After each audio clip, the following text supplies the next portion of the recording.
Hello, good morning.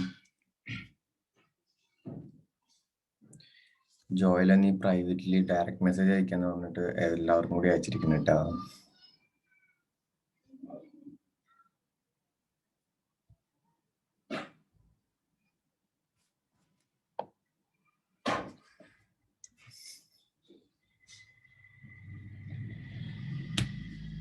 Morning.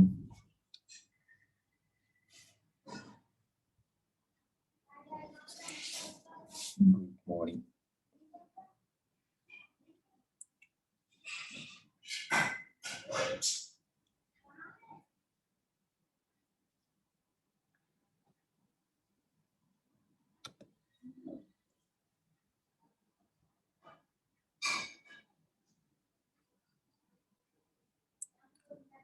Good morning.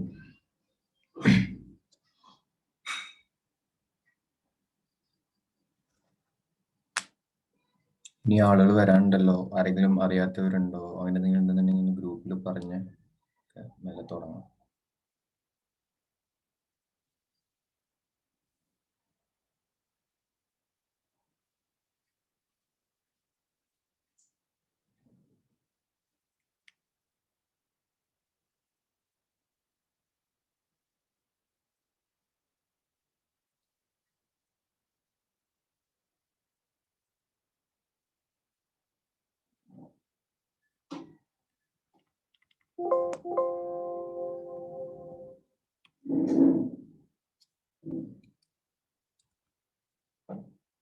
ഇനിയും വരാനുണ്ട് sir. Yes, ഇനിയും വരാനുണ്ട്. 40 പേരായിട്ടുള്ളൂ.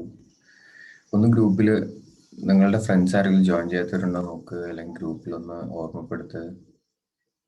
യെസ്, വെയിറ്റ് ചെയ്യാം. ഇരിക്കണോണ്ട് കുഴപ്പമില്ല. അതുവരെ എങ്ങനെയാണ് എക്സാം? നിങ്ങൾക്ക് ഞാൻ ഒന്ന് എടുക്കാൻ പറഞ്ഞിട്ടുണ്ടായിരുന്നു. എക്സാം എടുത്തിട്ടുണ്ടായിരുന്നു. ഒരു 10 ദിവസത്തിന് അങ്ങനെ എത്രയായിട്ട് ഞാൻ കൊടുത്തിട്ടുണ്ടായിരുന്നു. യെസ്, എങ്ങനെ ഉണ്ടായിരുന്നു? ആൻസർ ചെയ്യാൻ പറ്റുമോ? ഫുൾ ഗുഡ്, വെരി ഗുഡ്, അടിപൊളി എക്സാം. അതെ, സിമ്പിൾ. ഞാൻ സിമ്പിൾ ആയിട്ടുള്ളത് തന്നെ ഇട്ടിട്ടുള്ളൂ, കോംപ്ലിക്കേറ്റഡ് ആയിട്ട് ഇട്ടിട്ടില്ല.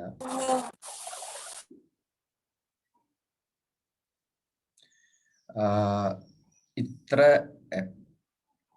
എനിക്ക് അറിയേണ്ടത് ക്വസ്റ്റ്യൻ പേപ്പർ ഇട്ടതിൽ എനിക്ക് അറിയേണ്ടത് എന്താ വെച്ചാൽ, ആ ഒരു ക്വസ്റ്റ്യനും 4 ആൻസറും കണ്ടിട്ട് അതിലുള്ള പ്രോപ്പർ ആൻസർ നിങ്ങൾക്ക് ഐഡന്റിഫൈ ചെയ്യാൻ പറ്റുന്നുണ്ടോ എന്ന് എനിക്കറിയേണ്ടത്. നമ്മൾ ആൻസർ മോസ്റ്റ്ലി വൺ വേർഡ് ആകുമ്പോൾ എന്താണ് പറയാന്ന് വെച്ചാൽ, ഞാനൊക്കെ പറയാന്ന് വെച്ചാൽ മോസ്റ്റ് സ്യൂട്ടബിൾ ആൻസർ എന്നാ പറയാം. റൈറ്റ് ആൻസർ എന്ന് ഞാൻ പറയാറില്ല. അതായത് 4 ആൻസറും ചില സമയത്ത് നമുക്ക് എന്തായിട്ട് തോന്നും, കറക്റ്റ് ആണ്, ഈ ഒരു ക്വസ്റ്റിന് ആൻസർ ആയിട്ട് എടുക്കാൻ പറ്റും തോന്നും. അതിൽ ഏറ്റവും മോസ്റ്റ് സ്യൂട്ടബിൾ ആൻസർ എന്നാണ് ഞാൻ പറയാറ്. സോ അങ്ങനെ മോസ്റ്റ് സ്യൂട്ടബിൾ ആൻസർ നിങ്ങൾക്ക് ആ ഒരു ക്വസ്റ്റ്യൻ വായിച്ച് അതിന് എടുക്കാൻ പറ്റുന്നുണ്ടെങ്കിൽ അതാണ്. സോ ഇപ്പൊ ഞാൻ ഈ തന്നത് മാത്രമല്ല, ടെക്സ്റ്റ് ഉള്ളവര് ഈ അതിന്റെ ബാലൻസ് ഈ ചാപ്റ്റർ കഴിഞ്ഞ ഉടനെ നോക്കിയാൽ അറിയാം, ഒരുപാട് ക്വസ്റ്റ്യൻസ് ഉണ്ട് വൺ വേർഡിൽ മൾട്ടിപ്പിൾ ചോയ്സും ഡിഫൈൻ ചെയ്യാനും ഫിൽ ഇൻ ദ ബ്ലാങ്ക്സും ട്രൂ ഓർ ഫാൾസ് ഒക്കെ ആയിട്ട് ഒരുപാട് ക്വസ്റ്റ്യൻസ് ഉണ്ട്. അതെന്ത് ചെയ്യുക, നിങ്ങൾ എല്ലാവരും ഒന്നും വിടാതെ എല്ലാം വർക്ക്ഔട്ട് ചെയ്ത് കഴിഞ്ഞാൽ നിങ്ങൾ ഓൾമോസ്റ്റ് ഈ ചാപ്റ്റർ കവർ ചെയ്തതിന് തുല്യമായിരിക്കും. ഓക്കെ, ഈ ചാപ്റ്റർ കഴിഞ്ഞു കഴിഞ്ഞാൽ ഒന്നും വിടാതെ നിങ്ങളെല്ലാം വർക്ക്ഔട്ട് ചെയ്ത് കഴിഞ്ഞാൽ ചാപ്റ്റർ കവർ ചെയ്തതിന് തുല്യമായിരിക്കും. അതും കൂടി വർക്ക്ഔട്ട് ചെയ്ത് കഴിഞ്ഞാൽ നിങ്ങൾ പെർഫെക്റ്റ് ആയി, ഈ ഒരു ചാപ്റ്റർ പഠിച്ചു എന്നുള്ളതിലേക്ക് വരും. പിന്നെ അതല്ലാതെ എന്തെങ്കിലും MCQ അങ്ങനെ എന്തെങ്കിലും ക്വസ്റ്റ്യൻസ് വേണമെന്ന് പറഞ്ഞു കഴിഞ്ഞാൽ ഇൻസ്റ്റിറ്റ്യൂട്ട് അവർ തരും. മുമ്പത്തെ ഏതെങ്കിലും പേപ്പറോ അങ്ങനെ എന്തെങ്കിലും ആയിട്ട് റാൻഡം ബേസിൽ കുറച്ച് ക്വസ്റ്റ്യൻസും കൂടി വർക്ക്ഔട്ട് ചെയ്ത് കഴിഞ്ഞാൽ നിങ്ങൾക്ക് എങ്ങനെയാണ് ക്വസ്റ്റ്യൻ വരിക എന്നുള്ള ഐഡിയ. വൺ വേർഡ് ആയതുകൊണ്ട് ഏറ്റവും അറിയേണ്ടത് നിങ്ങൾക്ക് എന്താണ് ടോപ്പിക് എന്ന് അറിഞ്ഞാൽ മതി. മനസ്സിലായില്ല? എന്താണ് ടോപ്പിക് എന്ന് അറിഞ്ഞു കഴിഞ്ഞിട്ട് ആ ഒരു ക്വസ്റ്റ്യൻ വായിച്ച് 4 ആൻസർ അവർ തന്നിട്ടുണ്ടെങ്കിൽ ആ 4 ആൻസറിന് ഏത് സെലക്ട് ചെയ്യുക എന്നുള്ളതാണ് മോസ്റ്റ് ഇമ്പോർട്ടൻറ്റ് തിങ്. പിന്നെ ഫിൽ ഇൻ ദ ബ്ലാങ്ക്സ് ഒക്കെ അധികം വരില്ല, അതൊരു 5 മാർക്കിന് അങ്ങനെയൊക്കെ നോർമലി വരാറുള്ളൂ, ട്രൂ ഓർ ഫാൾസ്. സോ ആ ഒരു സിറ്റുവേഷനിൽ മാത്രം നിങ്ങൾക്ക് ആ ഇതെന്താണ്, ഇപ്പോൾ ഇങ്ങനെയുള്ള വൺ വേർഡ് ചോദിക്കുമ്പോൾ ഏറ്റവും കൂടുതൽ അറിയേണ്ടത് എന്താണ് ആ ടോപ്പിക് എന്നുള്ളത് വൃത്തിയായിട്ട് എന്ത് ചെയ്യണം, അറിയണം. കാണപ്പാടം പഠിച്ചു കഴിഞ്ഞാൽ ചിലപ്പോൾ എന്ത് ചെയ്യും, പണി കിട്ടും. സോ നന്നായിട്ട് ടോപ്പിക്ക് മനസ്സിലാക്കി പഠിക്കാൻ ശ്രമിക്കുക. അപ്പോൾ എക്സാം നിങ്ങൾക്ക് ഈസി ആണെന്ന് പറഞ്ഞതുകൊണ്ട് ഹാപ്പിയാണ്, നിങ്ങളെല്ലാം പഠിച്ചിട്ടുണ്ട്, എല്ലാം നന്നായി മനസ്സിലാക്കി എന്ന് വിശ്വസിക്കുന്നു. സോ 55 പേരായിട്ടുണ്ട്, നമുക്ക് എന്ത് ചെയ്യാം, തുടങ്ങാം. എൻ്റെ ഒരു കാൽക്കുലേഷൻ വെച്ചിട്ട് ഇന്ന് നാളത്തെയും കൊണ്ട് എനിക്ക് ടോപ്പിക്ക് തീർക്കണം എന്നാണ് ഞാൻ വിചാരിക്കുന്നത്. നോക്കാം, ചിലപ്പോൾ ഒരു ക്ലാസ്സും കൂടി എക്സ്ട്രാ വേണ്ടി വരും.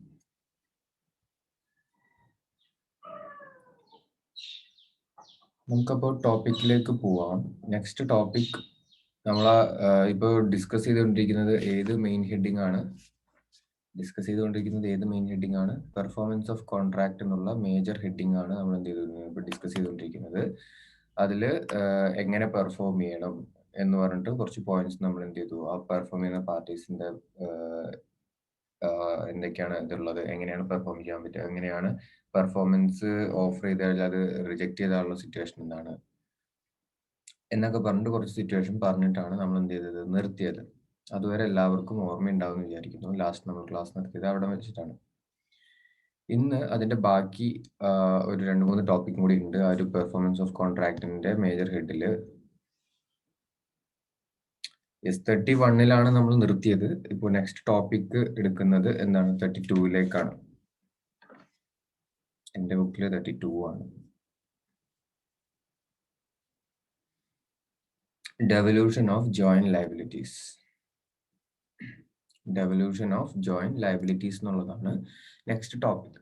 സോ ആ ടോപ്പിക്കിന്റെ ഉള്ളിലേക്ക് ഡീപ്പായിട്ട് ഇറങ്ങി പോകുന്നതിന് മുമ്പ് ഈ 3 വേർഡ്സ് നിങ്ങൾക്ക് അറിയോ എന്നുള്ളതാണ് ആദ്യം എനിക്ക് അറിയേണ്ടത്. Devolution, joint liabilities.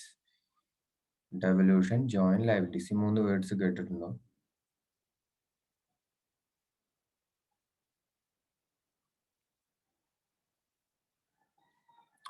Devolution, joint liabilities, ഈ 3 വേർഡ്സ് ആരെങ്കിലും കേട്ടിട്ടുണ്ടോ? ഏതെങ്കിലും ഒരു വേർഡ്? ലയബിലിറ്റി കേട്ടിട്ടുണ്ട്. ജോയിന്റ് കേട്ടിട്ടില്ലേ? അപ്പൊ ജോയിന്റ് ലയബിലിറ്റി എന്ന് പറഞ്ഞാൽ എന്താ? ജോയിന്റ് ആയിട്ടുള്ള ലയബിലിറ്റി, അത് ഓക്കെ. അപ്പൊ ഡെവല്യൂഷൻ എന്നുള്ളത് ആരെങ്കിലും കേട്ടിട്ടുണ്ടോ? ഡെവല്യൂഷൻ അല്ലെങ്കിൽ ഡെലിഗേഷൻ എന്ന് കേട്ടിട്ടുണ്ടോ? ഡെലിഗേഷൻ എന്താണ്, എവിടെയാ കേട്ടിട്ടുള്ളത്? മാനേജ്മെന്റിൽ. എന്താണ് ഡെലിഗേഷൻ എന്ന് പറഞ്ഞാൽ? സുപ്പീരിയർ സബോർഡിനേറ്റിന് അധികാരം, അതന്നെ. സുപ്പീരിയർ സബോർഡിനേറ്റിന് എന്ത് ചെയ്യുന്നു, അവരുടെ പവേഴ്സും ഇതൊക്കെ ഡിവൈഡ് ചെയ്ത് കൊടുക്കണം അല്ലെ, മുകളിൽ നിന്ന് താഴേക്ക് ഡിവൈഡ് ചെയ്ത് കൊടുക്കണം. അതിന്റെ മറ്റൊരു നെയിമായിട്ട് വേണമെങ്കിൽ എന്ത് പറയാം, ഡെവല്യൂഷൻ എന്ന് പറയാം. ഓക്കെ, ഡെവല്യൂഷന് മറ്റൊരു നെയിമായിട്ട് പറയാം. അപ്പൊ ഡെവല്യൂഷൻ എന്തായിരിക്കും ഉദ്ദേശിച്ചിട്ടുണ്ടാവുക? ഇപ്പൊ ഡെവല്യൂഷൻ എന്ന് പറഞ്ഞാൽ ഡിവൈഡ് ചെയ്ത് കൊടുക്കുക, ജോയിന്റ് ലയബിലിറ്റീസ് എന്നും പറഞ്ഞു. അപ്പൊ അതെങ്ങനെയായിരിക്കും വരും? ഇപ്പൊ നിങ്ങൾ നമ്മൾ കഴിഞ്ഞ ക്ലാസ്സിൽ ഒരു എക്സാമ്പിൾ ഞാൻ പറഞ്ഞു നിർത്തിയിട്ടുണ്ടായിരുന്നില്ലേ, നിങ്ങൾ 2 പേർക്ക് ക്യാഷ് തന്നു, അത് നിങ്ങൾ ഞാൻ തിരിച്ചു ചോദിച്ചു എന്നൊക്കെ പറഞ്ഞിട്ടൊരു എക്സാമ്പിൾ പറഞ്ഞിരുന്നില്ലേ. അതിനെ വേറെ രീതിയിലേക്ക് പറയുകയാണെങ്കിൽ ഒരു 4 അല്ലെങ്കിൽ 5 ആള് ചേർന്നിട്ട് നിങ്ങൾ 5 ആള് ചേർന്നിട്ട് എൻ്റെ കയ്യിൽ നിന്ന് എന്ത് വാങ്ങിച്ചു? ക്യാഷ് വാങ്ങിച്ചു. 5 ആൾക്കും കൂടി വേണ്ടിയിട്ട് ഒരു 10,000 രൂപ എൻ്റെ കയ്യിൽ നിന്ന് വാങ്ങിച്ചു എന്ന് വിചാരിക്കുക. അങ്ങനെ 10,000 രൂപ വാങ്ങിച്ചു കഴിഞ്ഞാൽ ഇത് തരാനുള്ള ലയബിലിറ്റി എത്ര പേർക്കുണ്ട്? ഒരാൾക്കാണോ? ഈ 5 ആൾക്കാണോ? 5 ആൾക്കുണ്ടല്ലോ. കറക്റ്റ് അല്ലേ? ഈ 5 ആൾക്ക് തരാനുള്ള ലയബിലിറ്റി ഉണ്ടല്ലോ. അതിനെയാണ് എന്ത് പറയുന്നത്? ജോയിന്റ് ലയബിലിറ്റീനെ ഡിവൈഡ് ചെയ്തിരിക്കുന്നത്. ഡെവല്യൂഷൻ എന്ന് പറഞ്ഞു കഴിഞ്ഞാൽ ഡിവൈഡ് ചെയ്തിരിക്കുന്നു, ഭാഗം വെച്ചിരിക്കുന്നു. 5 പേർക്കും ഈക്വൽ ആയിട്ട് എന്തുണ്ട്? ഡിവൈഡ് ചെയ്തിരിക്കുന്നു എന്നുള്ള മീനിങ് ആണ്. അപ്പോ എന്റെ കയ്യിൽ നിന്ന് വാങ്ങാൻ വേണ്ടി വന്നത് 5 ആളുകളാണെന്ന് വിചാരിക്കുക. ആരൊക്കെയാ? റിസ്വാൻ, അല്ലെങ്കിൽ സിനാൻ, ജോയൽ, പിന്നാരാ? ബാദുഷ, അല്ലെങ്കിൽ അനസ്. അങ്ങനെ ഒരു 5 ആൾ ചേർന്നിട്ടാണ് എൻ്റെ കയ്യിൽ നിന്ന് കാശ് വാങ്ങിക്കാൻ വേണ്ടി വന്നതെന്ന് വിചാരിക്കാം. 5 ആൾക്കും കൂടി വേണ്ടിയിട്ടാണ് എന്ത് ചെയ്തത്? ഞാൻ 10,000 റുപ്പീസ് കൊടുത്തു. അവരത് വാങ്ങിച്ചിട്ട് പറഞ്ഞു ഞങ്ങളത് ഇന്ന ദിവസം തരാം എന്ന് പറഞ്ഞിട്ട് എല്ലാവരും 5 പേരും കൂടിയാണ് എന്നോട് പ്രോമിസ് ചെയ്തിട്ടുണ്ടെങ്കിൽ 5 പേരും കൂടി ഒരുമിച്ച് ചെയ്ത പ്രോമിസ് ഫുൾഫിൽ ചെയ്യാനുള്ള ലയബിലിറ്റി ഒരാൾക്കാണോ 5 പേർക്കാണോ ചോദിച്ചാൽ എന്താണ്? 5 പേർക്കുമാണ്. അതിനെയാണ് ഫസ്റ്റ് പോയിന്റ് പറയുന്നത്. എന്താണ്? Devolution of joint liability. Joint liability എടുത്തിട്ടുണ്ടെങ്കിൽ അത് തരാനുള്ള ലയബിലിറ്റി പ്രോമിസ് ആരൊക്കെയാണ് ചെയ്തത്? അവർക്ക് എല്ലാവർക്കും ഉണ്ട്. ഓക്കെ, പ്രോമിസ് എന്ന് എല്ലാവർക്കും ഉണ്ട്. ഇതിൽ എന്തുണ്ടായെന്ന് വെച്ചാൽ ഇതിലൊരു ഒരാള് ഇപ്പൊ അനസ് ഇവിടുന്ന് മുങ്ങി നാട് വിട്ടു പോയി എന്ന് വെച്ച് കഴിഞ്ഞാൽ, അപ്പൊ ഈ അനസിന്റെ ലയബിലിറ്റിയും കൂടി ചിലപ്പോൾ ആര് തരേണ്ടി വരും? ബാക്കിയുള്ള 4 പേര് തരേണ്ടി വരും. ഒരാൾ ഇല്ലാതായാൽ, ഒരാൾ പോയി കഴിഞ്ഞാൽ അത് എന്ത് ചെയ്യേണ്ടി വരും? ബാക്കി 4 പേര് എടുക്കേണ്ടി വരും. ഇനി ഇതിലിപ്പോ ഏതെങ്കിലും ഒരു പാർട്ടി, ഞാൻ പേരൊന്നും പറയുന്നില്ല, അപ്പൊ ഏതെങ്കിലും ഒരു പാർട്ടി എന്തെങ്കിലും അപകടം സംഭവിക്കുകയോ അങ്ങനെ മരിക്കുക അങ്ങനെ ചെയ്ത് വിചാരിക്കുക. നിറയെ പ്രോമിസേഴ്സ് ഉണ്ടെങ്കിൽ അതിലൊരു പ്രോമിസ് ചെയ്തിട്ടുള്ള ഒരാൾ മരിക്കാനും ചെയ്തിട്ടുണ്ടെങ്കിൽ അയാളുടെ റെപ്രസെന്റേറ്റീവ്സ് എന്ന് പറയില്ല, അതായത് അയാളുടെ ബന്ധുക്കളോ അല്ലെങ്കിൽ അയാളുടെ ലീഗലായിട്ട് അയാളുടെ കാര്യങ്ങൾ നോക്കുന്ന, ബിസിനസ് നോക്കുന്ന ആരെങ്കിലും ഉണ്ടെങ്കിൽ ആ ലീഗൽ റെപ്രസെന്റേറ്റീവ്സോ അവരെന്ത് ചെയ്യേണ്ടി വരും? ഈ ലയബിലിറ്റി ഏറ്റെടുത്തിട്ട് അവർ പേയ്മെന്റ് ചെയ്യേണ്ടി വരും. സോ സിംപ്ലി പറയുന്നത് എന്താ വെച്ചാൽ ഈ ഒരു വേർഡ് തന്നെയാണ്. ആരൊക്കെയാണോ പ്രോമിസ് നടത്തിയിട്ടുള്ളത് ആ പ്രോമിസ് ചെയ്തിട്ടുള്ള എല്ലാവരും അത് എന്ത് ചെയ്യണം? ഫുൾഫിൽ ചെയ്യണം. ആ പ്രോമിസ് ചെയ്ത ആൾ അവിടെ ഇല്ലാന്നുണ്ടെങ്കിൽ അയാളുടെ റെപ്രസെന്റേറ്റീവ്സ് അങ്ങനെ ആരെങ്കിലും വന്നിട്ട് ഫുൾഫിൽ ചെയ്യണം. ഇവരാരും ഇല്ലാന്നുണ്ടെങ്കിൽ ബാക്കി എത്ര പേരുണ്ടോ അവരെല്ലാവരും കൂടി ചേർന്നിട്ട് ആർക്കാണോ പ്രോമിസ് ചെയ്തത് അവർക്ക് എന്ത് ചെയ്യണം? പ്രോമിസ് ഫുൾഫിൽ ചെയ്ത് കൊടുക്കണം എന്നുള്ളതാണ് ഫസ്റ്റ് പോയിന്റിൽ സിമ്പിൾ ആയിട്ട് പറയുന്നത്. അപ്പൊ ഡെവല്യൂഷൻ എന്ന് പറഞ്ഞു കഴിഞ്ഞാൽ ഇതിങ്ങനെ ഇവിടെ എന്തിനാണ് ഈ ഡെവല്യൂഷൻ ഓഫ് ജോയിന്റ് ലയബിലിറ്റീസ് എന്ന് പറഞ്ഞു കഴിഞ്ഞാൽ ഒരാളില്ലാന്നുണ്ടെങ്കിൽ ബാക്കി 4 പേര് കൊടുക്കേണ്ടി വരും. ഇനി ഇപ്പൊ ഇപ്പൊ അതിലുള്ള 4 പേർക്ക് എന്തെങ്കിലും അപകടം പറ്റി അങ്ങനെ എന്തെങ്കിലും സംഭവിച്ചിട്ടുണ്ടെന്നുണ്ടെങ്കിൽ പിന്നെ ആ കാശ് എനിക്ക് കിട്ടില്ല എന്നുള്ളതല്ല, നിങ്ങളുടെ എന്താ പറയാ, ലീഗൽ റെപ്രസെന്റേറ്റീവ്സ് ഉണ്ടെന്നുണ്ടെങ്കിൽ ലീഗൽ റെപ്രസെന്റേറ്റീവ്സിന്റെ അടുത്ത് പോകും. അങ്ങനെ ആരെങ്കിലും ഉണ്ടെന്നുണ്ടെങ്കിൽ, അതല്ലാന്നുണ്ടെങ്കിൽ നിങ്ങളുടെ ഫാമിലി അല്ലെങ്കിൽ അങ്ങനെ ആരെങ്കിലും ഉണ്ടെങ്കിൽ അവരുടെ അടുത്ത് പോകും. അപ്പോൾ ഈ ലയബിലിറ്റി എന്ത് ചെയ്യും? താഴേക്ക് പോയിക്കൊണ്ടിരിക്കും. ഫസ്റ്റ് നിങ്ങളായിരുന്നു, നിങ്ങളില്ലാന്നുണ്ടെങ്കിൽ നിങ്ങളുടെ ഇപ്പൊ 5 പേരിൽ ഒരാളില്ലാന്നുണ്ടെങ്കിൽ ബാക്കി 4 പേർക്ക് ലയബിലിറ്റി വരും. അതല്ല, നിങ്ങൾ 5 പേരും ഇപ്പൊ ഇല്ലാന്നുണ്ടെങ്കിൽ 5 പേരുടെ താഴെ ലീഗൽ റെപ്രസെന്റേറ്റീവ്സിന് അവർക്ക് പോകും. അവരില്ലാന്നുണ്ടെങ്കിൽ അതിന്റെ താഴെ അവരുടെ വീട്ടുകാർ ആരെങ്കിലും ഉണ്ടെങ്കിൽ അവർക്ക് പോകും. അതിനാണ് ഇവിടെ എന്തെങ്കിലും ഇവിടെ ഡെവല്യൂഷൻ ആയിട്ട് ഇങ്ങനെ താഴേക്ക് എന്ത് ചെയ്യുന്നത്? വന്നുകൊണ്ടിരിക്കുന്നു പറഞ്ഞിട്ടാണ് ഈ ഡെവല്യൂഷൻ ഓഫ് ജോയിന്റ് ലയബിലിറ്റീസ് പറയുന്നത്. അപ്പോ ഫസ്റ്റ് പോയിന്റ് എന്താ പറയുന്നത്? Devolution of joint liabilities. ആരൊക്കെയാണോ പ്രോമിസ് ചെയ്തിട്ടുള്ളത് ആ പ്രോമിസ് അവർ തന്നെ ഫുൾഫിൽ ചെയ്യണം. അവർക്ക് പറ്റില്ല എന്നുണ്ടെങ്കിൽ അവരുടെ ലീഗൽ റെപ്രസെന്റേറ്റീവ്സ്, അവർക്ക് പറ്റില്ല എന്നുണ്ടെങ്കിൽ അവരുടെ എന്താണ് ഫാമിലി അങ്ങനെ പോകും. ലീഗൽ റെപ്രസെന്റേറ്റീവ്സ് എന്ന് പറഞ്ഞിട്ടാണ് നോർമലി എന്ത് ചെയ്യാൻ നിർത്തുക. അതിലെല്ലാം ഇൻക്ലൂഡ് ചെയ്തിട്ടാണ് ലോയിൽ പറയാം. പക്ഷെ ആലോചിക്കുമ്പോൾ ഇങ്ങനെ ആലോചിക്കുക, ലീഗൽ റെപ്രസെന്റേറ്റീവ്സ് നോക്കേണ്ടി വരും. അതല്ലാന്നുണ്ടെങ്കിൽ അവരുടെ ഫാമിലിയിലേക്ക് പോകും. സോ ഫസ്റ്റ് പോയിന്റ് ക്ലിയർ ആവുമെന്ന് വിചാരിക്കുന്നു. Devolution of joint liabilities. Joint liabilities എന്താണ് സംഭവിക്കാന്നുള്ളത് നമുക്ക് 1 by 1 ആയിട്ട് വായിക്കാം. അതിന് മുമ്പ് ഞാൻ ഒരു എക്സാമ്പിൾ പറഞ്ഞു തീർക്കാണ്. ഇപ്പൊ ഞാൻ പറഞ്ഞല്ലോ 5 പേര് എൻ്റെ കയ്യിൽ നിന്ന് കാശ് വാങ്ങിച്ചിട്ടുണ്ട്. 5 പേര് എൻ്റെ കയ്യിൽ നിന്ന് കാശ് വാങ്ങിച്ചിട്ടുണ്ട്. ഞാൻ 5 പേർക്കും കൂടിയാണ് കാശ് കൊടുത്തിട്ടുള്ളത്. 5 പേരും കൂടി ഇന്നൊരു ദിവസം തരാമെന്ന് പറഞ്ഞിട്ട് പ്രോമിസ് ചെയ്തിട്ടുണ്ട്.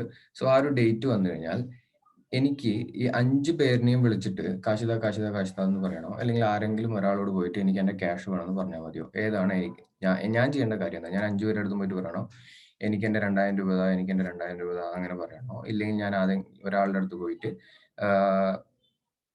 എനിക്ക് എൻ്റെ ക്യാഷ് വേണമെന്ന് പറഞ്ഞാൽ മതിയോ? യെസ്, ഒരാളോട് എന്ത് ചെയ്താൽ മതി? ഒരാളുടെ അടുത്ത് എന്ത് ചെയ്താൽ മതി? പറഞ്ഞാൽ മതി. അപ്പൊ അവര് എന്ത് ചെയ്യണം? 5 പേരുടെ അടുത്തും പറയണോ? ഞാൻ പറഞ്ഞു 5 പേരുടെ അടുത്തും പറയേണ്ട ആവശ്യമില്ല. കാരണം ഞാൻ 5 പേർക്കും ഇൻഡിവിജ്വലി ആയിട്ടല്ല എന്ത് കൊടുത്തിട്ടുള്ളത്? 2,000 രൂപ കൊടുത്തിട്ടുള്ളത്. നിങ്ങൾ 5 പേരും കൂടി ഒരുമിച്ച് വന്നിട്ട് ഞാൻ 10,000 റുപ്പീസാണ് തന്നിട്ടുള്ളത്. അത് നിങ്ങൾ എന്ത് ചെയ്തതാണ്? 2,000 രൂപ വെച്ച് ഡിവൈഡ് ചെയ്ത് തരണം. നമ്മൾ 5 പേരും കൂടി ഒരുമിച്ച് എനിക്ക് ജോയിന്റ്ലി എന്ത് ചെയ്തിട്ടുള്ളത്? പ്രോമിസ് ചെയ്തിട്ടുള്ളത്. ഓക്കെ, അതുകൊണ്ട് എന്ത് ചെയ്താൽ മതി? ഒരാളുടെ അടുത്തേക്ക് പോയാൽ മതി. അതുകൊണ്ട് എന്ത് ചെയ്താൽ മതി? ഒരാളുടെ അടുത്തേക്ക് എനിക്ക് പോയാൽ മതി. ഇപ്പൊ ഈ 5 പേരുടെ അടുത്തും പോകേണ്ടി വരും. ഈ 5 പേരും ഫ്രണ്ട്സ് ആണ്. ബട്ട് 5 പേരും എൻ്റെ അടുത്ത് വന്നിട്ട് എന്താണ് സെപ്പറേറ്റ്ലി ആണ് കാശ് വാങ്ങിച്ചിട്ടുണ്ടെങ്കിൽ ഞാൻ 5 പേരുടെ അടുത്തുണ്ട്. ഞാൻ പറഞ്ഞു 5 പേര് ഒരുമിച്ച് വന്ന് അവർ ഒരുമിച്ചാണ് എൻ്റെ 10,000 രൂപ വേണമെന്ന് പറഞ്ഞ് ചോദിച്ചിട്ടുണ്ടെങ്കിൽ എനിക്ക് ഒരാളുടെ അടുത്ത് പോയിട്ട് എന്ത് ചെയ്താൽ മതി, കാശ് ചോദിച്ചാൽ മതി. അപ്പൊ ആ ഒരാൾ എന്ത് ചെയ്യേണ്ടി വരും, ബാക്കിയുള്ളവരിൽ നിന്ന് എന്ത് ചെയ്യേണ്ടി വരും, കാശ് തരാൻ വേണ്ടി പറയേണ്ടി വരും. ഓക്കെ, ഒരാളുടെ അടുത്ത് നിന്ന് എന്ത് ചെയ്യേണ്ടി വരും, കാശ് തരാൻ വേണ്ടി പറയേണ്ടി വരും. ഇപ്പോ എന്ത് ചെയ്തു, ഒരാള് 5 പേരിൽ 4 ആളും 2000 രൂപ വെച്ച് തന്നു എന്ന് വിചാരിക്കുക. ഒരാൾ 2000 രൂപ തന്നില്ല. അപ്പോൾ ഈ ഡേറ്റ് ഡിലേ ആയാൽ ഞാൻ എന്ത് പറഞ്ഞിട്ടുണ്ടായിരുന്നു, എനിക്കൊരു ചാർജ് അല്ലെങ്കിൽ ഇൻട്രസ്റ്റ് ഉണ്ടാവുമെന്ന് പറഞ്ഞിട്ടുണ്ടായിരുന്നു. 3 ദിവസം 4 ദിവസം എന്ത് ചെയ്തു, എനിക്ക് ഡിലേ വന്നു. അപ്പോൾ ഈ എനിക്ക് കിട്ടിയത് ഫസ്റ്റ് ഡേറ്റിന് 8,000 രൂപ കിട്ടി. ഈ 2000 രൂപ പെൻഡിങ് ഉണ്ടായിരുന്നു. ഈ 2000 രൂപയ്ക്ക് ചിലപ്പോൾ ഒരു മാസം കഴിഞ്ഞിട്ട് കിട്ടിയെന്ന് വിചാരിക്കുക. അതിന് ഞാൻ 100 രൂപ ചാർജ് ഈടാക്കി എന്ന് വിചാരിക്കാം. അത് ഞാൻ എന്ത് വിചാരിച്ചു, 100 രൂപ ചാർജ് ഈടാക്കി എന്ന് വിചാരിക്കുക. അപ്പൊ മൊത്തം എനിക്ക് കിട്ടേണ്ട എമൗണ്ട് ഇപ്പോൾ എത്രയായി, 10,100 രൂപയായി. 10,000 എനിക്ക് കിട്ടേണ്ട ബാലൻസ് പ്രിൻസിപ്പൽ എമൗണ്ട് 100 രൂപ ഇൻട്രസ്റ്റ് ആയിട്ടുള്ള ഒരു ചാർജ് പോലെ ഞാൻ ഈടാക്കി എന്ന് വിചാരിക്കാം. അങ്ങനെയാണെങ്കിൽ ഈ 100 രൂപ ആരാണ് വഹിക്കേണ്ടത് വരിക? ആ ഒരു നഷ്ടം ഇപ്പൊ പറയുമ്പോൾ ആ ഒരു ഇത് സംഭവിച്ചത് ആരാണ് എടുക്കേണ്ടി വരിക?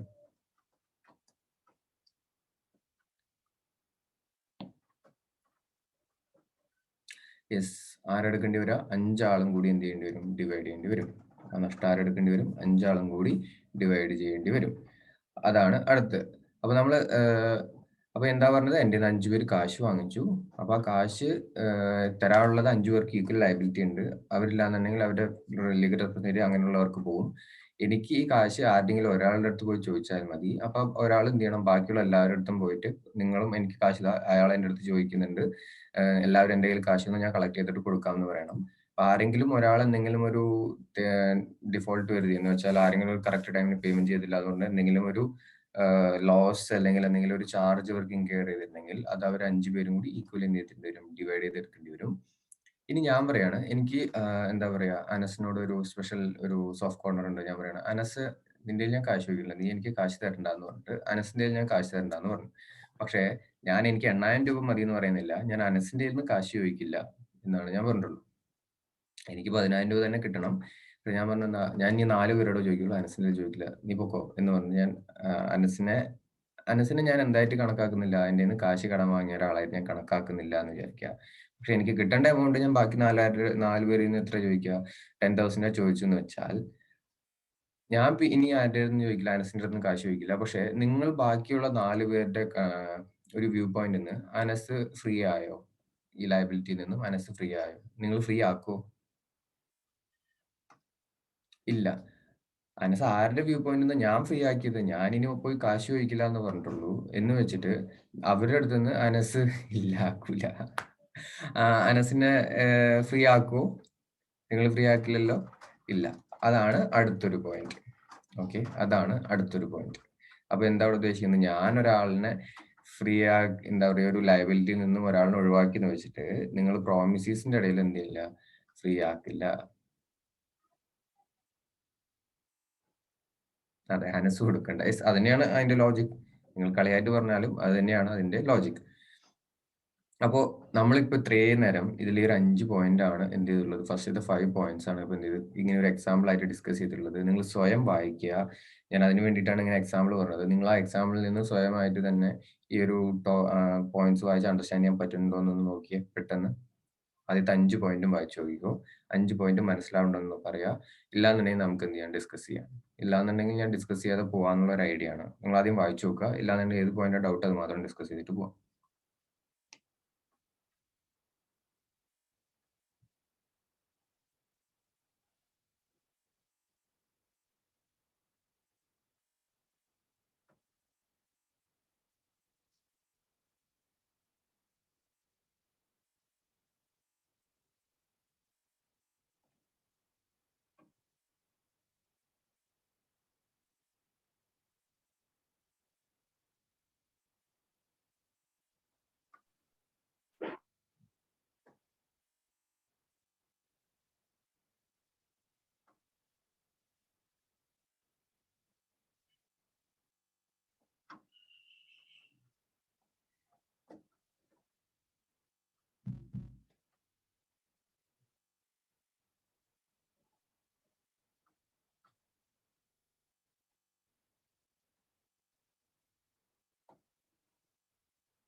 5 പോയിന്റും ക്ലിയർ ആയി. എല്ലാവർക്കും ക്ലിയർ ആണോ? ആർക്കെങ്കിലും ഡൗട്ട് ഉണ്ടോ?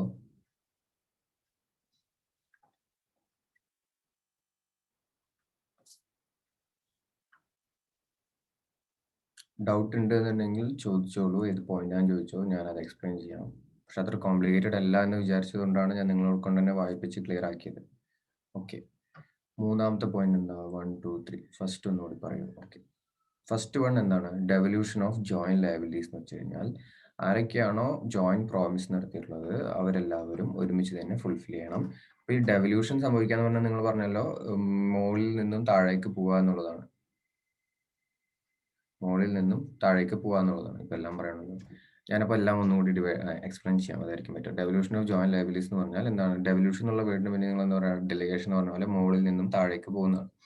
അപ്പോൾ പ്രോമിസ് നടത്തിയിട്ടുള്ള ഒരാൾ മരിച്ചു അല്ലെങ്കിൽ അങ്ങനെ എന്തെങ്കിലും സംഭവിച്ചു കഴിഞ്ഞാൽ അയാളുടെ ലീഗൽ റെപ്രസെന്റേറ്റീവ്സ് ആണ് എന്ത് ചെയ്യുക? അത് പ്രോമിസ് ഫുൾഫിൽ ചെയ്യേണ്ടത്. അതിനാണ് ഡെവല്യൂഷൻ എന്ന് പറയുന്നത്. ലയബിലിറ്റി താഴേക്ക് പോകും. അവരില്ലാന്നുണ്ടെങ്കിൽ അവരുടെ ഫാമിലി കൊടുക്കണം എന്ന് പറയുന്ന പോലെ. അപ്പൊ ആരൊക്കെയാണോ ജോയിന്റ് പ്രോമിസ് നടത്തിയിട്ടുള്ളത് അവർ തന്നെ ഫുൾഫിൽ ചെയ്യണം. അവർക്ക് പറ്റിയിട്ടില്ല എന്നുണ്ടെങ്കിൽ അവരുടെ ലീഗൽ റെപ്രസെന്റേറ്റീവ്സ് ഫുൾഫിൽ ചെയ്യണം. ലീഗൽ റെപ്രസെന്റേറ്റീവ്സിന് പറ്റിയില്ല എന്നുണ്ടെങ്കിൽ അവരുടെ ഫാമിലി മീൻസ് അങ്ങനെ ഫാമിലി മെമ്പേഴ്സ് ആരെങ്കിലും ഉണ്ടെങ്കിൽ അവർ ഫുൾഫിൽ ചെയ്യണം എന്നുള്ളതാണ് ഡെവല്യൂഷൻ. അതിങ്ങനെ താഴേക്ക് പോകുന്നു.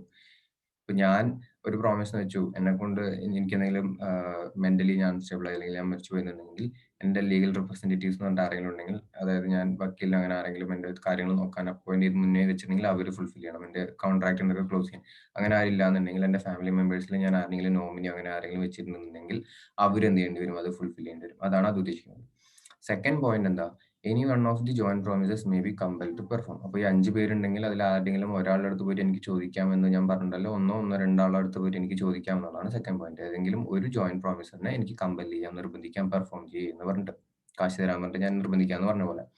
മൂന്നാമത്തെ point, each promisor may compel other joint promisors to contribute equally for the performance of the promise. ഞാൻ പറഞ്ഞല്ലോ, ഞാൻ ഒരാളുടെ അടുത്ത് പോയി ചോദിച്ചാൽ ആ ഒരാൾക്ക് പോയിട്ട് ബാക്കിയുള്ള 4 പേരെടുത്തും പോയിട്ട് എന്ത് പറയാം?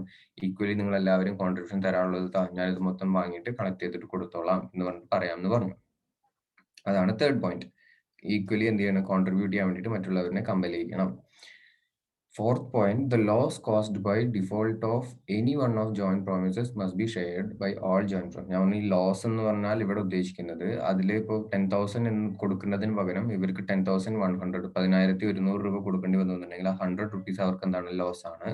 ആ ലോസ് നമ്മൾ നേരത്തെ നിങ്ങൾ പറഞ്ഞല്ലോ എന്താണ്? ഈക്വലി എല്ലാവരും കൂടി എടുക്കണം എന്ന് പറഞ്ഞാൽ ആ ഒരു പോയിന്റ് ആണ് ഇവിടെ എന്ത് ചെയ്തിട്ടുള്ളത്? എക്സ്പ്ലെയിൻ ചെയ്ത് പറഞ്ഞിട്ടുള്ളത്. ലോസ് ഒരാളുടെ കാരണം കൊണ്ട് വന്നിട്ടുള്ള ആണെന്നുണ്ടെങ്കിൽ അല്ലെങ്കിൽ 1 2 പേരുടെ കാരണം കൊണ്ട് വന്നിട്ടുള്ള ഒരു ലോസ് ആണെങ്കിൽ പോലും അത് 5 പേരും ഈക്വലി എന്ത് ചെയ്യും? ഷെയർ ചെയ്യേണ്ടി വരും.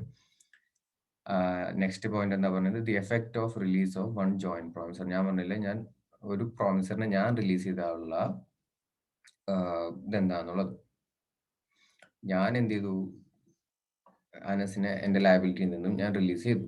ഞാൻ അനസിനെ എന്റെ ലയബിലിറ്റിയിൽ നിന്ന് റിലീസ് ചെയ്തു. When the promisor releases one joint promisor, ഞാൻ ഒരു പ്രോമിസറിനെ റിലീസ് ചെയ്ത് കഴിഞ്ഞാൽ it does not free the joint promisor from responsibility to other joint promisors. എന്ന് വെച്ചിട്ട് ബാക്കിയുള്ള 4 പേരുടെ അടുത്ത് നിന്നുള്ള റെസ്പോൺസിബിലിറ്റി ഒഴിവാവില്ലല്ലോ. നിങ്ങൾ ആരും എന്ത് ഒഴിവാക്കാൻ അതിന് തയ്യാറാവില്ല. കാരണം ഞാൻ അനസിന്റെ അടുത്ത് നിന്ന് കാശ് ചോദിക്കില്ല എന്ന് ഞാൻ അനസിന്റെ അടുത്ത് പറഞ്ഞിട്ടുള്ളൂ. ഞാനല്ലാതെ എനിക്ക് 2,000 രൂപ കുറവ് മതിയെന്നോ അല്ലെങ്കിൽ അങ്ങനെയൊന്നും പറഞ്ഞിട്ടില്ല. കാരണം എന്റെ 10,000 രൂപ മൊത്തമായിട്ട് വാങ്ങിച്ചിട്ടുള്ളതാണ്. സോ എനിക്ക് 2,000 ഉണ്ടായിരുന്നുള്ള കണക്ക് അറിയില്ല. ഞാനപ്പോൾ 10,000 രൂപ തന്നെ എന്ത് ചെയ്യും? ബാക്കിയുള്ള 4 പേരുടെ അടുത്ത് പോയി ചോദിക്കുന്നുണ്ടെങ്കിൽ അവര് 4 പേരും എന്ത് ചെയ്യും? അനസിന്റെ അടുത്ത് നിന്നും കൂടി ചോദിച്ചിട്ട് എന്ത് ചെയ്യുള്ളൂ? എനിക്ക് ക്യാഷ് തരുള്ളൂ. സോ അനസിന് ആ റെസ്പോൺസിബിലിറ്റിന്നോ അല്ലെങ്കിൽ ലയബിലിറ്റി നിന്നോ ആരും ഒഴിവാക്കില്ല. മറ്റുള്ള പ്രോമിസേഴ്സ് ജോയിന്റ് പ്രോമിസേഴ്സ് ഒഴിവാക്കില്ല എന്നുള്ളതാണ് പോയിന്റ്. നിങ്ങൾ ലോജിക്കലി ഒരു എക്സാമ്പിൾ ആയിട്ട് പറഞ്ഞ പോലെ തന്നെ ആലോചിച്ചാൽ മതി. അതുകൊണ്ടാണ് ഞാൻ ആദ്യം എക്സാമ്പിൾ പറഞ്ഞത്. സോ ഇപ്പോൾ ഈ 5 പോയിന്റും ക്ലിയർ ആയിട്ടുണ്ടാവും വിചാരിക്കുന്നു. ഇപ്പോൾ ഈ 5 പോയിന്റും ക്ലിയർ ആയിട്ടുണ്ടാവും വിചാരിക്കുന്നു. ഇനി ആർക്കെങ്കിലും ഡൗട്ട് ഉണ്ടോ? ക്ലിയർ. സോ ഇപ്പൊ ഞാൻ first devolution of joint liabilities അല്ലേ പറഞ്ഞേ? അതായത് ഒരു പ്രോമിസിയും ഒരാൾക്ക് റൈറ്റും 5 ആൾക്ക് ലയബിലിറ്റിയും അല്ലേ? ഒരാൾക്ക് റൈറ്റും 5 ആൾക്ക് ലയബിലിറ്റിയാണ് പറഞ്ഞത്. ഇനി തിരിച്ചാണെന്നുണ്ടെങ്കിൽ ആലോചിച്ച് നോക്കുക. ഞാൻ കടം വാങ്ങി നിങ്ങൾ 5 പേരുടെ കയ്യിൽ നിന്നും എന്നുള്ള സിറ്റുവേഷൻ ആണെന്നുണ്ടെങ്കിൽ എങ്ങനെയായിരിക്കും? ഞാൻ കടം വാങ്ങി നിങ്ങൾ 5 പേരാണെന്നുണ്ടെങ്കിൽ അപ്പോൾ അതിന്റെ സിറ്റുവേഷൻ എന്താണ്? എനിക്ക് പെർഫോം ചെയ്യണമെന്നുണ്ടെങ്കിൽ ഞാൻ കടം വാങ്ങിയത് നിങ്ങൾ 5 പേരുടെ അടുത്ത് നിന്നാണെന്നുണ്ടെങ്കിൽ പെർഫോം ചെയ്യണമെന്നുണ്ടെങ്കിൽ ഒരാൾ മാത്രം പറഞ്ഞാൽ എനിക്ക് പെർഫോം ചെയ്യണമെന്നില്ല. നിങ്ങൾ 5 പേരും കൂടി വന്ന് പറഞ്ഞാൽ മാത്രമേ എന്ത് ചെയ്യേണ്ടുള്ളൂ, പെർഫോം ചെയ്യേണ്ട ആവശ്യമുള്ളൂ. ഓക്കെ, നിങ്ങൾ 5 പേർ, കാരണം ഞാൻ ഒരാളുടെ ഫുൾ കാശ് കൊടുത്തിട്ട് മറ്റൊരാൾ അങ്ങനെ ഒരു പ്രശ്നം വരരുത്. സോ പെർഫോമൻസ് ചെയ്യേണ്ടത് എന്താണ്? അപ്പൊ ഞാൻ പറഞ്ഞിട്ടുണ്ട് നിങ്ങൾ 5 പേരും കൂടി വന്ന് ചോദിച്ചാൽ മാത്രമേ ഞാൻ പെർഫോം ചെയ്യുള്ളൂ എന്ന് പറഞ്ഞു കഴിഞ്ഞാൽ, നിങ്ങൾ 5 പേരും കൂടി വന്ന് ചോദിച്ചാൽ മാത്രമേ ഞാൻ ഒരു കാശ് തരേണ്ട ആവശ്യമുള്ളൂ. അല്ല ഞാൻ മുൻപ് തന്നെ പറയാണ്, അല്ലെങ്കിൽ നിങ്ങൾ മുമ്പ് തന്നെ പറയാണ്, ഞങ്ങളിൽ ഒരാൾ വന്ന് ചോദിച്ചാൽ നിങ്ങൾ കാശ് കൊടുക്കണമെന്ന് പറഞ്ഞു കഴിഞ്ഞാൽ ഞാൻ അങ്ങനെ എന്ത് ചെയ്യും, കാശ് കൊടുക്കേണ്ടി വരും. സോ ഇൻ ദാറ്റ് കേസ്, ഇപ്പൊ ഞാൻ പറഞ്ഞ പോലെ ഇപ്പൊ 5 പേരിൽ ഒരാള് 5 പേർക്കും ചിലപ്പോൾ എന്ത് വരും, 5 പേരിൽ 1-2 പേർക്ക് മെന്റലി അൺസ്റ്റേബിൾ ആയി, അതായത് അവർക്ക് കപ്പാസിറ്റി പോയില്ല എന്നുണ്ടെങ്കിൽ അവർ മരിച്ചുപോയി, അങ്ങനെ നിങ്ങൾക്ക് ഒരു സിറ്റുവേഷൻ, ഞാൻ പേരെടുത്ത് പറയുന്നില്ല, അങ്ങനെ ചുമ്മാ ഒരു അങ്ങനെ ഉണ്ടായിരിക്കും. അതാണ് ഇവിടുത്തെ സിറ്റുവേഷൻ. അപ്പോൾ നമ്മൾ ലയബിലിറ്റി ആണെന്നുണ്ടെങ്കിൽ എന്താ പറഞ്ഞത്, ലയബിലിറ്റി ചെയ്യേണ്ട പ്രോമിസറിന്റെ ലീഗൽ റെപ്രസെന്റേറ്റീവ്സിന് പോകും, അത് കഴിഞ്ഞാൽ അവരുടെ ഫാമിലി മെമ്പേഴ്സിന് പോകും എന്ന് പറഞ്ഞ പോലെ ഇവിടെ അതുപോലെ തന്നെയാണ്. റൈറ്റ് ഉള്ള ആളുടെ ലീഗൽ റെപ്രസെന്റേറ്റീവ്സ് വന്നിട്ട് എന്ത് ചെയ്യണം, പെർഫോം ചെയ്യാൻ പറയണം. അയാളില്ല എന്നുണ്ടെങ്കിൽ അയാൾ പ്രോമിസ് ചെയ്തിട്ടുള്ള പ്രോമിസിയുടെ റൈറ്റ് ഉള്ള ആളുടെ ഫാമിലി മെമ്പേഴ്സ് വന്നിട്ട് എന്ത് ചെയ്യും, പെർഫോം ചെയ്യാൻ വേണ്ടി പറയും. അതാണ് ഇവിടെ devolution of joint rights. Joint ലയബിലിറ്റീസിന്റെ അതേ പോയിന്റ് തന്നെയാണ്. ലയബിലിറ്റി എന്ന് പറയുമ്പോൾ 5 പേര് ഒരാളുടെ നിന്ന് കടം വാങ്ങി എന്ന് ആലോചിക്കുക. റൈറ്റ് എന്ന് പറയുമ്പോൾ എന്താണ്, ഒരാൾ 5 പേരും കൂടി ചേർന്ന് ഒരുമിച്ച് എന്ത് ചെയ്തു, ഇപ്പോൾ 5 പേരും കൂടി ഒരു ബിസിനസ് നടത്തുന്നു, ആ ബിസിനസ്സിൽ നിന്നും എന്തെങ്കിലും കാശ് വാങ്ങിച്ചു, അങ്ങനെ തിരിച്ചാലോചിക്കുക. അതാണ് devolution of joint right. Okay, jointly കുറച്ച് റൈറ്റ് ഉണ്ട്, എന്തെങ്കിലും കാശ് കിട്ടാനുള്ള റൈറ്റ് ഉണ്ടെന്നുണ്ടെങ്കിൽ അതെങ്ങനെയാണ് ഡെവല്യൂഷൻ സംഭവിക്കുക എന്നുള്ളത്. അത് അവിടെ പറഞ്ഞ അതേ ഡെവല്യൂഷൻ ആണ്. ആദ്യം റെഗുലർ റെപ്രസെന്റേറ്റീവ്സ്, അതല്ലാതെ തന്നെങ്കിൽ എന്താണ് ഫാമിലി മെമ്പേഴ്സ് നോർമലി ഇവിടെ ടെക്സ്റ്റിൽ എക്സ്പ്ലെയിൻ ചെയ്ത് പറയാറില്ല, ലീഗൽ റെപ്രസെന്റേറ്റീവ്സ് അല്ലെങ്കിൽ റെപ്രസെന്റേറ്റീവ്സ് എന്ന് മാത്രമേ എന്ത് ചെയ്യുള്ളൂ പറയാറുള്ളൂ. പക്ഷെ ഇതിങ്ങനെ മൈൻഡിൽ ആലോചിക്കുക, ഇങ്ങനെ ബാക്ക്ഗ്രൗണ്ടിൽ ആ ഒരു സിറ്റുവേഷനും കൂടി എന്ത് ചെയ്യാൻ വരും. ഈ റെപ്രസെന്റേറ്റീവ് എന്ന് എപ്പോഴും പറയുന്നത് സംടൈംസ് ഒരു ലീഗൽ റെപ്രസെന്റേറ്റീവ്സ് ആയിരിക്കും, സംടൈംസ് എന്തായിരിക്കും ഫാമിലി മെമ്പറിൽ ഒരു നോമിനി അങ്ങനെ ആരെങ്കിലും ഒക്കെ ആയിരിക്കാം. So അതാണ് എന്ത്, devolution of joint rights. When one person made a promise to 2 or more persons jointly, അതായത് ഞാൻ നിങ്ങളൊരു 2 പേരോ അല്ലെങ്കിൽ 5 പേരോട് പ്രോമിസ് ചെയ്യാണ്, 10,000 രൂപ ഞാൻ 5-ാം തീയതി തരാം, അല്ലെങ്കിൽ 10,000 രൂപ ഞാൻ 6-ാം തീയതി തരാം എന്ന് പറഞ്ഞ് പ്രോമിസ് ചെയ്യുന്നത്. In the right to claim performance rest with them jointly. അത് പെർഫോമൻസ് ചോദിക്കാൻ, അതായത് ആ കാശ് വേണമെന്ന് ചോദിക്കാനുള്ള റൈറ്റ് നോർമലി 5 പേർക്കും കൂടി ജോയിന്റ്ലി ആണുള്ളത്. ഒരാൾക്ക് ഒറ്റയ്ക്ക് 10,000 രൂപയും വാങ്ങിക്കാൻ പാടില്ല. പക്ഷെ അങ്ങനെ എക്സ്പ്രസ് ചെയ്തിട്ട് കോൺട്രാക്റ്റിൽ പറഞ്ഞിട്ടുണ്ട്, ഞാൻ തന്നെ 5 പേരും വന്ന് ചോദിക്കണം എന്നില്ല, ഒരാൾ വന്ന് ചോദിക്കാമെന്ന് എടുത്ത് പറഞ്ഞിട്ടുണ്ടെങ്കിൽ ഒരാൾക്ക് വന്ന് ചോദിക്കും, എന്നുണ്ടെങ്കിൽ 5 പേരും കൂടി വന്ന് ചോദിക്കും. അപ്പൊ അങ്ങനെ 5 പേര് ചോദിക്കേണ്ട ഒരു സിറ്റുവേഷൻ ആണെന്നുണ്ടെങ്കിൽ, ഒരാൾ മരിച്ചു പോയാൽ പിന്നെ കാശ് ചോദിക്കാൻ പറ്റില്ല എന്നുള്ളതല്ല, അയാളെ റെപ്രസെന്റേറ്റീവ്സും കൂടെ ചേർത്തിട്ട് ഈ 4 പേർ കൂടി വന്നിട്ട് എന്ത് ചെയ്യാം, കാശ് ചോദിക്കാം. അതിന് വേണ്ടിയിട്ടാണ് ഇങ്ങനെ ഒരു പോയിന്റ് ഇവിടെ എന്ത് ചെയ്തിട്ടുള്ളത്, പറഞ്ഞിട്ടുള്ളത്. സോ ഇത് ക്ലിയർ ആണെന്ന് വിചാരിക്കുന്നു. ഡെവല്യൂഷൻ ഓഫ് ജോയിന്റ് റൈറ്റ്സ് മൊത്തത്തിൽ എന്ത് കഴിഞ്ഞു, ഡെവല്യൂഷൻ എന്നുള്ള ഒരു പോയിന്റ് കഴിഞ്ഞു. മൊത്തത്തിൽ എന്ത് കഴിഞ്ഞു, ഡെവല്യൂഷൻ എന്നുള്ള ഒരു പോയിന്റ് കഴിഞ്ഞു.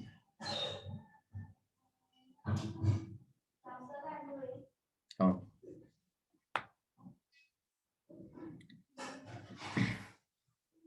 ആർക്കും ഡൗട്ട് ഇല്ലല്ലോ?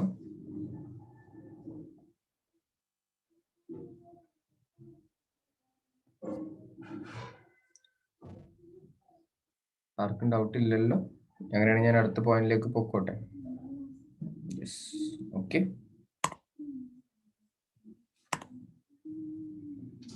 നെക്സ്റ്റ് ആണ് time and place of performance. Next ആണ് എന്ത്, time and place of performance.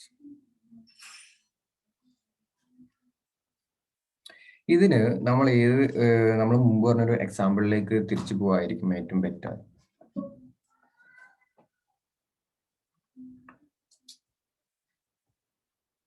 ഇതിന് മുമ്പ് ഞാനൊരു എക്സാമ്പിൾ പറഞ്ഞിട്ടില്ലേ, ഒരു കടയിലേക്ക് 5 ചാക്ക് അല്ലെങ്കിൽ 10 ചാക്ക് അരി വേണം എന്ന് പറഞ്ഞിട്ട് ഒരു എക്സാമ്പിൾ ഞാൻ പറഞ്ഞിട്ടുണ്ടായിരുന്നല്ലോ. ഒരു സൂപ്പർ മാർക്കറ്റ് ആണെന്നോ അല്ലെങ്കിൽ അങ്ങനെ എന്തെങ്കിലും ഒരു പലചരക്ക് കടയാണെന്ന് വിചാരിക്കുക.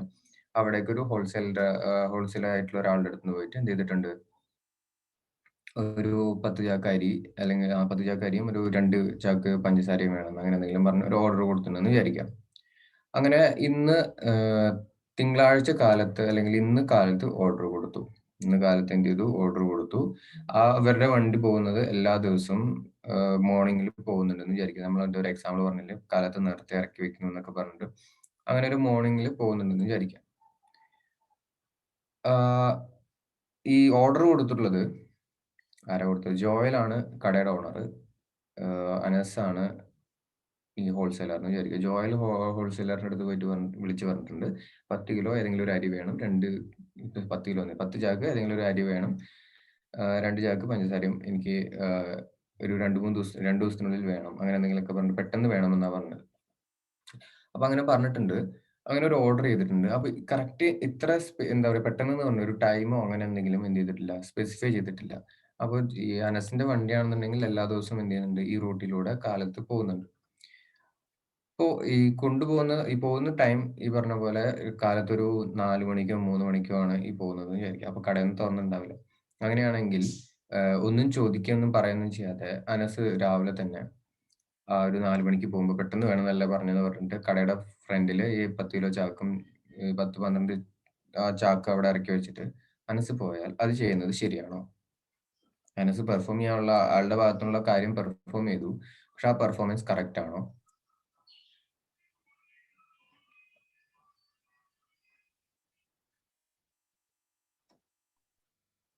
സോ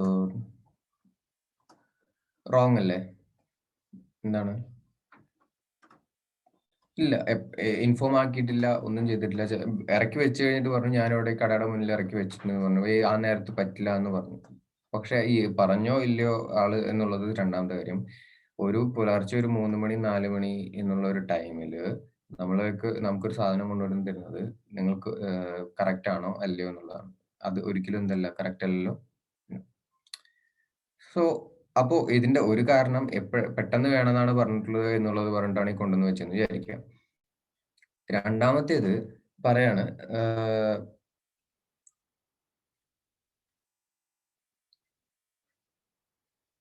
രണ്ടാമത്തേത് പറയാണ് എനിക്ക് നാളെ കിട്ടണമെന്ന് പറഞ്ഞൂന്ന് വിചാരിക്കുക. നാളെ കിട്ടണമെന്ന് പറഞ്ഞാൽ അപ്പഴും കൊണ്ടുവരേണ്ട ടൈം ഈ പറഞ്ഞ പോലെ നാളെയാണ് ഞാൻ പുലർച്ചയ്ക്ക് 4 മണിക്ക് എന്ന് പറഞ്ഞിട്ട് കാര്യമുണ്ടോ? എപ്പോഴാണ് നോർമലി അപ്പൊ കൊണ്ടുവരേണ്ടത് ഒരു ഇതിൽ പറയുകയാണെന്നുണ്ടെങ്കിൽ? ആ കട തുറക്കുന്നത് രാവിലെ 9 മണിക്കാണ്. കട അടയ്ക്കുന്നത് രാത്രി 9 മണിക്കാണെന്നുണ്ടെങ്കിൽ ആ കടയുടെ വർക്കിംഗ് ടൈം എന്താണ്? 9 to 9 ആണെന്നുണ്ടെങ്കിൽ ഈ വർക്കിംഗ് ടൈമിന്റെ ഇടയിലാണ് എന്ത് ചെയ്യേണ്ടത്? കൊണ്ടുവരേണ്ടത്. ഈ വർക്കിംഗ് ടൈമാണ് എന്ത് ചെയ്യേണ്ടത്? കൊണ്ടുവരേണ്ടത്. കറക്റ്റ് അല്ലേ? അപ്പോ ഈ പെട്ടെന്ന് വേണമെന്ന് പറഞ്ഞാലും ഇത് കൊണ്ടുവരേണ്ട ടൈം എന്താണ്? വർക്കിംഗ് ടൈമിലാണ് എന്ത് ചെയ്യേണ്ടത്? ഇത് കൊണ്ടുവരേണ്ടത്. അതല്ല ഇപ്പോ ഫസ്റ്റ് എക്സാമ്പിൾ പറഞ്ഞത് എന്താണ്? എനിക്ക് പെട്ടെന്ന് വേണമെന്ന് പറഞ്ഞു. അപ്പോ ഈ പറയുന്ന പോലെ വർക്കിംഗ് ടൈമിലാണ് കൊണ്ടുവന്ന് കൊടുക്കേണ്ടത്. അല്ലാതെ 4 മണിക്കോ അങ്ങനെയൊന്നും അല്ല കൊണ്ടുവന്ന് കൊടുക്കേണ്ടത്. രണ്ടാമത് പറഞ്ഞത് എനിക്ക് 10 കിലോ ഈ ഇത്രയും സാധനങ്ങൾ വേണമെന്ന് പറഞ്ഞ് വിളിച്ചു പറഞ്ഞു. ഇപ്പൊ കൊണ്ടുവരണ്ട. ഞാൻ പറയുമ്പോൾ മാത്രം ഇവിടെ കൊണ്ടുവന്നാൽ മതി എന്ന് പറഞ്ഞു കഴിഞ്ഞാൽ അനസിന് അത് പിറ്റേ ദിവസം തന്നെ അവിടെ കൊണ്ടുപോയി ഡെലിവറി ചെയ്യേണ്ട ലയബിലിറ്റി ഉണ്ടാവോ? ഇല്ലല്ലോ. അത് എപ്പോ മാത്രം എന്ത് ചെയ്താൽ മതി? എല്ലാം റെഡിയാക്കി വെക്കണം. സ്റ്റോക്ക് റെഡിയാക്കി വെക്കണം. എപ്പോഴാണ് കൊടുക്കേണ്ട ആവശ്യമുള്ളൂ? ജോയല് വിളിച്ചിട്ട് പറയാണ് ഓക്കെ നാളെ കൊണ്ടുവന്നോളൂ എന്ന് പറഞ്ഞ് വിളിച്ച് പറഞ്ഞാൽ മാത്രം എന്ത് ചെയ്താൽ മതി? ആ ഓർഡർ ചെയ്തിട്ടുള്ള ഐറ്റംസ് അവിടെ കൊണ്ടുപോയി ഡെലിവറി ചെയ്താൽ മതി. അതല്ലാതെ എന്ത് ചെയ്യണ്ട? ഡെലിവറി ചെയ്യേണ്ട ആവശ്യമില്ല. കറക്റ്റ് അല്ലേ? അപ്പൊ അത് ഡെലിവറി ചെയ്യാൻ വേണ്ടി എപ്പോഴാണോ പറയുന്നത് അപ്പൊ എന്ത് ചെയ്താൽ മതി? ഡെലിവറി ചെയ്താൽ മതി.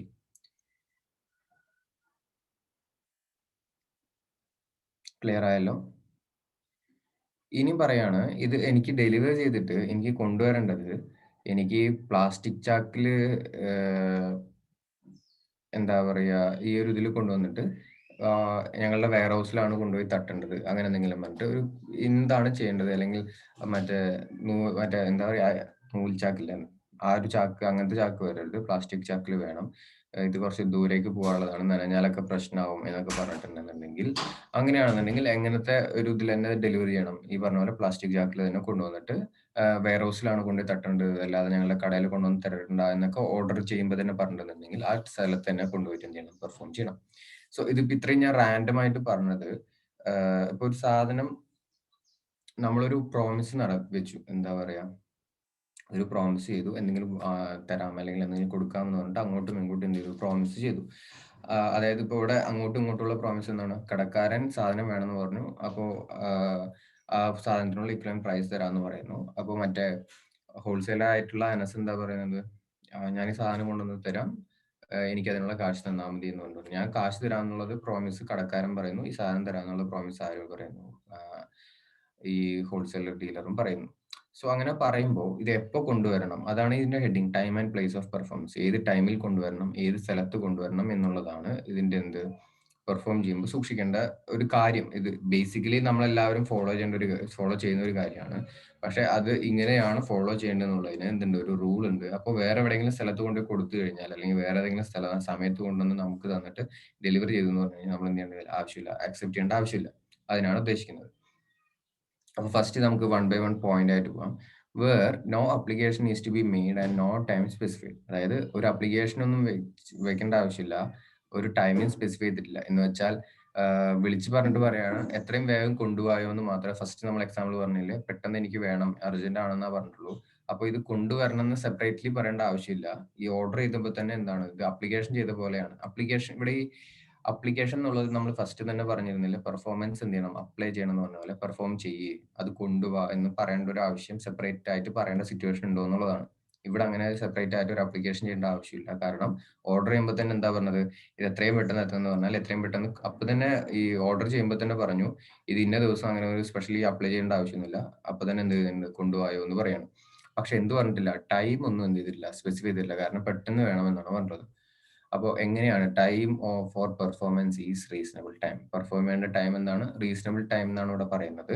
ഇവിടെ എന്തുകൊണ്ടാണ് റീസണബിൾ ടൈം എന്ന് പറയുന്നത് എന്ന് വെച്ചാൽ, എന്താണ് റീസണബിൾ ടൈം എന്ന് ചോദിച്ചാൽ, ഇപ്പോൾ എനിക്കൊരു ഷോപ്പ് ഉണ്ടെന്ന് വിചാരിക്കുക. എന്റെ ഷോപ്പ് ഞാൻ തുറക്കുന്നത് കാലത്ത്, ഇപ്പോൾ ഒരു ഹോട്ടലോ അങ്ങനെ എന്തെങ്കിലുമൊക്കെ ആണെന്നുണ്ടെങ്കിൽ ഞാൻ തുറക്കുന്നത് കാലത്ത് 4 മണി തൊട്ട് നൈറ്റ് 11 മണി വരെ തുറക്കുന്ന ഒരു ഷോപ്പാണെന്നുണ്ടെങ്കിൽ, ആ ഷോപ്പിൽ പുലർച്ചെ ഒരു 5 മണിക്ക് സാധനങ്ങൾ കൊണ്ടുവന്നു കഴിഞ്ഞാൽ അതെന്താണ്, റീസണബിൾ ടൈം ആണ്. പക്ഷേ എന്താ പറയാ, പലചരക്ക് കടയാണ്, അങ്ങനെ എന്തെങ്കിലും ഒരു കടയാണ്, ഞാൻ തുറക്കുന്നത് 10 മണിക്ക് തുറന്നിട്ട് രാത്രി ഒരു 7 മണി വരെ 8 മണി വരെ തുറക്കുന്നുണ്ടെങ്കിൽ ആ കടയുടെ റീസണബിൾ ടൈം എന്നുള്ളത് എന്താണ്, കട റീസണബിൾ ടൈം എന്നുള്ളതാണ് ആ 10 to 7 ആണ്. സോ ആ റീസണബിൾ ടൈം എന്താണോ ആ റീസണബിൾ ടൈം അനുസരിച്ചിട്ട് വേണം ചെയ്യേണ്ടത്, പെർഫോം ചെയ്യേണ്ടത്. നമ്മൾ ഫസ്റ്റ് പറഞ്ഞ പോലെ 9 മണിക്ക് തുറക്കുന്ന കടയിൽ കാലത്ത് എന്താ പറയുക 6 മണിക്കോ 7 മണിക്കോ അല്ലെങ്കിൽ 5 മണിക്കോ 4 മണിക്കോ പോയിട്ട് അവിടെ കൊണ്ടുപോയി അത് എന്ത് ചെയ്യരുത്, ഡെലിവറി ചെയ്തിട്ട് ഞാൻ പെർഫോം ചെയ്തു എന്ന് പറയരുത്. അവിടെ പോയി ഡെലിവറി ചെയ്തിട്ട് എന്ത് ചെയ്യരുത്, പെർഫോം ചെയ്തു എന്ന് പറയരുത്. അതാണ് ഫസ്റ്റ് പോയിന്റ്. ഒരു അപ്ലിക്കേഷൻ ഒന്നും ആവശ്യമില്ല, പെട്ടെന്ന് വേണമെന്നാണ് പറഞ്ഞത്, അപ്ലൈ ചെയ്യേണ്ട, പെർഫോം ചെയ്യുന്ന പറഞ്ഞ് വിളിച്ചു പറയേണ്ട, സെപ്പറേറ്റ് വിളിച്ചു പറയേണ്ട ആവശ്യമില്ല. ടൈം സ്പെസിഫൈ ചെയ്തിട്ടാണെന്നുണ്ടെങ്കിൽ റീസണബിൾ ടൈം, അതായത് ഇപ്പൊ ഈ ടൈം ആൻഡ് പ്ലേസ് ഓഫ് പെർഫോമൻസിന്റെ ഒരു ബേസിക് പോയിന്റ് നിങ്ങൾ അത് എവിടെ വേണമെങ്കിലും ഒരു എക്സാമ്പിൾ എഴുതുമ്പോൾ നിങ്ങൾ എഴുതാം, ഈസി ആയിട്ട് എഴുതാം. Where no time and place is എന്താ പറയുക specified, the performance should be at reasonable time at a reasonable place. Okay, എന്താ പറയുന്നത്, ഒരു ടൈമോ പ്ലേസോ എവിടെയാണ് പെർഫോം ചെയ്യേണ്ടത്, ഏത് സമയത്താണ് പെർഫോം ചെയ്യേണ്ടത് എന്നൊന്നും സ്പെസിഫൈ ചെയ്തിട്ടില്ല എന്നുണ്ടെങ്കിൽ റീസണബിൾ ടൈമിൽ റീസണബിൾ പ്ലേസിൽ എന്ത് ചെയ്യണം, പെർഫോമൻസ് ചെയ്യണം. റീസണബിൾ ടൈമിൽ റീസണബിൾ പ്ലേസിൽ പെർഫോം ചെയ്യണം. ഇത് കോമൺ പോയിന്റ് ആണ്. ഒന്നും സ്പെസിഫൈ ചെയ്തിട്ടില്ലെങ്കിൽ റീസണബിൾ ടൈം. അടുത്തത് പറയുന്നുണ്ട് where time is specified and no place application to be made. അതായത് ടൈം സ്പെസിഫൈ ചെയ്തിട്ടുണ്ട്, അപ്ലിക്കേഷൻ ഒന്നും എന്ത് ചെയ്യേണ്ട ആവശ്യമില്ല എന്നുണ്ടെങ്കിൽ, അങ്ങനെയാണെങ്കിൽ ടൈം സ്പെസിഫൈ ചെയ്തിട്ടുള്ളതാണ്, എനിക്കൊരു കാലത്തൊരു 12 മണിക്കുള്ളിൽ എനിക്ക് കിട്ടണം, അല്ലെങ്കിൽ ഉച്ചയ്ക്ക് ഒരു 12 മണിക്ക് മുമ്പ് എനിക്ക് കിട്ടണം എന്ന് പറഞ്ഞു കഴിഞ്ഞാൽ ടൈം സ്പെസിഫൈ ചെയ്തിട്ടുണ്ട്. ആ ടൈം സ്പെസിഫൈ ചെയ്തിട്ടുണ്ട്, എന്ത് പേരിൽ അപ്ലിക്കേഷൻ ഒന്നും ആവശ്യമില്ല എന്നുണ്ടെങ്കിൽ എപ്പോഴാണ് അത് ഡെലിവറി ചെയ്യേണ്ടത്, ആ ടൈം എപ്പോഴാണോ പറഞ്ഞിട്ടുള്ളത് ആ പറഞ്ഞ ടൈമിൽ. ക്ലിയർ അല്ലേ? ആ ടൈം എപ്പോഴാണോ പറഞ്ഞിട്ടുള്ളത് ആ പറഞ്ഞ ടൈമിൽ എന്ത് ചെയ്യണം. ഇപ്പൊ നിങ്ങളോട് പറഞ്ഞിട്ട് നിങ്ങൾ ഒരു കടക്കാരാണ്, നിങ്ങൾ പറയണേ നിങ്ങൾക്ക് ചിലപ്പോൾ എന്തെങ്കിലും ഒരു കല്യാണത്തിന്റെ ഒരു ഓർഡറോ അങ്ങനെ എന്തെങ്കിലും സ്പെഷ്യൽ ഓർഡർ ഉണ്ടെന്ന് വിചാരിക്കുക. അപ്പോൾ തിങ്കളാഴ്ച രാത്രി ഒരു ഉച്ചയ്ക്ക് മുമ്പ് നിങ്ങൾ ഈ സാധനങ്ങളൊക്കെ കസ്റ്റമേഴ്സിന് നിങ്ങൾക്ക് കൊടുക്കണമെന്നുണ്ടെങ്കിൽ നിങ്ങൾ വിളിച്ച് പറയാണ്, എനിക്ക് തിങ്കളാഴ്ച രാവിലെ 10 മണിക്ക് മുമ്പ് എന്ത് കിട്ടണം, ഞാൻ ഓർഡർ ചെയ്തിട്ടുള്ള സാധനങ്ങൾ, ഇപ്പോൾ ഒരു എത്ര ചാക്ക് അരിയാണ് എന്നുണ്ടെങ്കിൽ ആ എത്ര ചാക്ക് അരി എനിക്ക് കിട്ടണം എന്ന് പറഞ്ഞ് നിങ്ങൾ ഓർഡർ ചെയ്തിട്ടുണ്ടെങ്കിൽ 10 മണിക്ക് മുമ്പ് തന്നെ നിങ്ങൾക്ക് എന്ത് ചെയ്യണം, കിട്ടണം. അതിന് പിന്നെ രണ്ടാമത് വിളിച്ചിട്ട് എന്ത് ചെയ്യേണ്ട ആവശ്യമില്ല, പറയേണ്ട ആവശ്യമില്ല. ഞാൻ ഓർഡർ ചെയ്യുമ്പോൾ തന്നെ എന്താണ്, എനിക്ക് തിങ്കളാഴ്ച കാലത്ത് 10 മണിക്ക് മുമ്പ് എനിക്ക് കിട്ടണം എന്നുണ്ടെങ്കിൽ അതിന് സെപ്പറേറ്റ് എന്തിന്റെ ആവശ്യമില്ല, കൊണ്ടുപോയോ എന്ന് പറഞ്ഞ് വിളിച്ച് പറയേണ്ട ആവശ്യം ഇല്ല. കൊണ്ടുപോയോ എന്ന് എന്ത് ചെയ്യേണ്ട ആവശ്യമില്ല, വിളിച്ച് പറയേണ്ട ആവശ്യമില്ല. അതാണ് പറയുന്നത് time is specified and no application to be made. Time specify ചെയ്തിട്ടുണ്ട്, അപ്ലിക്കേഷൻ ഒന്നും ആവശ്യമില്ല. അതിന് ആ സ്പെസിഫൈ ചെയ്ത ടൈമിൽ ഒരു ബിസിനസ് അവേഴ്സ് ആണെന്നുണ്ടെങ്കിൽ പ്രോപ്പർ പ്ലേസിൽ കൊണ്ടുകൊടുക്കണം. അപ്പൊ ഇവിടെ ഈ ഒരു പ്രോപ്പർ പ്ലേസിന്റെ ഒരു ഇമ്പോർട്ടൻസ് എന്താണെന്ന് ചോദിച്ചു കഴിഞ്ഞാൽ, ഇപ്പൊ നിങ്ങൾ എന്ത് ചെയ്തു, ഒരു സാധനം ഓർഡർ ചെയ്തിട്ട് നിങ്ങൾ പറഞ്ഞിട്ടുള്ളത് എന്റെ കടയിലേക്ക് കൊണ്ടുപോയെന്നാണ് പറഞ്ഞത്. ഒന്നും നിങ്ങൾ എന്ത് ചെയ്തിട്ടില്ല, സ്പെസിഫൈ ചെയ്ത് പറഞ്ഞിട്ടില്ല. അപ്പോൾ ഈ ഹോൾസെയിലർക്ക് നിങ്ങളുടെ വീട് അറിയാം, നേരെ വീട്ടിൽ കൊണ്ടുവന്നിട്ട് ഇത് ഞാനിവിടെ എന്താ പറയുക സമയം കറക്റ്റ് ആണ്, ഒരു 10 മണിക്ക് മുമ്പ് കൊണ്ടുവന്നിട്ട് നേരെ വീട്ടിൽ കൊണ്ടുവന്നിട്ട് എന്നിട്ട് എന്താ പറയുക അവിടെ കൊണ്ടുവന്നിട്ട് എല്ലാം ഇറക്കി വെച്ച് കഴിഞ്ഞാൽ അത് കറക്റ്റ് ആവോ, അത് പ്രോപ്പർ പ്ലേസ് ആണോ, അല്ലെങ്കിൽ അത് റീസണബിൾ പ്ലേസ് ആണോ? അതൊരിക്കലും എന്താവില്ല റീസണൽ പ്ലേസ് അല്ല. നിങ്ങളുടെ വീട്ടിൽ കൊണ്ടുവന്നിട്ടാണ് എന്തിനാ ഇറക്കുന്നത്. നിങ്ങളുടെ കട ടൗണിലാണ്, നിങ്ങളുടെ വീട് ഒരു 10 കിലോമീറ്റർ അപ്പുറത്താണെന്നുണ്ടെങ്കിൽ ഇതൊരിക്കലും എന്തില്ല ശരിയാവില്ല. ചിലപ്പോൾ അവിടെ പോകുന്ന വഴിയിൽ നിങ്ങളുടെ വീട് ഉണ്ടെന്ന് പറഞ്ഞിട്ട് അവിടെ ഇറക്കിയതാണെന്നുണ്ടെങ്കിൽ അതെന്തല്ല ഒരിക്കലും കറക്റ്റ് അല്ല. അതുകൊണ്ടാണ് ഞാൻ ഫസ്റ്റ് തന്നെ കോമൺ ആയിട്ട് പറഞ്ഞില്ല, reasonable time and reasonable place, അല്ലെങ്കിൽ അതിനാണ് ഇവിടെ എന്ത് പറയുന്നത്, പ്രോപ്പർ പ്ലേസിൽ എന്ത് ചെയ്യണം, അതിന് പെർഫോം ചെയ്യണം എന്ന് പറയുന്നത്. അതാണ് സെക്കൻഡ് പോയിന്റ്. ടൈം സ്പെസിഫൈ ചെയ്തിട്ടുണ്ട് എന്നുണ്ടെങ്കിൽ ആ സ്പെസിഫൈ ചെയ്ത ടൈമിൽ പ്രോപ്പർ പ്ലേസിൽ എന്ത് ചെയ്യണം, അത് പെർഫോം ചെയ്യണം. മൂന്നാമത്തെ പോയിന്റ് ആണ് അപ്ലിക്കേഷൻ ഫോർ പെർഫോമൻസ്. മൂന്നാമത്തെ പോയിന്റ് ആണ് അപ്ലിക്കേഷൻ ഫോർ പെർഫോമൻസ്. അതായത് ഓർഡർ ചെയ്തിട്ടുണ്ട് സാധനം, എനിക്കിപ്പോൾ ഇത്ര ചാക്ക് അരി വേണം എന്നൊക്കെ പറഞ്ഞിട്ട് ഓർഡർ ചെയ്തിട്ടുണ്ട്. പക്ഷെ എന്ത് ചെയ്യുന്നില്ല, ഞാൻ പറയുമ്പോൾ കൊണ്ടുവന്നാൽ മതി എന്ന് പറഞ്ഞിട്ടുണ്ടെങ്കിൽ, നമ്മൾ കുറച്ച് നേരത്തെ പറഞ്ഞല്ലേ, ഓർഡർ ചെയ്തിട്ടുണ്ട് ഞാൻ പറയുമ്പോൾ കൊണ്ടുവന്നാൽ മതി എന്ന് പറഞ്ഞിട്ടുണ്ടെങ്കിൽ അത് എപ്പോൾ മാത്രം പെർഫോം ചെയ്താൽ മതി, എപ്പോൾ മാത്രം പെർഫോം ചെയ്താൽ മതി, ആരാണോ പ്രോമിസി ആ പ്രോമിസി പറയണം ഓക്കെ ഇത് നാളെ കൊണ്ടുപോയോ എന്ന് പറഞ്ഞിട്ടുണ്ടെങ്കിൽ ആ പ്ലേസും ആ സ്ഥലവും ആ സമയവും എന്താണോ പറയുന്നത് ആ പറയുന്ന സമയത്ത് ആ പറയുന്ന പ്ലേസിൽ എന്ത് ചെയ്താൽ മതി, അത് പെർഫോം ചെയ്താൽ മതി. അതിന് മുമ്പ് എന്ത് ചെയ്യേണ്ട ആവശ്യമില്ല, പെർഫോം ചെയ്യേണ്ട ആവശ്യമില്ല. അതിന് മുമ്പ് എന്ത് ചെയ്യേണ്ട ആവശ്യമില്ല, പെർഫോം ചെയ്യേണ്ട ആവശ്യമില്ല. അതാണ് അപ്ലിക്കേഷൻ ഫോർ പെർഫോമൻസിൽ പറയുന്നത്. അതിൽ അതായത് ഏതെങ്കിലും ഒരു സിറ്റുവേഷനിൽ പറയാണ് ഓർഡർ ചെയ്ത് വെച്ചു പക്ഷെ ഇപ്പൊ കൊണ്ടുവരണ്ട, ഞാൻ പറഞ്ഞാൽ മാത്രം കൊണ്ടുവന്നാൽ മതി, ഞാൻ അപ്ലൈ ചെയ്യണം, പെർഫോം ചെയ്യുമെന്ന് ഞാൻ പറഞ്ഞാൽ മാത്രം ചെയ്താൽ മതി, അങ്ങനെ ഒരു സിറ്റുവേഷൻ ഉണ്ടെന്നുണ്ടെങ്കിൽ എപ്പോൾ മാത്രം ചെയ്താൽ മതി, ആ പറയുന്ന സമയത്ത് പെർഫോം ചെയ്താൽ മതി, അല്ലാതെ എന്ത് ചെയ്യേണ്ട ആവശ്യമില്ല, പെർഫോം ചെയ്യേണ്ട ആവശ്യമില്ല. അതാണ് തേർഡ് പോയിന്റ്. ഞാൻ മൊത്തം പറഞ്ഞു കഴിഞ്ഞിട്ട് നമുക്ക് എന്ത് ചെയ്യാം, നിങ്ങൾക്ക് ടൈം വായിക്കാൻ തന്നിട്ട് എന്തെങ്കിലും ഡൗട്ട്സ് ഉണ്ടെങ്കിൽ എന്ത് ചെയ്യാം, എക്സ്പ്ലെയിൻ ചെയ്യട്ടെ. ഞാൻ അടുത്തതിലേക്ക് പോവാണ്. അടുത്തത് place for performance of promise where no application to be made. അത് നമ്മൾ ഓൾറെഡി എന്ത് ചെയ്തു, ഡിസ്കസ് ചെയ്തു. ഒരു പ്ലേസ് ഓഫ് പെർഫോമൻസ് എവിടെയാണ് പെർഫോം ചെയ്യേണ്ടത്, where no application to be made and no place fixed for performance. ഒരു പ്ലേസും ഫിക്സ് ചെയ്തിട്ടില്ല, ഇന്ന സ്ഥലത്താണ് പെർഫോം ചെയ്യേണ്ടത് എന്നുള്ളത് ഒരു പ്ലേസും ഫിക്സ് ചെയ്തിട്ടില്ല എന്നുണ്ടെങ്കിൽ, അപ്പോ എന്താണ് ഇപ്പൊ ഒരു എക്സാമ്പിൾ എന്ന് വെച്ച് കഴിഞ്ഞാൽ, നിങ്ങളൊരു സൂപ്പർ മാർക്കറ്റ് ആണ്. അപ്പൊ നിങ്ങൾക്ക് അറിയാം, ഇപ്പോ ജോയലിന് ഒരു സൂപ്പർ മാർക്കറ്റ് ആണ്, അനസിനറിയാം സൂപ്പർ മാർക്കറ്റിലും ചില സമയങ്ങളിൽ ഇറക്കാറുണ്ട്, ചില സമയത്ത് അവർക്കൊരു ഗോഡൌൺ ഒരു 2 കിലോമീറ്റർ അപ്പുറത്തുണ്ട്, ഗോഡൌണിൽ കൊണ്ടുപോയിട്ട് ഇറക്കാറുണ്ട്. അപ്പോൾ അനസ് ഇപ്പൊ ജോയലിന് എന്ത് ചെയ്യണം, ജോയലിന്റെ ഏത് സ്ഥലത്താണ് ഈ ഡെലിവറി ചെയ്യേണ്ടത് അനസ് എന്ത് ചെയ്യണം, ഒരു ഡൗട്ടാണ്. അതായത് കടയിൽ സൂപ്പർ മാർക്കറ്റിൽ കൊണ്ട് കൊടുക്കണോ അല്ലെങ്കിൽ വെയർ ഹൗസിൽ കൊണ്ട് കൊടുക്കണോ അല്ലെങ്കിൽ ഗോഡൌണിൽ കൊണ്ട് കൊടുക്കണോ എന്നുള്ളൊരു ഡൗട്ട് ഉണ്ടെന്നുണ്ടെങ്കിൽ, അപ്പോ ജോയലിന്റെ ഭാഗത്ത് നിന്ന് ചെയ്യേണ്ട ഒരു ഡ്യൂട്ടി, അല്ലെങ്കിൽ ജോയലിന്റെ ഭാഗത്തുനിന്നല്ല, സോറി, അനസിന്റെ ഭാഗത്തുനിന്നുള്ള ഒരു ഡ്യൂട്ടി എന്താണ്, അനസിന്റെ ഭാഗത്തുനിന്ന് അനസ് ചോദിക്കേണ്ട ഒരു കാര്യം എന്താണ്, എവിടെയാണ് ഞാൻ പെർഫോം ചെയ്യേണ്ടത്, ഏത് സ്ഥലത്താണ് ഞാൻ ഈ പ്ലേസിലാണ് ഞാൻ ഡെലിവറി ചെയ്യേണ്ടത്, എവിടെയാണ് ഞാൻ അത് കൊണ്ടുവരേണ്ടത് എന്നുള്ളത് ചോദിക്കുക എന്നുള്ളത് ആരുടെ ഡ്യൂട്ടിയാണ്, അനസിന്റെ ഒരു ഡ്യൂട്ടിയാണ്. അങ്ങനെ ഒരു ഡ്യൂട്ടി ഉണ്ട് എന്നുണ്ടെങ്കിൽ ആ കാര്യം ചെയ്തു കഴിഞ്ഞാൽ മാത്രമേ ആർക്ക് പെർഫോം ചെയ്യാൻ പാടുള്ളൂ, അനസിനത് പെർഫോം ചെയ്യാൻ പാടുള്ളൂ. സിംപ്ലി പറയുകയാണെന്നുണ്ടെങ്കിൽ, ഇപ്പോ ഞാനൊരു കട നടത്തുന്നുണ്ട്, എനിക്കൊരു ഗോഡൌൺ ഉണ്ട്, ഇത് ആർക്കറിയാം, എനിക്ക് ഡെലിവറി ചെയ്യുന്ന ആൾക്കറിയാം. ഞാൻ നോർമലി വിളിച്ചിട്ട് എന്ത് പറയും, കടയിലേക്ക് കൊണ്ടുപോവാ, അല്ലാന്നുണ്ടെങ്കിൽ എന്റെ ഗോഡൌണിൽ കൊണ്ട് ഇറക്കിയാൽ മതി എന്ന് പറയും. പക്ഷെ ഇത്തവണ ഞാനൊന്നും പറഞ്ഞിട്ടില്ല എന്നുണ്ടെങ്കിൽ, ഇത്തവണ ഞാൻ ഒന്നും പറയാതെ എനിക്ക് ഇത്ര വേണമെന്ന് മാത്രം പറഞ്ഞു, അപ്പൊ അനസിനൊരു ഡൗട്ട്, അയ്യോ ഞാൻ എവിടേക്ക് കൊണ്ടുവന്നൊരു ഡൗട്ട് ഉണ്ടെന്നുണ്ടെങ്കിൽ അത് വിളിച്ച് എന്ത് ചെയ്യണം, ക്ലാരിഫൈ ചെയ്തിട്ട് അത് ഏത് പ്ലേസിലാണ് എന്നുള്ളത് എന്ത് ചെയ്യണം, അത് ഏത് പ്ലേസിലാണ് ഞാൻ പെർഫോം ചെയ്യുന്നത് എന്നുള്ളത് ചോദിക്കണം. സോ അങ്ങനെ ചോദിച്ചിട്ടില്ല എന്നുണ്ടെങ്കിൽ നോർമലി അനസിന് പെർഫോം ചെയ്യാൻ പറ്റുന്ന സ്ഥലം ഏതാണ്, ഡയറക്ട്ലി ഷോപ്പിലേക്ക് കൊണ്ടുവരിക എന്നുള്ളതാണ്. അവിടെ എത്തിക്കഴിഞ്ഞിട്ട് ആരോട് ചോദിക്കുക, ഞാൻ ഇവിടെ ഇറക്കട്ടെ അല്ലെങ്കിൽ ഗോഡൌണിൽ പോട്ടെ എന്ന് ചോദിച്ചതിന് ശേഷം മാത്രം എന്ത് ചെയ്യാൻ പാടുള്ളൂ, പെർഫോം ചെയ്യുള്ളൂ. അതാണ് അവിടെ പറയുന്നത്. Where place for performance of promise where no application to be made, no place fixed. അതായത് എന്റെ ഭാഗത്ത്, അതായത് ജോയലിന്റെ ഭാഗത്ത് നിന്ന് ഒരു അപ്ലിക്കേഷൻ വെക്കേണ്ട ആവശ്യമില്ല, ഒരു ഏത് സ്ഥലത്താണ് ചെയ്യേണ്ടത് എന്നുള്ളത് ഫിക്സ് ചെയ്തിട്ടില്ല, ഒന്നും പറഞ്ഞിട്ടില്ല. അങ്ങനെയാണെങ്കിൽ ഡ്യൂട്ടി ഓഫ് ദി പ്രോമിസറോട് ആരാണ്, അനസിന്റെ ഒരു ഡ്യൂട്ടിയാണ് to apply to promisee for reasonable place of performance. അപ്പൊ പ്രോമിസറുടെ ഡ്യൂട്ടി, അനസിന്റെ ഡ്യൂട്ടി എന്താണ്, പ്രോമിസ്, അതായത് ജോയലിന്റെ അടുത്ത് പോയി ചോദിക്കണം, ഞാൻ എവിടെയാണ് ഇത് കൊണ്ടുവന്ന് ഇറക്കി വെക്കേണ്ടത് എന്നുള്ളത് ചോദിച്ചിട്ട് വേണം എന്ത് ചെയ്യേണ്ടത്, പെർഫോം ചെയ്യേണ്ടത് എന്നുള്ളതാണ് ഫോർത്ത് പോയിന്റിൽ പറയുന്നത്, place of performance. Last point ആണ് performance in manner or at time prescribed or sanctioned by promisee. അതായത് ഞാൻ പറഞ്ഞല്ലോ, എനിക്ക് ഈ അരി വേണ്ടത് പ്ലാസ്റ്റിക് ചാക്കിലാണ്, അത് കൊണ്ടുവരേണ്ടത് കാലത്തൊരു 10 മണിക്ക് മുമ്പ് തന്നെ കൊണ്ടുവരണം എന്നിങ്ങനെയൊക്കെ സ്പെസിഫൈ ചെയ്തിട്ടുണ്ടെന്നുണ്ടെങ്കിൽ ഞാൻ എന്താണോ പറഞ്ഞിട്ടുള്ളത് അതേ മോഡലിൽ, അപ്പോൾ അതാണ് ഇവിടെ പറയുന്നത്, should be made in the manner or time prescribed by promisee. ഞാൻ എന്താണോ ഞാൻ അല്ലെങ്കിൽ പ്രോമിസ് ചെയ്തിട്ടുള്ള ഈ കേസിൽ ജോയിൽ പറയുന്നുണ്ടെന്നുണ്ടെങ്കിൽ ആ പറയുന്ന മോഡലിൽ തന്നെ എന്ത് ചെയ്യണം, പെർഫോം ചെയ്യണം. So time and place of പെർഫോമൻസിൽ കോമൺ ആയിട്ടുള്ളത് ഒന്നും സ്പെസിഫൈ ചെയ്ത് പറഞ്ഞിട്ടില്ല എന്നുണ്ടെങ്കിൽ അവിടെ എന്താണ് ടൈം, അവിടെ എന്താണ് പ്ലേസ് എന്ന് ചോദിച്ചാൽ റീസണബിൾ ടൈം, റീസണബിൾ പ്ലേസ് ആണ്. അതാണ് ഫസ്റ്റ് പോയിന്റ്. ഒരു ആപ്ലിക്കേഷൻ ഇല്ല, ടൈമിംഗ് സ്പെസിഫൈ ചെയ്തിട്ടില്ല എന്നുണ്ടെങ്കിൽ റീസണബിൾ ടൈമിനിൽ എന്ത് ചെയ്യണം, പെർഫോം ചെയ്യണം. അതായത് ഞാൻ ഇന്ന് ഓർഡർ ചെയ്തിട്ട് എനിക്ക് 2 മാസം കഴിഞ്ഞിട്ട് കൊണ്ടുവരാ എന്നുള്ളത് എന്തല്ല, ശരിയല്ല. അതുപോലെ ഇന്ന് ഓർഡർ ചെയ്തിട്ട് നാളെ കൊണ്ടുവരുന്നത് ഓക്കെ, പക്ഷെ ആ കൊണ്ടുവരുന്ന ടൈം എന്താണ്, ഒരു പ്രോപ്പർ ബിസിനസ് അവേഴ്സിലായിരിക്കണം, ഒരു പ്രോപ്പർ പ്ലേസിലായിരിക്കണം എന്നുള്ളതാണ് നെക്സ്റ്റ് പോയിന്റ്. അതായത് ടൈം സ്പെസിഫൈ ചെയ്തിട്ടുണ്ട്, അതായത് ഇന്നൊരു ടൈമിൽ മാത്രം കൊണ്ടുവരണം എന്ന് പറഞ്ഞെങ്കിൽ ആ ഒരു ടൈമിൽ മാത്രം എന്ത് ചെയ്യണം, കൊണ്ടുവരണം. അങ്ങനെയാണെങ്കിൽ എവിടെയാണ്, പ്രോപ്പർ പ്ലേസിൽ കൊണ്ടുവരണം. ആ ഒരു പ്രോപ്പർ പ്ലേസിൽ ആ പറഞ്ഞ സമയത്ത് എന്ത് ചെയ്യണം, കൊണ്ടുവരണം.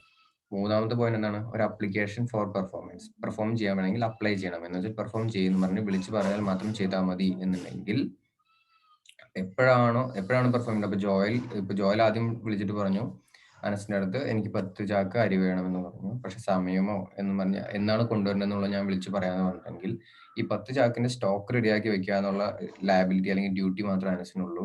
അത് കൊണ്ടു കൊടുക്കുക, ഡെലിവറി ചെയ്യേണ്ട ഡ്യൂട്ടി അനസിനില്ല. എപ്പോൾ മാത്രമേ ഡ്യൂട്ടി വരുള്ളൂ, വൺസ് സ്റ്റാൻലി പേര് മാറിപ്പോയി, ജോയിൽ വിളിച്ചിട്ട് എന്ത് പറയണം, ഓക്കെ ഈ ചാക്കാരി ഇത്ര ചാക്കാരി കൊണ്ടുപോയോ എന്ന് വിളിച്ച് പറഞ്ഞാൽ മാത്രമേ എന്ത് ചെയ്യേണ്ട ആവശ്യമുള്ളൂ, ഡെലിവറി ചെയ്യേണ്ട ആവശ്യമുള്ളൂ അല്ലെങ്കിൽ പെർഫോം ചെയ്യേണ്ട ആവശ്യമുള്ളൂ. അതാണ് application for performance. Promisee has to apply for performance.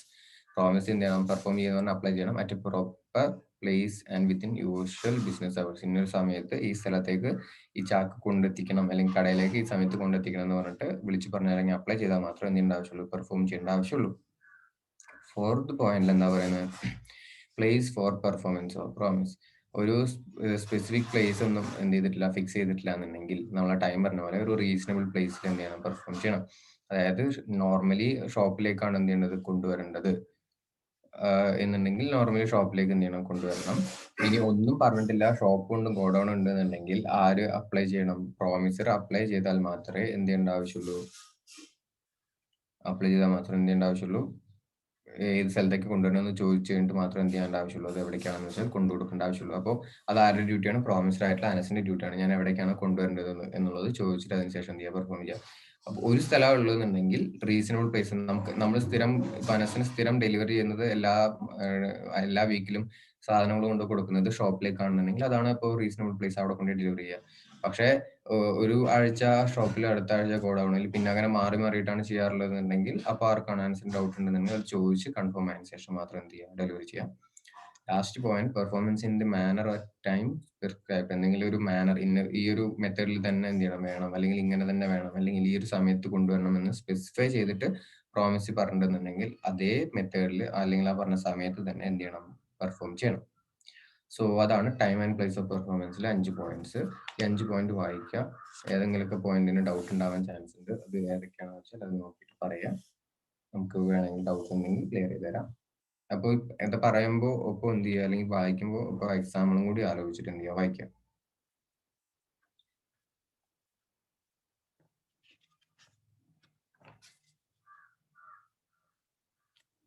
So ഒന്ന് വേഗം വായിച്ചു നോക്കി എല്ലാവരും.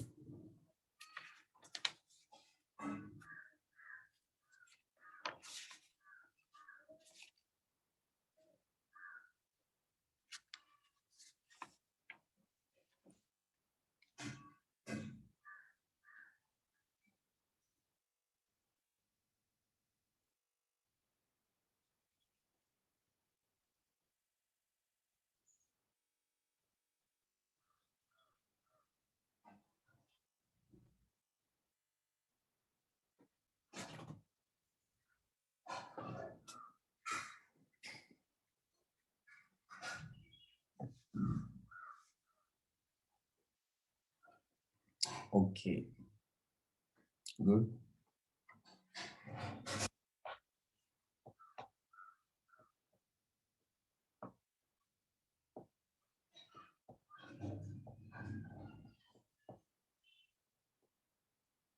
Clear?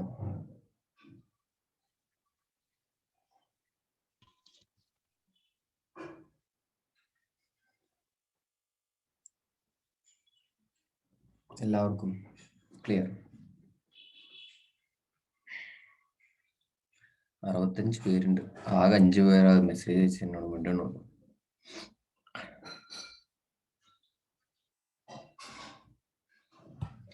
സോ ക്ലിയർ ആണെന്ന് വിചാരിക്കുന്നു. അങ്ങനെയാണെങ്കിൽ ഞാൻ നെക്സ്റ്റ് ടോപ്പിക്കിലേക്ക് പോവാണ്. വായിച്ചു കഴിഞ്ഞാൽ പറയാം. Yes, good. ലാസ്റ്റ് പോയിന്റ് ഒന്ന് ചുരുക്കി പറയും. ഓക്കെ, ലാസ്റ്റ് പോയിന്റ് എന്താ? Performance in manner or at time prescribed by promisee എന്താണോ പറഞ്ഞിട്ടുള്ളത് ആ ഒരു മെത്തേഡിൽ. അതായത് ഇപ്പോൾ ഒരു എക്സാമ്പിൾ ആലോചിക്കാം. ഞാൻ പ്രിസ്ക്രൈബ് ചെയ്തിട്ടുള്ള ഒന്ന് ഞാൻ പറഞ്ഞത് എന്താ, ഈ ചാക്ക് പ്ലാസ്റ്റിക് ചാക്ക് വേണമെന്ന്. അല്ലാന്നുണ്ടെങ്കിൽ ഒരു പേയ്മെന്റിന് നമുക്കിപ്പോൾ ഒരു ബിസിനസ്സിൽ ആവശ്യമുള്ള ഒരു മെത്തേഡിൽ പറയുകയാണെന്നുണ്ടെങ്കിൽ പേയ്മെന്റ് എനിക്ക് ബൈ എന്ത് ചെയ്യണം, അക്കൗണ്ട് വൈസ് അക്കൗണ്ട് ട്രാൻസ്ഫർ വഴി തന്നെ വേണം, അല്ലാതെ എനിക്ക് ക്യാഷ് ഇൻ ഹാൻഡ് ആയിട്ട് ഞാൻ യൂസ് ചെയ്യില്ല, എനിക്ക് അക്കൗണ്ട് ട്രാൻസ്ഫർ തന്നെ വേണം എന്ന് പറഞ്ഞിട്ടുണ്ടെങ്കിൽ അപ്പോൾ പേയ്മെന്റ് എങ്ങനെ ചെയ്താൽ മാത്രം എന്ത് ചെയ്യേണ്ട ആവശ്യമുള്ളൂ, പെർഫോം ചെയ്യേണ്ട ആവശ്യമുള്ളൂ, ഈ ഒരു മെത്തേഡിൽ മാത്രം പെർഫോം ചെയ്താൽ മതി, അല്ലെങ്കിൽ ഞാൻ പേയ്മെന്റ് ഞാൻ അക്കൗണ്ട് വഴി തരുള്ളൂ എന്നുണ്ടെങ്കിൽ അങ്ങനെ. അപ്പോൾ ഒരു സ്പെസിഫിക് ഒരു മെത്തേഡ് പറഞ്ഞിട്ടുണ്ടെന്ന് വിചാരിക്കാം, എന്തെങ്കിലും ഒരു കാര്യത്തിന് ഇന്ന മോഡലിൽ പെർഫോം ചെയ്യണം എന്നുള്ളത്. ജോയിൽ പറഞ്ഞു, ഒന്ന് ഞാൻ പറഞ്ഞല്ലോ ഈ ചാക്ക് പ്ലാസ്റ്റിക് ആവണം എന്ന് പറഞ്ഞത് ഒരു മെത്തേഡ്. അല്ലാന്നുണ്ടെങ്കിൽ പറയാണ് എനിക്ക് ബില്ല് എന്ത് ചെയ്യണം, GSTയുടെ എല്ലാം ഇൻക്ലൂഡ് ചെയ്തിട്ടുള്ള ബില്ല്. അപ്പോൾ ആള് ബില്ല് കൊടുക്കാത്ത ഒരാളാണെന്നുണ്ടെങ്കിൽ അപ്പൊ എനിക്ക് GSTയുടെ എല്ലാം ഇൻക്ലൂഡ് ചെയ്തിട്ടുള്ള ബില്ല് തന്നെ വേണം എന്ന് സ്പെസിഫൈ ചെയ്ത് പറയുകയാണെന്നുണ്ടെങ്കിൽ, അതല്ലാന്നുണ്ടെങ്കിൽ ഇത് എന്ത് ചെയ്യണം, നിങ്ങള്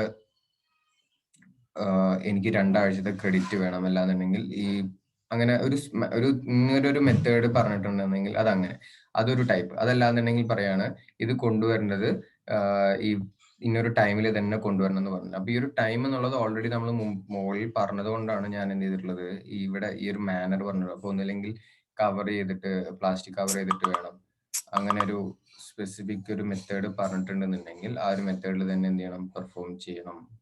ഒരു മെത്തേഡിൽ തന്നെ എന്ത് ചെയ്യണം, പെർഫോം ചെയ്യണം. അത്രേ ഉദ്ദേശിക്കുന്നുള്ളൂ. ഓക്കെ, സോ നെക്സ്റ്റ് ടോപ്പിക് ആണ് performance of reciprocal promises. Next topic ആണ് എന്ത്? Performance of reciprocal promises. ഈ റെസിപ്രോക്കൽ പ്രോമിസസ് എന്താണ് എന്നുള്ളത് ഒന്ന് നോക്കി. റെസിപ്രോക്കലിന്റെ മീനിങ് എന്താന്നുള്ളത് അറിയോ? റെസിപ്രോക്കൽ പ്രോമിസസ് എന്ന് പറഞ്ഞാൽ അങ്ങോട്ടും ഇങ്ങോട്ടും എന്നുള്ളതാണ്. റെസിപ്രോക്കൽ പ്രോമിസസ് എന്ന് പറഞ്ഞാൽ എന്താണ്? അങ്ങോട്ടും ഇങ്ങോട്ടും എന്നുള്ളതാണ്. സോ ഓൾമോസ്റ്റ് എല്ലാ കോൺട്രാക്ട്സും എന്താണ്, അല്ലെങ്കിൽ എല്ലാ എഗ്രിമെന്റ്സും എന്താണ്? റെസിപ്രോക്കൽ ആണ്. ഓൾമോസ്റ്റ് എല്ലാ കോൺട്രാക്റ്റും അല്ലെങ്കിൽ എല്ലാ എഗ്രിമെന്റ്സും എന്താണ്? റെസിപ്രോക്കൽ ആണ്. ഇപ്പോ നിങ്ങൾ എന്ത് ചെയ്യുന്നു, ഒരു കടയിൽ പോയിട്ട് ഒരു സാധനം വാങ്ങുക എന്ന് പറയുമ്പോൾ റെസിപ്രോക്കൽ എന്ന് പറഞ്ഞാൽ ബോത്ത് സൈഡ്സ് എന്ന് വിചാരിക്കുക. ഇങ്ങോട്ട് എന്തെങ്കിലും കിട്ടുന്നതിന് റിട്ടേൺ എന്തെങ്കിലും ചെയ്യുക എന്നുള്ള മീനിങ് ആണ് റെസിപ്രോക്കൽ. അങ്ങോട്ടും ഇങ്ങോട്ടും എന്നുള്ള ഒരു മീനിങ് ആണ്. സോ ഒരു കടയിൽ പോയിട്ട് ഒരു സാധനം വാങ്ങുക എന്ന് പറയുമ്പോൾ യെസ്, കൺസിഡറേഷൻ ആണ്. പക്ഷെ നമുക്കൊരു പ്രോമിസിന്റെ മെത്തേഡിൽ പറയുകയാണെന്നുണ്ടെങ്കിൽ കൺസിഡറേഷൻ എന്നുള്ളത് കറക്റ്റ് ആണ്. നമ്മളൊരു സാധനം കിട്ടുമ്പോൾ രണ്ടുപേർക്കും അങ്ങോട്ടും ഇങ്ങോട്ടും എന്താണ്? കൺസിഡറേഷൻ ആണ്. അതിന് തന്നെയാണ് എന്ത് പറയുന്നത്, രണ്ടുപേരും അങ്ങോട്ടും ഇങ്ങോട്ടും എന്തെങ്കിലും ചെയ്യാന്ന് പറയുമ്പോൾ രണ്ടുപേരും കിട്ടുന്നതിനെ കൺസിഡറേഷൻ എന്ന് പറയുന്നു, ചെയ്യാന്ന് പറയുന്നതിനെ പ്രോമിസ് ആയിട്ട് പറയുന്നു. സോ ഒരു കടയിൽ പോയിട്ട് നമ്മളൊരു സാധനം വാങ്ങുകയാണെന്നുണ്ടെങ്കിൽ, ഫോർ എക്സാമ്പിൾ നമ്മളൊരു നോട്ട്ബുക്ക് അല്ലെങ്കിൽ ഒരു പേന അല്ലെങ്കിൽ എന്തെങ്കിലും ഒരു സാധനം വാങ്ങുകയാണെന്നുണ്ടെങ്കിൽ രണ്ടുപേരും അങ്ങോട്ടും ഇങ്ങോട്ടും ഒരു പ്രോമിസ് ഉണ്ട്. സോ ഫസ്റ്റ് പ്രോമിസ് പറയാണ്, ഞാൻ എന്ത് ചെയ്യാണ്, ഒരു ക്യാഷ് തരാമെന്ന് പറയുന്നു, പകരം എനിക്ക് ഒരു സാധനം തരാമെന്ന് ആരോ പറയുന്നു, ഷോപ്പ് കീപ്പർ പറയുന്നു എന്നുള്ളത്. അപ്പൊ രണ്ടുപേരും അങ്ങോട്ടും ഇങ്ങോട്ടും എന്ത് ചെയ്യണം, പ്രോമിസ് ചെയ്യണം. എനിക്കപ്പോൾ എന്ത് കിട്ടുന്നു? എനിക്ക് കിട്ടുന്നത് ആ ഒരു ബുക്ക് ആണെന്നുണ്ടെങ്കിൽ ബുക്ക് എനിക്ക് കിട്ടുന്ന കൺസിഡറേഷൻ ആണ്, ഞാൻ കൊടുക്കുന്ന ക്യാഷ് ആൾക്ക് കിട്ടുന്ന കൺസിഡറേഷൻ ആണ്. ഞാൻ പറയുന്ന പ്രോമിസ് എന്താണ്? ഞാൻ ഈ എമൗണ്ട് തരാമെന്ന് പ്രോമിസ് ചെയ്യുന്നു. അതിന്റെ കണ്ടീഷൻ എനിക്ക് ആ ഒരു ബുക്ക് വേണം എന്നുള്ളത്. അപ്പൊ ഷോപ്പ് കീപ്പർ പറയുന്നത് കാശ് തരുന്നു, ഇത് എന്ത് ചെയ്യുന്നു, ബുക്ക് ഞാൻ തരുന്നു എന്ന് പറയുന്നു. സോ അങ്ങോട്ടും ഇങ്ങോട്ടും ഉള്ളതിനെയാണ് എന്ത് പറയുന്നത്, റെസിപ്രോക്കൽ പ്രോമിസസ്. അപ്പൊ ഒരു പ്രോമിസ് ഉണ്ട്, റെസിപ്രോക്കൽ പ്രോമിസസ് ഉണ്ടെങ്കിൽ എപ്പോഴാണ് അത് പെർഫോം ചെയ്യേണ്ടത്, അല്ലെങ്കിൽ എപ്പോഴാണ് ആ കോൺട്രാക്ട് കംപ്ലീറ്റ് ആവുക എന്നുള്ളതാണ് ചോദ്യം. എപ്പോഴാണ് അത് പെർഫോം ചെയ്യേണ്ടത്, എപ്പോഴാണ് കംപ്ലീറ്റ് ആവുക. ഇപ്പോൾ ഈ ഒരു കേസിൽ നമ്മളൊരു കടയിൽ പോയിട്ട് ഒരു സാധനം വാങ്ങുമെന്ന് പറഞ്ഞു, അത് ഞാൻ റെസിപ്രോക്കൽ പ്രോമിസസ് ഉണ്ടെന്ന് പറഞ്ഞു. അപ്പൊ ഈ രണ്ട് പാർട്ടീസും എപ്പോഴാണ് പെർഫോം ചെയ്യേണ്ടത്? ഞാൻ ഇന്ന് ആൾ ഇന്ന് ബുക്ക് തരുന്നു, ഞാൻ 2 ആഴ്ച കഴിഞ്ഞിട്ട് കാശ് കൊടുക്കുന്നു എന്ന് പറയുന്നത് ശരിയാണോ? അല്ലെങ്കിൽ ഞാൻ ഇന്ന് കാശ് കൊടുക്കുന്നു, എനിക്ക് 2 മാസം കഴിഞ്ഞിട്ട് ഒരു നോട്ട്ബുക്ക് തരുന്നു എന്ന് പറയുന്നത് ശരിയാണോ? എനിക്ക് ഇപ്പോഴാണ് ബുക്ക് വേണ്ടത്, അല്ലെങ്കിൽ ആൾക്ക് ഇപ്പോഴാണ് കാശ് വേണ്ടതെന്ന് പറയുമ്പോൾ രണ്ടുപേരും ചെയ്ത പ്രോമിസ് അവരെപ്പോഴും തന്നെ പാലിക്കണം. ഞാൻ കാശ് തരാന്ന് പറഞ്ഞിട്ടുള്ള പ്രോമിസും ആള് ബുക്ക് തരാന്ന് പറഞ്ഞിട്ടുള്ള പ്രോമിസും എപ്പോൾ പാലിക്കണം? Same time. എപ്പോൾ പാലിക്കണം? സെയിം ടൈമിൽ തന്നെ എന്ത് ചെയ്യണം? പാലിക്കണം. ഒറ്റ മിനിറ്റ്.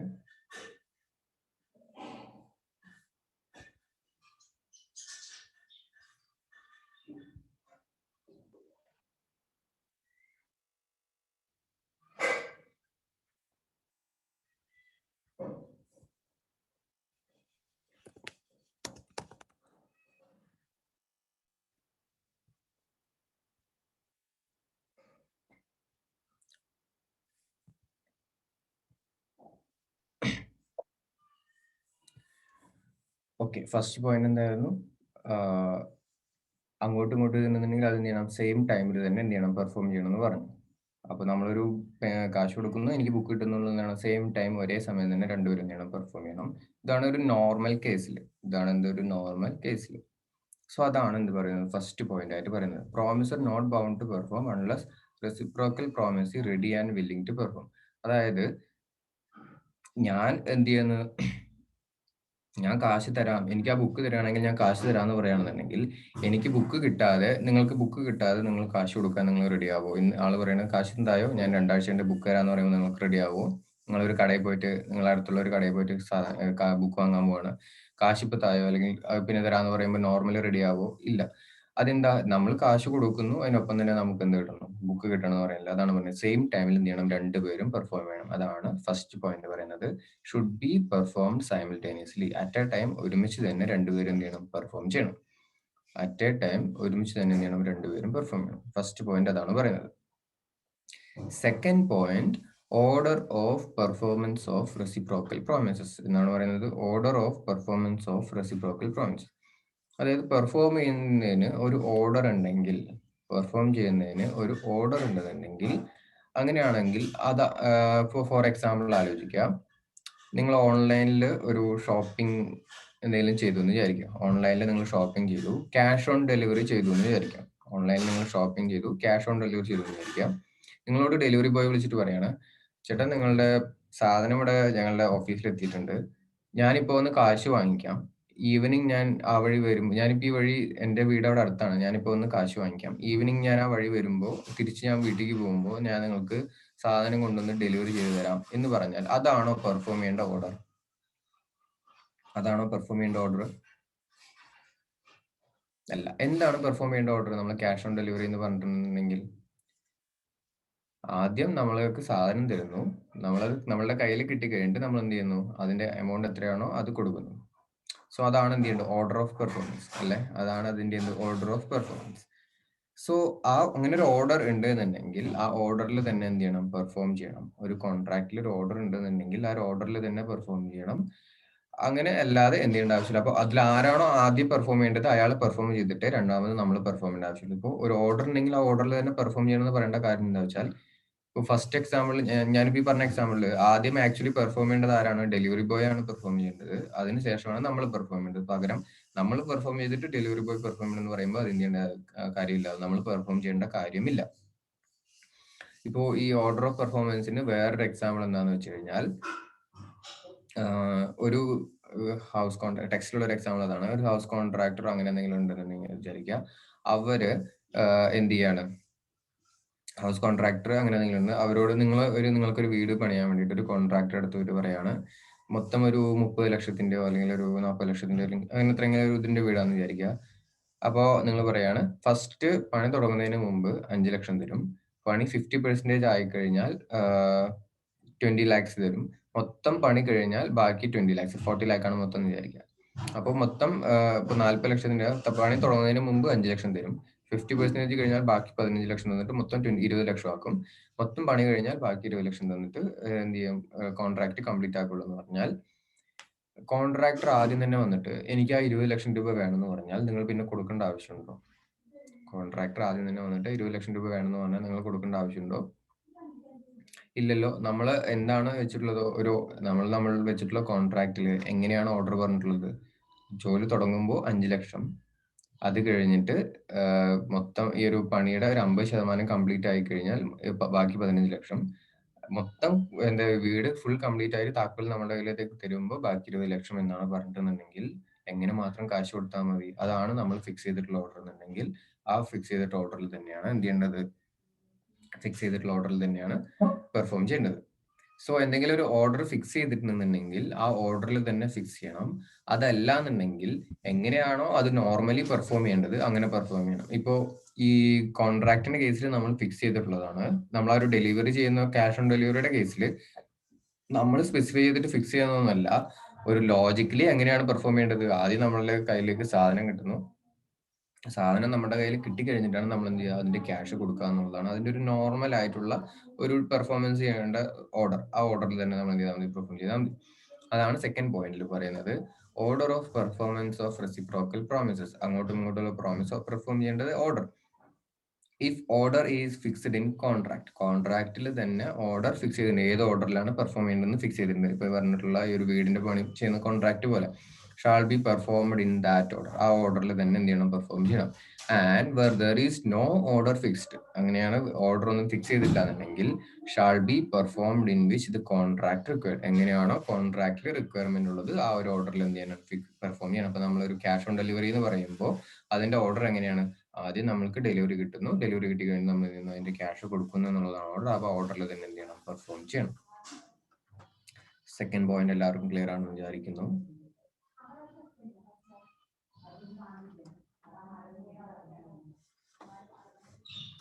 ഈ 2 പോയിന്റ് ഒന്നും വായിച്ചു നോക്കിയേ, ഇത് രണ്ടും ക്ലിയർ ആണോ എന്ന് പറയാം. ഫസ്റ്റ് വൺ ക്ലിയർ ആണെന്ന് വിചാരിക്കുന്നു. സെക്കൻഡ് പോയിന്റ് ഒന്ന് വായിച്ചു നോക്കിയേ.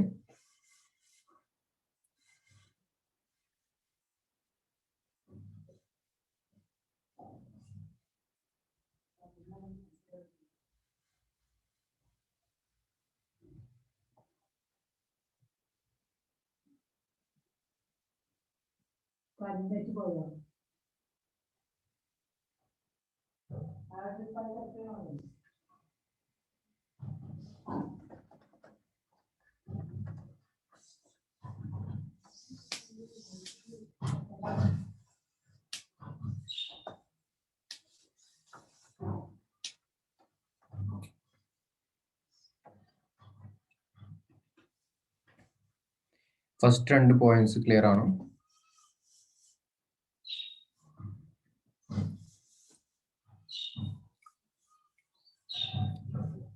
ആർക്കും ഡൗട്ട് ഇല്ല എന്ന് വിചാരിക്കുന്നു. അങ്ങനെയാണെങ്കിൽ തേർഡ് പോയിന്റിലേക്ക് പോവാണ്. തേർഡ് പോയിന്റ് ഹെഡിങ് എന്താ? Liability of party preventing event on which contract is to take effect. അതായത് ഒരു 2 പാർട്ടീസ് തമ്മിൽ ഒരു കോൺട്രാക്റ്റിൽ എൻ്റർ ചെയ്തു എന്ന് വിചാരിക്കാം. 2 പാർട്ടീസ് എന്ത് ചെയ്യാണ്? ഒരു കോൺട്രാക്റ്റിൽ എൻ്റർ ചെയ്തു എന്ന് വിചാരിക്കാം.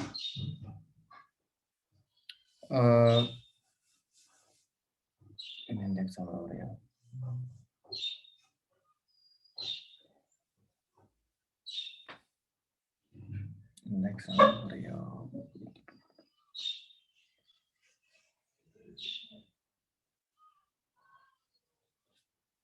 ഓക്കെ, 2 പാർട്ടീസ് ഒരു കോൺട്രാക്ട് എന്ത് ചെയ്യാണ്? 2 പാർട്ടി എയും ബി വേണ്ട, ഇപ്പോ രാഹുലിനെ കുറച്ച് അങ്ങനെ കാണാത്തൊരു പേരാണ്. രാഹുലും നന്ദനി 2 പേരുണ്ട്. ഇവർ 2 പേരും കൂടി ഒരു കോൺട്രാക്റ്റിൽ എൻ്റർ ചെയ്യാന്ന് വിചാരിക്കുക. രാഹുലും നന്ദനിയും കൂടി ഒരു കോൺട്രാക്റ്റിൽ എൻ്റർ ചെയ്യാണ്. എന്തിനുള്ള കോൺട്രാക്റ്റ് ആണെന്ന് വെച്ച് കഴിഞ്ഞാൽ, ഈ നന്ദന ഒരു നല്ല ഒരു പാട്ടുകാരി അങ്ങനെ എന്തെങ്കിലും ആണെന്ന് വിചാരിക്കുക. ഓക്കെ, നന്ദന ഒരു പാട്ടുകാരിയാണ്. രാഹുൽ എന്തുണ്ട്,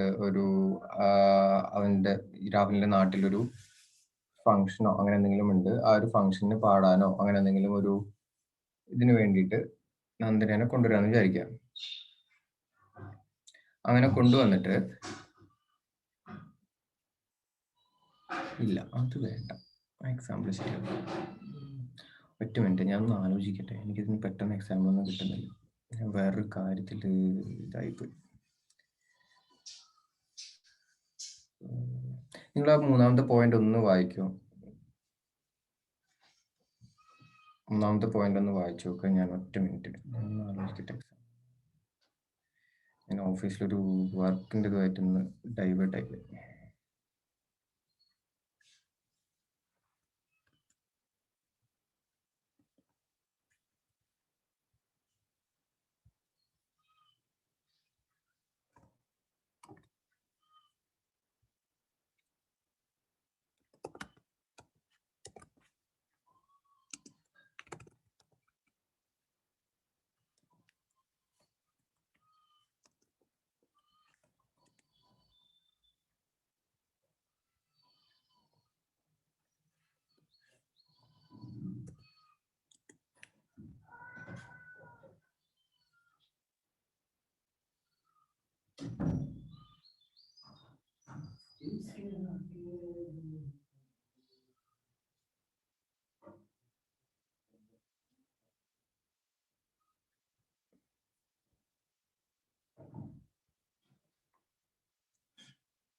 ഓക്കെ, ഹലോ,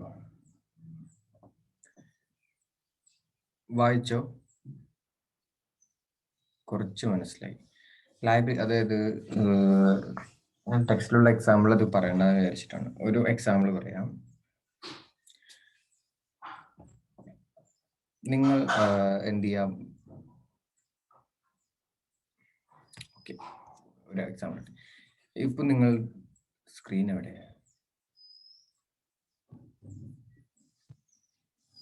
സ്ക്രീൻ കാണുന്നില്ലേ?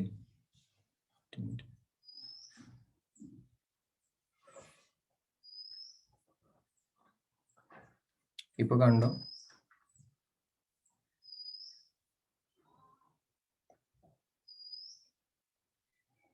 Okay, so liability of party preventing event on which contract is to take effect. So ഇപ്പോൾ ഒരു എക്സാമ്പിൾ ആലോചിക്കുക. നിങ്ങൾ ഒരു രണ്ട് എക്സാമ്പിൾ പറയാം. ഒരു എക്സാമ്പിൾ, നിങ്ങളൊരു എന്താ പറയുക, വീട്ടിലൊരു ഫർണിച്ചർ എന്തെങ്കിലും പണിയാൻ പോവാന്ന് വിചാരിക്കാം. വീട്ടിൽ എന്ത് ചെയ്യാൻ പോവാണ്? എന്തെങ്കിലും ഫർണിച്ചർ പണിയാൻ പോകുന്ന വിചാരിക്കുക. ഒരു അലമാരയോ അങ്ങനെ എന്തെങ്കിലും ഒരു ഫർണിച്ചർ പണിയാൻ പോവാന്ന് വിചാരിക്കുക. അപ്പോൾ നിങ്ങൾ എന്താ പറഞ്ഞതെന്ന് വെച്ച് കഴിഞ്ഞാൽ, അതിനുള്ള ആളെ നിങ്ങൾ വിളിച്ചു വരുത്തിയിട്ടുണ്ട്. ഒരു 2 പേരെ പണിക്കുള്ള ആളുകളെ കൊണ്ടുവന്നിട്ടുണ്ട്. അതിനുള്ള അവരോട് പറഞ്ഞുള്ളത്, മരം ഞാൻ എന്ത് ചെയ്യേണ്ടി വരും, കൊണ്ടുവരും. നിങ്ങളെ വീട്ടിന് മുറ്റത്തിട്ടിരുന്ന് പണിതിട്ട് എന്ത് ചെയ്താൽ മതി, സെറ്റ് ചെയ്താൽ മതി എന്ന് പറഞ്ഞിട്ടുണ്ട്. മരം ആരും നിങ്ങൾ തന്നെ കൊണ്ടുവരാം. ഞങ്ങളുടെ ഏതെങ്കിലും ഒരു ബന്ധുവിന്റെ വീട്ടിലോ അങ്ങനെ എവിടെയെങ്കിലും കുറച്ച് മരം മുറിച്ചതിന്റെ ബാക്കിയുണ്ട്, അത് വെച്ചിട്ട് നമുക്ക് പണിയാമെന്ന് പറഞ്ഞിട്ടുണ്ട് വിചാരിക്കാം. സോ അവര് കാലത്ത് നിങ്ങളുടെ വീട്ടിലെത്തി നിങ്ങളുടെ അടുത്ത് എന്തിനു വേണ്ടിയിട്ട് വെയിറ്റ് ചെയ്യാണ്? ഈ മരത്തിന് വേണ്ടിയിട്ട് വെയിറ്റ് ചെയ്യാണ്. അവർ കാലത്ത് നിങ്ങളുടെ വീട്ടിലെത്തിയിട്ട് ഈ മരത്തിന് വേണ്ടിയിട്ട് വെയിറ്റ് ചെയ്യാണ്. കാരണം അത് കിട്ടിയിട്ടേ അവർക്ക് എന്ത് ചെയ്യാൻ പറ്റുള്ളൂ, എന്തെങ്കിലും പണി തുടങ്ങണമെങ്കിൽ തുടങ്ങാൻ പറ്റുള്ളൂ. അവരൊരു ഡേ ഫുൾ വെയിറ്റ് ചെയ്തു. നിങ്ങൾ എന്ത് ചെയ്തില്ല? മരമായിട്ട് അന്ന് വന്നില്ല. പിറ്റേന്നും വന്നു, നിങ്ങൾ ആ മരമായിട്ടും വന്നിട്ടില്ല. അങ്ങനെയാണെന്നുണ്ടെങ്കിൽ അവർക്ക് നിങ്ങളുമായിട്ടുള്ള വെച്ചിട്ടുള്ള ഒരു കോൺട്രാക്റ്റ് ആണല്ലോ എന്ത് ചെയ്യാണ്, ഈ ഒരു അലമാര പണിയാം എന്നുള്ളൊരു കോൺട്രാക്റ്റ് ആണ്. ആ ഒരു കോൺട്രാക്റ്റുമായിട്ട് പിന്നീട് മുന്നോട്ട് പോകേണ്ട ആവശ്യമുണ്ടോ? ആ ഒരു കോൺട്രാക്റ്റുമായിട്ട് മുന്നോട്ട് പോകേണ്ട ആവശ്യമുണ്ടോ? അത് പെർഫോം ചെയ്യാത്തതിന്റെ കാരണം ഈ പണിക്ക് വന്നിട്ടുള്ള ഒരു റീസൺ ആണോ, അല്ലെങ്കിൽ വേറെ റീസൺ ആയതുകൊണ്ടല്ലോ? ആര് കാരണമാണ്? ഈ കോൺട്രാക്റ്റിൽ വെച്ചിട്ടുള്ള കോൺട്രാക്ട് വെച്ചത് ഇപ്പൊ ഞാനാണ് വിചാരിക്കും. ഞാൻ കാരണമാണ് അവർക്ക് എന്ത് ചെയ്യാൻ പറ്റാത്തത്, ഇപ്പൊ അത് പെർഫോം ചെയ്യാൻ പറ്റാത്തത്. കാരണം ഞാൻ എന്തെങ്കിലും ഒരു സംഭവം ചെയ്താൽ മാത്രമേ എന്ത് ചെയ്യാൻ പറ്റുള്ളൂ, അവർക്ക് അത് പെർഫോം ചെയ്യാൻ പറ്റുള്ളൂ. ഞാനത് പ്രിവെന്റ് ചെയ്യുന്നതുകൊണ്ടാണ് അവർക്ക് പെർഫോം ചെയ്യാൻ പറ്റുന്നുണ്ടെങ്കിൽ അവർ 2 ദിവസം വന്നു, ഈ 2 ദിവസം വന്നിട്ട് അവർ പണിയെടുക്കുന്നില്ല. പണിയെടുക്കാത്തതുകൊണ്ട് ഞാൻ എന്ത് ചെയ്തിട്ടില്ല, അവർക്ക് ശമ്പളമൊന്നും അല്ലെങ്കിൽ അന്നത്തെ കൂലി അങ്ങനെയൊന്നും കൊടുത്തില്ല എന്ന് വിചാരിക്കാം. കാരണം അവർ പണിയൊന്നും എടുത്തിട്ടില്ല, ഞാൻ കൂലിയൊന്നും കൊടുക്കില്ല എന്നുണ്ടെങ്കിൽ അവർക്ക് ഇനിയും ഈ ഒരു കോൺട്രാക്റ്റിൽ നിൽക്കേണ്ട ആവശ്യമുണ്ടോ? അതോ അവർക്ക് എന്താണ് ചെയ്യാൻ പറ്റുക? നിങ്ങൾ നോർമലി ചിന്തിക്കുമ്പോൾ എന്താ ചെയ്യാൻ പറ്റുക? ഇനി അവർക്ക് നിൽക്കേണ്ട ആവശ്യമില്ല. അവർക്ക് എന്ത് ചെയ്യാം? ഈ ഒരു കോൺട്രാക്ട് ക്യാൻസൽ ചെയ്തിട്ട് പോവാം. ഈ 2 ദിവസം പണി ഇല്ലാതാക്കിയതിന് അവർ പറയാണ് അറ്റ്ലീസ്റ്റ് ഇത്ര രൂപയെങ്കിലും നിങ്ങൾ തരണം എന്ന് പറഞ്ഞു കഴിഞ്ഞാൽ അത് ഞാൻ എന്ത് ചെയ്യേണ്ടി വരും? കൊടുക്കേണ്ടി വരും. 2 ദിവസം അവർക്ക് പണിയുണ്ടെന്ന് പറഞ്ഞ് കൊണ്ടുവന്നിട്ട് അവർക്ക് പണിയില്ലാതാക്കി അവർക്ക് 2 ദിവസം വേറെ എവിടെയെങ്കിലും പോയി കഴിഞ്ഞാൽ കിട്ടേണ്ട കാശ് നഷ്ടപരിഹാരം എന്ത് ചെയ്യേണ്ടി വരും? അത് കൊടുക്കേണ്ടി വരും. അതാണ് തേർഡ് പോയിന്റിൽ പറയുന്നത്. ഇപ്പോൾ liability of party preventing event on which the contract is to take effect. അതായത് ഒരു പാർട്ടി പ്രിവെന്റ് ചെയ്യാണ് ഒരു ഇവന്റ് എന്ന് വെച്ചാൽ ഞാൻ ആ മരം കൊണ്ടുവരിക എന്നുള്ളത് തടയാണ്. ഞാനായിട്ട് തടയാല വേറെ എന്തെങ്കിലും പ്രശ്നങ്ങൾ ഉണ്ടെന്ന് വിചാരിക്കുക ഞാൻ കൊണ്ടുവരാത്തതിന്. അങ്ങനെയാണെങ്കിൽ അത് ചെയ്താൽ മാത്രമേ കോൺട്രാക്ട് എഫക്റ്റീവ് ആവുള്ളൂ, കോൺട്രാക്ട് മുന്നോട്ട് പോകുള്ളൂ എന്നുണ്ടെങ്കിൽ, അതായത് ഈ ഒരു അലമാര പണിയാന്നുള്ള ഒരു കോൺട്രാക്ട് മുന്നോട്ട് പോകുള്ളൂ എന്നുണ്ടെങ്കിൽ അത് സ്റ്റോപ്പ് ആയി കഴിഞ്ഞാൽ എന്ത് ചെയ്യാൻ പറ്റില്ല? കോൺട്രാക്ട് നടത്താൻ പറ്റില്ല. സ്റ്റോപ്പ് ആയി കഴിഞ്ഞാൽ എന്ത് ചെയ്യാൻ പറ്റില്ല? കോൺട്രാക്ട് നടത്താൻ പറ്റില്ല എന്നുള്ളതാണ് എന്ത് ചെയ്യാൻ തേർഡ് പോയിന്റിൽ പറയുന്നത്. So when one party prevents the other from performance, ഒരു പാർട്ടി മറ്റേ പാർട്ടിനെ പെർഫോം ചെയ്യുന്നതിന് പ്രിവെന്റ് ചെയ്ത് കഴിഞ്ഞാൽ contracts become voidable at the option of party so prevented. ആ പ്രിവെന്റ് ചെയ്തിട്ടുള്ള ആരെയാണോ പ്രിവെന്റ് ചെയ്തിട്ടുള്ളത് അവരുടെ പോയിന്റിൽ അത് എന്താവും? വോയിഡബിൾ ആവും. അതായത് ഇപ്പൊ പണിക്കാരുടെ പോയിന്റിൽ അത് എന്തായിരിക്കും? വോയിഡബിൾ ആവും. അവർക്ക് വേണമെങ്കിൽ അത് വോയിഡ് ആക്കാം, അല്ലെങ്കിൽ വാലിഡ് ആക്കിയിട്ട് അവർക്ക് എന്ത് ചെയ്യാൻ മുന്നോട്ട് പോകാം. And the other party must make compensation for any loss cost. എന്തെങ്കിലും നഷ്ടം സംഭവിച്ചിട്ടുണ്ടെങ്കിൽ അത് ആര് കോമ്പൻസേറ്റ് ചെയ്യണം? ഞാൻ കോമ്പൻസേറ്റ് ചെയ്യണം. അതാണ് ഇവിടെ ഉള്ളത് തേർഡ് പോയിന്റിൽ പറയുന്നത്. തേർഡ് പോയിന്റ് ക്ലിയർ ആയോ? ഇനി ഒന്നും കൂടി ഒന്ന് വായിച്ചു നോക്കിയപ്പോൾ ക്ലിയർ ആയിട്ടുണ്ടാവും എന്നുള്ളത്.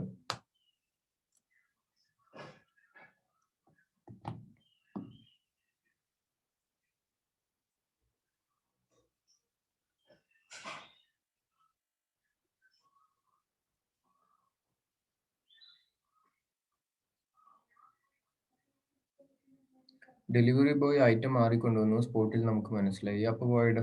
യെസ്, വോയിഡ് ആണ്. ആ കോൺട്രാക്ട് വോയിഡ് ആക്കാം. ഈ വോയിഡ് ആക്കാം എന്ന് പറയുന്നതിലും 2 രീതിയിലാക്കാം. വോയിഡ് ആക്കുക എന്ന് പറഞ്ഞു കഴിഞ്ഞാൽ നിങ്ങൾ പറയുകയാണെങ്കിൽ എനിക്കിനി സാധനം വേണ്ട എന്ന് പറഞ്ഞിട്ട് നിങ്ങൾ ആ ഓർഡർ ക്യാൻസൽ ആക്കുകയാണ്. അതല്ലാതെ രണ്ടാമത് നിങ്ങൾക്ക് ചെയ്യാൻ പറ്റുന്ന ഒരു ഓപ്ഷൻ ഇപ്പൊ ആമസോണിലും ഫ്ലിപ്കാർട്ടിലും ഉള്ളത് കൊണ്ട് ഞാൻ അതിന്റെ ഒരു പോയിന്റ് ആയിട്ട് പറയാണ്, ആ ഡെലിവറി നിങ്ങൾ അക്സെപ്റ്റ് ചെയ്യില്ല. ആ ഡെലിവറി നിങ്ങൾ എന്ത് ചെയ്യില്ല? ഇപ്പോൾ ഒരു ഐറ്റം കൊണ്ടുവന്നു, ഐറ്റം മാറിപ്പോയി, അപ്പൊ തന്നെ നമ്മൾക്ക് മനസ്സിലായി, നമ്മളത് അക്സെപ്റ്റ് ചെയ്യില്ല. അപ്പൊ ആ ഡെലിവറി നമ്മൾ എന്ത് ചെയ്യരുത്? അക്സെപ്റ്റ് ചെയ്യാതെ ഡെലിവറി ബോയുടെ തന്നെ തിരിച്ചു കൊടുത്തിട്ട് നമ്മൾ എന്ത് ചെയ്യണം? കംപ്ലൈന്റ് ചെയ്യണം. ഡെലിവറി എനിക്ക് ഇതുവരെ കിട്ടിയിട്ടില്ല എന്ന് പറഞ്ഞു കഴിഞ്ഞാൽ, അപ്പോൾ ആസ് പെർ ആമസോണിന്റെ ഭാഗത്ത് നിന്ന് നോക്കുമ്പോൾ അവർ ഇതുവരെ എന്ത് ചെയ്തിട്ടില്ല? ആ കോൺട്രാക്ട് പെർഫോം ചെയ്തിട്ടില്ല എന്നാവും. അതുവരെ കോൺട്രാക്ട് എന്ത് ചെയ്തിട്ടില്ല? പെർഫോം ചെയ്തിട്ടില്ല എന്നുണ്ടെങ്കിൽ അവരെന്ത് ചെയ്യണം? നെക്സ്റ്റ് ഒരു ഡേ നമുക്ക് എന്ത് ചെയ്യണം? ഡെലിവറി ചെയ്യണം. അപ്പോൾ കോൺട്രാക്ട് ക്യാൻസൽ ആവില്ല, വോയിഡ് ആവില്ല, യെറ്റ് ടു പെർഫോം എന്നുള്ള രീതിയിൽ നിൽക്കും. അതല്ല, നമുക്ക് കിട്ടി, നമ്മൾ ഡെലിവറി കൊടുത്തു കഴിഞ്ഞു, നമ്മളത് ക്യാൻസൽ ചെയ്യാന്നുണ്ടെങ്കിൽ അപ്പൊ എന്തായാലും വോയിഡ് ആവും. രണ്ടും രണ്ട് വേണമെങ്കിൽ ചെയ്യാം. Okay, so third point clear ആയെന്ന് വിചാരിക്കുന്നു. ഫോർത്ത് പോയിന്റ് ഒന്ന് വായിച്ചു നോക്കിയേ. ഇപ്പൊ ഞാൻ പറഞ്ഞ എക്സാമ്പിൾ തന്നെ ഈ ഫോർത്ത് പോയിന്റിലേക്ക് എടുക്കാം. അതുകൊണ്ടാണ് ഞാൻ ഫോർത്ത് പോയിന്റ് വായിക്കാൻ പറഞ്ഞത്.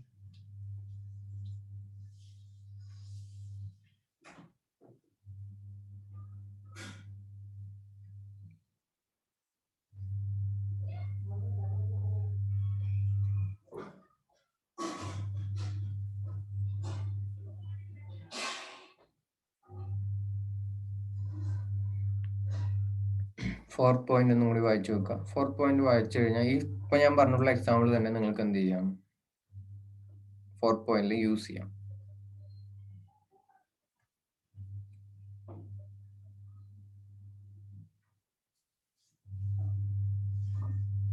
ക്ലിയർ ആണ്? അപ്പൊ അതൊന്ന് വായിക്കാം.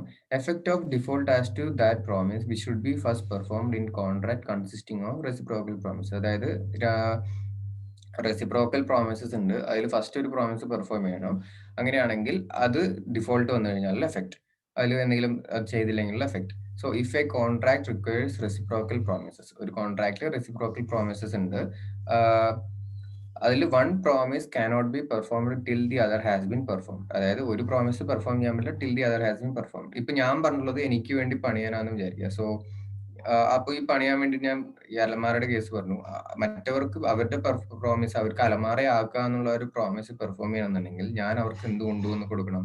തടി കൊണ്ടുവന്ന് കൊടുക്കണം എന്നുണ്ടെങ്കിൽ ഞാൻ തടി എത്തിച്ചു കൊടുക്കാത്തടത്തോളം കാലം അവർക്ക് എന്ത് ചെയ്യാൻ പറ്റില്ല, അൽമാര എന്നുള്ള ഒരു ഇതിനുള്ള വർക്ക് സ്റ്റാർട്ട് ചെയ്യാൻ പറ്റില്ല. And he fails to perform. ഞാൻ കൊണ്ടുവന്നില്ല. He cannot claim the other party to perform. എനിക്ക് അവരോട് പറയാണ് എനിക്ക് അലമാര ഉണ്ടാക്കി തായോ എന്ന് പറയാനും പറ്റില്ല. And must make compensation for any loss cost to the other party for non performance. അങ്ങനെ പെർഫോം ചെയ്യാത്തതിന് അവർക്ക് എന്തെങ്കിലും നഷ്ടം, 2 ദിവസം അവരുടെ ജോലി കാശൊന്നും കിട്ടാതെ അവർക്ക് 2 ദിവസം വെറുതെ ഇരിക്കേണ്ടി വന്നതിനുള്ള നഷ്ടം എന്തെങ്കിലും സംഭവിച്ചാൽ അവർ വേണമെന്ന് പറയുകയാണെങ്കിൽ അത് എന്ത് ചെയ്യേണ്ടി വരും, ഞാൻ കൊടുക്കേണ്ടി വരും. അതാണ് പറയുന്നത്. സോ രണ്ടിനും ഒരേ എക്സാമ്പിൾ യൂസ് ചെയ്യാം. രണ്ടിനും വേണമെങ്കിൽ എന്ത് ചെയ്യാം, ഒരേ എക്സാമ്പിൾ യൂസ് ചെയ്യാം. മറ്റേതിൽ എന്താന്ന് വെച്ച് കഴിഞ്ഞാൽ ഇപ്പൊ ഫസ്റ്റ് പോയിന്റിൽ ഞാൻ കൊണ്ടുവന്ന് കൊടുക്കുന്നില്ല എന്ന് പറയുന്ന പകരം നമുക്ക് ഇന്ന് വൈകുന്നേരം കൊണ്ടുവരാം, അല്ലെങ്കിൽ നാളെ കൊണ്ടുവരാം, അല്ലെങ്കിൽ മറ്റന്നാൾ കൊണ്ടുവരാം എന്ന് പറയുന്നത് എന്ന് ആലോചിക്കുക. രണ്ടാമത്തേൽ ഞാൻ കൊണ്ടുവന്നിരുന്നേ ഇല്ല, കൊണ്ടുവരാമെന്ന് പറഞ്ഞിട്ട് കൊണ്ടുവരുന്നില്ല എന്ന് ആലോചിക്കുക. രണ്ടും ഒരേ എക്സാമ്പിൾ ആയിട്ട് തന്നെ പറയാം. ചെറിയൊരു ഡിഫറൻസ് വേണമെന്നുണ്ടെങ്കിൽ ഇങ്ങനെ ആലോചിക്കാം, അത്ര ഉദ്ദേശിക്കണം. ഒരേ എക്സാമ്പിൾ തന്നെ രണ്ടിനും യൂസ് ചെയ്യും. സോ ഫോർത്ത് പോയിന്റും ക്ലിയർ ആണെന്ന് വിചാരിക്കുന്നു.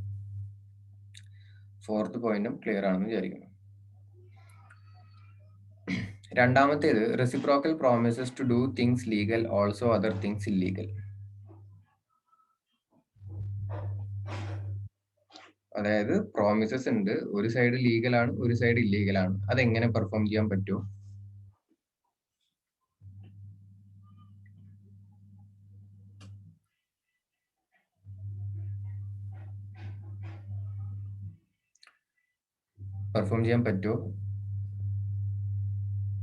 കൊട്ടേഷൻ കൊടുക്കുക. യെസ്, കൊട്ടേഷൻ കൊടുക്കുക എന്നുള്ളത് ഇതിനെ ഇപ്പൊ ഈ റെസിപ്രോക്കൽ പ്രോമിസസ് തിങ്സ് ലീഗൽ ആയിട്ടുള്ളത് മാത്രം സെപ്പറേറ്റ് ആയിട്ട് നിർത്താൻ പറ്റുന്നുണ്ടെങ്കിൽ പെർഫോം ചെയ്യാം. ഈ കൊട്ടേഷൻ കൊടുക്കുക അല്ലെങ്കിൽ അങ്ങനത്തെ ഇല്ലീഗൽ സാധനമാണ്, അങ്ങനെ എന്തെങ്കിലും ഐറ്റംസ് വാങ്ങുക, അതിനെ രണ്ടും രണ്ടായിട്ട് ഡിവൈഡ് ചെയ്യാൻ പറ്റില്ല.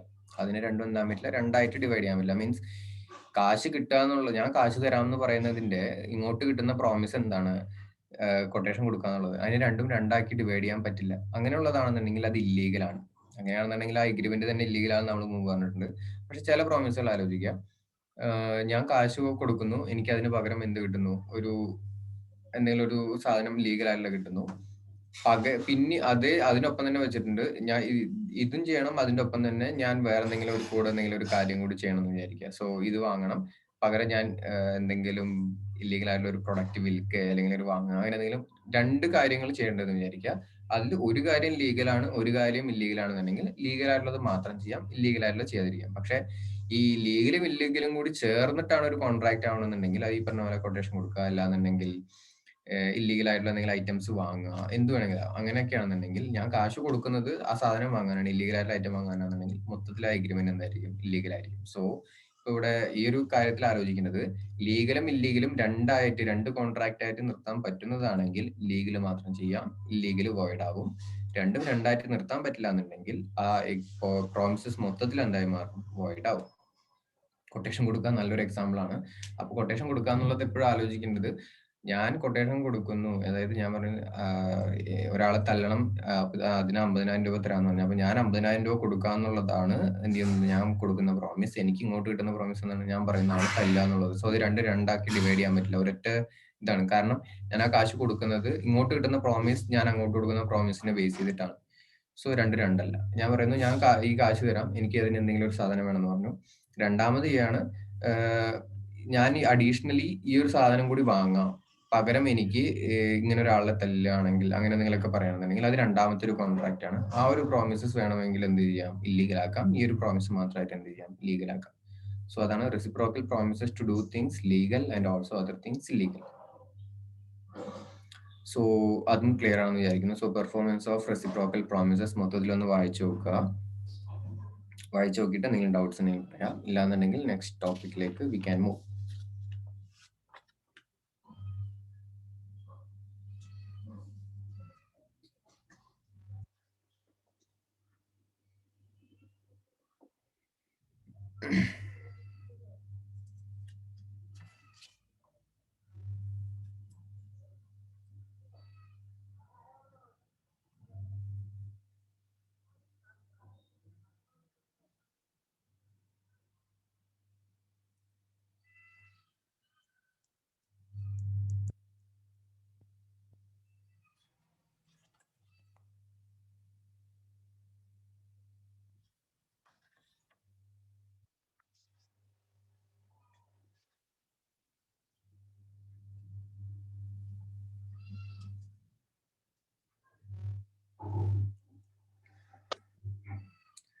തേർഡ് പോയിന്റും ഫോർത്ത് പോയിന്റും എന്താ ഡിഫറൻസ് എന്ന് ചോദിച്ചു കഴിഞ്ഞാൽ, തേർഡ് പോയിന്റിൽ എന്താ ഉദ്ദേശിക്കുന്നത് വെച്ചാൽ പാർട്ടി ഡയറക്ട്ലി മറ്റേ പാർട്ടിനെ ചെയ്യാതിരിക്കുന്നതിന് തടയുകയാണ്.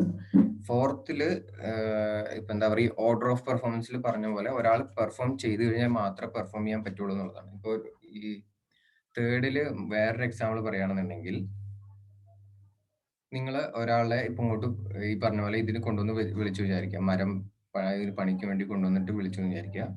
വിളിച്ചു കഴിഞ്ഞിട്ട് മരവും തടിയൊക്കെ ഇവിടെ വീട്ടിലുണ്ടെന്ന് വിചാരിക്കുക. മറ്റേ എക്സാമ്പിൾ വേണ്ട, മരവും തടിയൊക്കെ ഇവിടെ വീട്ടിലുണ്ടെന്ന് വിചാരിക്കുക. ഇന്ന് രാവിലെ നിങ്ങൾ ആള് വരുമ്പോൾ ആളോട് പറയാണ്, നമുക്കൊരു ഇപ്പൊ പണിയുണ്ട, വീട്ടിലൊരു എന്തെങ്കിലും ഒരു ആരെങ്കിലും വരുന്നുണ്ട് അല്ല അങ്ങനെ നിങ്ങൾ ഇപ്പൊ പണിയുണ്ട, ഒരു ഉച്ച കഴിഞ്ഞിട്ട് പണിയാന്ന് പറഞ്ഞു. ഉച്ച ആയപ്പോഴും പറഞ്ഞില്ല അവരാരും പോയിട്ടില്ല, ഇന്ന് പണിയുണ്ട, നാളെ പണിയാന്ന് പറഞ്ഞു. പിറ്റേന്ന് വന്നപ്പോൾ അതുപോലെ വേറെ കാരണം പറയണം, അയ്യോ ഇന്ന് വേണ്ട, ഇന്നിവിടെ ഈ പൊടി എന്തൊക്കെ വന്നു കഴിഞ്ഞാൽ പ്രശ്നമുണ്ട്, കുട്ടികൾ കുറെ വന്നിട്ടുണ്ട് കളിക്കാണെന്ന് പറഞ്ഞു. സോ രണ്ടാം ദിവസം അങ്ങനെ പോയി. മൂന്നാം ദിവസം വന്നപ്പോഴും ഇതുപോലെ എന്തെങ്കിലും ഒരു കാരണം വന്നിട്ട് മൂന്നാം ദിവസം അവർ പണിയെടുപ്പിക്കാതെ വിടാൻ ശ്രമിക്കുന്നെങ്കിൽ, അപ്പൊ ഞാൻ എന്ത് ചെയ്യണം, പാർട്ടി പ്രിവെന്റ് ചെയ്യണം, പണി ചെയ്യരുത്. അതായത് അതർ പാർട്ടിയുടെ ആള് പെർഫോം ചെയ്യാൻ വരുന്ന കാര്യം പെർഫോം ചെയ്യാൻ പറ്റാതെ പ്രിവെന്റ് ചെയ്യണം. മേ ബി എനിക്ക് എന്റേതായിട്ടുള്ള റീസൺസ് ഉണ്ടാവാം. അങ്ങനെ പ്രിവെന്റ് ചെയ്യുന്നതിനാണ് തേർഡ് പോയിന്റിൽ വരുന്നത്. ഫോർത്ത് പോയിന്റില് ഞാൻ എന്തെങ്കിലും ഒരു കാര്യം ചെയ്താൽ മാത്രമേ അതർ പാർട്ടിക്ക് ചെയ്യാൻ പറ്റുള്ളൂ എന്നുള്ള ഒരു സിറ്റുവേഷൻ വരികയാണെന്നുണ്ടെങ്കിലാണ് ഫോർത്ത് പോയിന്റ് വരുന്നത്. അതാണ് ഡിഫറൻസ്. ഞാനൊരു കോമൺ എക്സാമ്പിൾ ആയിട്ട് അത് പറഞ്ഞു എന്നുള്ളൂ. രണ്ടും പക്ഷേ അറൌണ്ട് സെയിം മീനിങ്ങിന്റെ ഉള്ളിലേക്ക് നിർത്താം. തേർഡിൽ ഞാനായിട്ട് വേണം എന്ന് വെച്ച് എന്ത് ചെയ്യുന്നു, ഞാൻ ഒന്നും ചെയ്യാതെ പ്രിവെന്റ് ചെയ്യുന്നു. ഫോർത്തിൽ ഞാൻ എന്തെങ്കിലും ചെയ്താൽ മാത്രമേ അവർക്ക് ചെയ്യാൻ പറ്റുള്ളൂ എന്നൊരു സിറ്റുവേഷൻ വരുന്നു. അതാണ് ഡിഫറൻസ്. ക്ലിയർ ആണ്? Okay.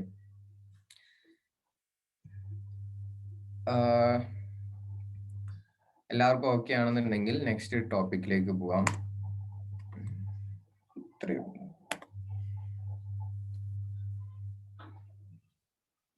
Time is essence of the contract. എന്താണ് time is essence of the contract എന്നാണ് പറയുന്നത്. കോൺട്രാക്ടിന്റെ എസെൻസ് ടൈം ആണെങ്കിൽ ഈ 3 പോയിന്റ് നിങ്ങൾ സ്വന്തമായിട്ടൊന്ന് വായിക്കുക. ആദ്യം വായിച്ചു നോക്കിയിട്ട് നിങ്ങൾക്ക് എത്രത്തോളം മനസ്സിലാവുന്നുണ്ടെന്ന് പറയാം. അത് കഴിഞ്ഞിട്ട് ഞാൻ എന്ത് ചെയ്യാം, എക്സ്പ്ലെയിൻ ചെയ്യണമെന്നുള്ളത് നിങ്ങൾ പറഞ്ഞിട്ട് അതിനനുസരിച്ച് ഞാൻ എക്സ്പ്ലെയിൻ ചെയ്യാം. മൊത്തമായിട്ട് എക്സ്പ്ലെയിൻ ചെയ്യാൻ എനിക്ക് താല്പര്യമില്ല, കാരണം ഇത് സിമ്പിൾ ആയിട്ടുള്ള ഒരു പോയിന്റാണ്, കുറെ പറഞ്ഞുള്ള ഒരു പോയിന്റാണ്. ഫസ്റ്റ് നിങ്ങൾ എന്ത് ചെയ്യുക, 3 പോയിന്റ് ഒന്ന് ശരിക്കും വായിക്കുക, ചുമ്മാ വായിക്കരുത്. ഒരു മീൻസ് പ്രോപ്പർ ആയിട്ട് ഓക്കെ ഇതെനിക്ക് മനസ്സിലാക്കണം. അല്ല നിങ്ങൾ എപ്പോഴും വായിക്കും, ഞാൻ പറഞ്ഞിട്ടില്ലേ, മറ്റൊരാൾക്ക് ഇത് പറഞ്ഞു കൊടുക്കണം എന്നുണ്ടെങ്കിൽ ഞാൻ എങ്ങനെ പറഞ്ഞു കൊടുക്കുന്ന ആലോചിച്ചിട്ട് എന്ത് ചെയ്യുക, വായിക്കാം.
ക്ലിയർ?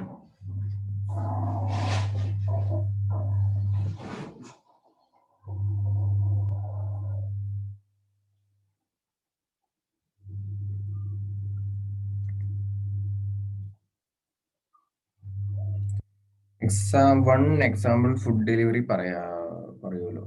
ഫുഡ് ഡെലിവറി എങ്ങനെയാ പറയാ?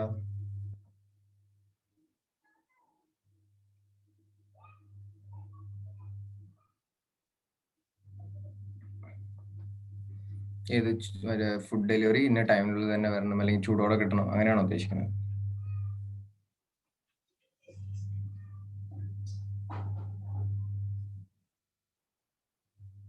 യെസ്, 1 അവറിൽ ഫുഡ് കൊണ്ടുവരാൻ പറയും. അപ്പൊ ഇവിടെ ഈ ഒരു പോയിന്റ് ഉദ്ദേശിക്കുന്നത് ആ കോൺട്രാക്ടിന്റെ മെയിൻ എസെൻസ് ടൈം, നമുക്ക് ആ ഒരു സമയത്തിനുള്ളിൽ കിട്ടണം എന്നുള്ളതാണ്.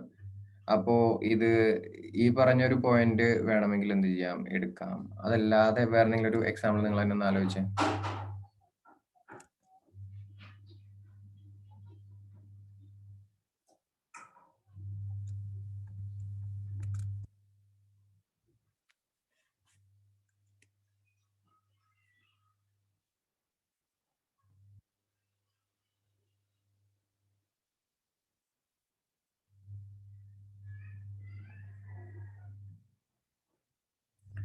Business deal, yes, business deal പറയാം.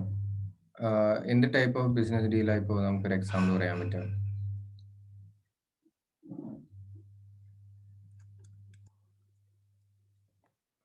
ഫോർ എക്സാമ്പിൾ, എന്തെങ്കിലും ഒരു സെയിലോ അങ്ങനെ എന്തെങ്കിലുമൊക്കെ ആണെന്ന് വിചാരിക്കാം.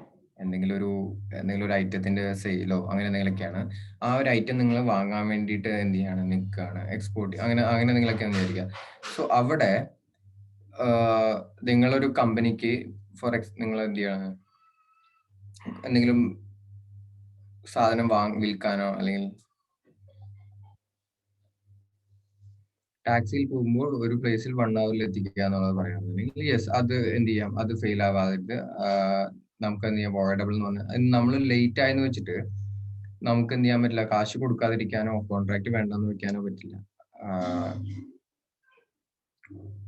ഇവിടെ ഉദ്ദേശിക്കുന്നത്, ഫസ്റ്റ് ഞാൻ ബിസിനസ് ഡീലിന്റെ എക്സാമ്പിൾ പറയുകയാണെന്നുണ്ടെങ്കിൽ, നമ്മളൊരു ബിസിനസിന്റെ ഒരു ഡീല് വെക്കാൻ വേണ്ടി പോവാണ്. അപ്പൊ അതിന് നമുക്ക് എന്ത് ചെയ്യാണ്, ക്യാഷ് വേണമെന്ന് പറഞ്ഞു വിചാരിക്കുക.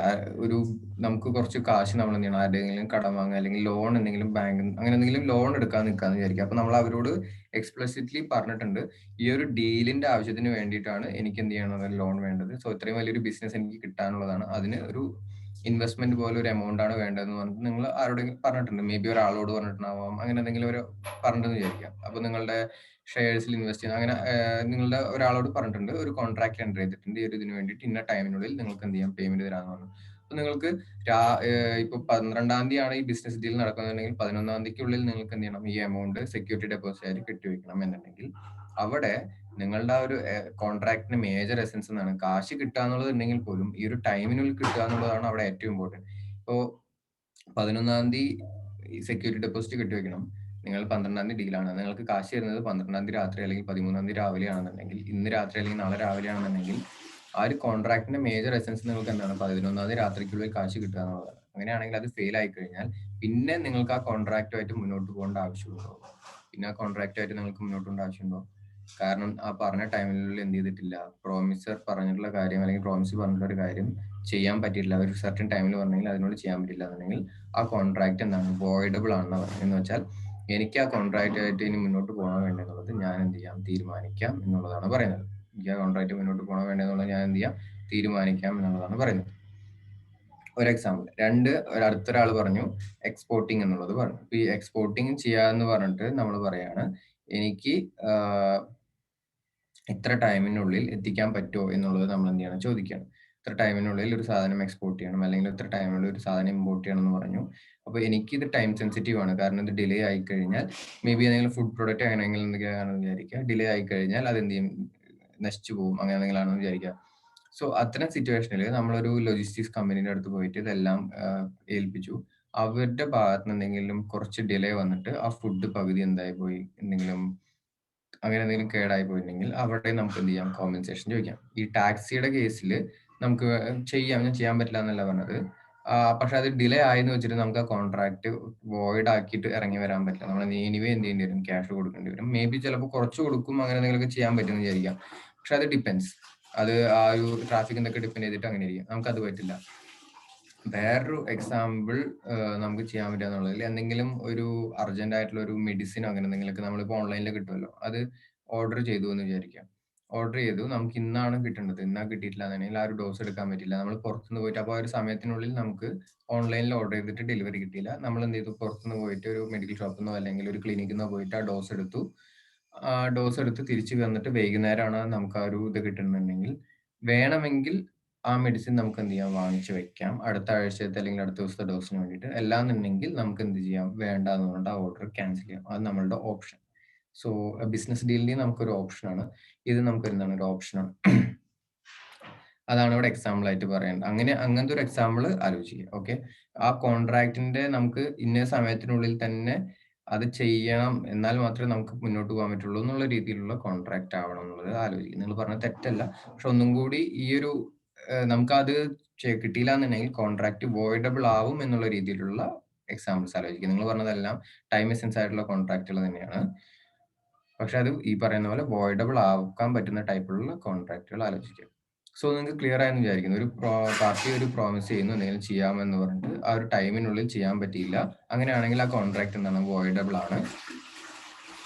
എങ്ങനെയാണെങ്കിൽ മാത്രം ടൈം എസെൻസ് ആണെങ്കിൽ മാത്രം. അതുകൊണ്ടാണ് ഞാൻ ഒരു സ്പെസിഫിക് ടൈം പറയുന്നത്. അതായത് ഇന്ന് 2 ദിവസത്തിനുള്ളിൽ എക്സ്പോർട്ട് ചെയ്യണം ആ ഒരു എക്സാം, അല്ലെങ്കിൽ ബിസിനസ് ഡീൽ ഇന്ന് രാത്രിക്കുള്ളിൽ എനിക്ക് കാശ് കിട്ടണം, അല്ലെങ്കിൽ ആ കാശ് കിട്ടിയിട്ട് ഗുണമില്ല. അതുപോലെ എനിക്കിപ്പോൾ മരുന്ന് എടുക്കാനുള്ളത്, ഒരു മരുന്നിന്റെ ഒരു ഡോസ് എടുക്കാനുള്ളതാണെങ്കിൽ അങ്ങനെ എന്തെങ്കിലും ഒന്നാണെങ്കിൽ എനിക്ക് ഇന്ന് രാവിലെ 10 മണിക്ക് മാക്സിമം ഡെലിവറി കിട്ടണം. അതല്ലാതെ കിട്ടിയിട്ടൊന്നുമില്ല കാര്യമില്ല. ഞാൻ അപ്പോൾ ആ സമയം ലേറ്റ് ആവുന്നത് കണ്ടപ്പോൾ പുറത്തു പോയിട്ട് ഞാൻ എന്ത് ചെയ്തു. സോ സപ്പോസ് ഇപ്പോൾ ബിസിനസ് ഡീല് കഴിഞ്ഞിട്ടാണ് എനിക്ക് കാശ് കൊണ്ടുവന്നത്.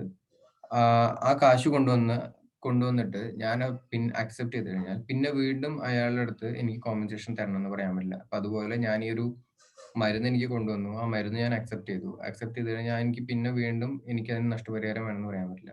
ഞാൻ നഷ്ടപരിഹാരം എനിക്ക് വേണം, ഈ ലേറ്റ് ആയതിന് എനിക്ക് നഷ്ടപരിഹാരം വേണം, അല്ലെങ്കിൽ ഇത് ലേറ്റ് ആയി എനിക്ക് ഇത്ര നാശനഷ്ടം സംഭവിച്ചു. എനിക്ക് ഇപ്പം മറ്റേ ബിസിനസ് ഡീലിൽ പറയുകയാണെങ്കിൽ ഞാൻ പറയും, ഈ ഒരു ബിസിനസ്സിന് വേണ്ടിയിട്ടാണ് ഞാൻ ഈ കാശ് ചോദിച്ചത്, കറക്റ്റ് ടൈമിന് എനിക്ക് കിട്ടാത്തത് കൊണ്ട് എനിക്ക് ഇത്ര രൂപ നഷ്ടം സംഭവിച്ചു, എനിക്ക് ആ നഷ്ടം വേണമെന്ന് പറയുമ്പോൾ ആ നഷ്ടപരിഹാരം കോമ്പൻസേഷൻ ചോദിക്കുന്ന ആള് പിന്നെ എന്ത് ചെയ്യരുത്, ആ പ്രോമിസ് അക്സെപ്റ്റ് ചെയ്യരുത്. അത്രേ അവിടെ ഉദ്ദേശിക്കുന്നുള്ളൂ.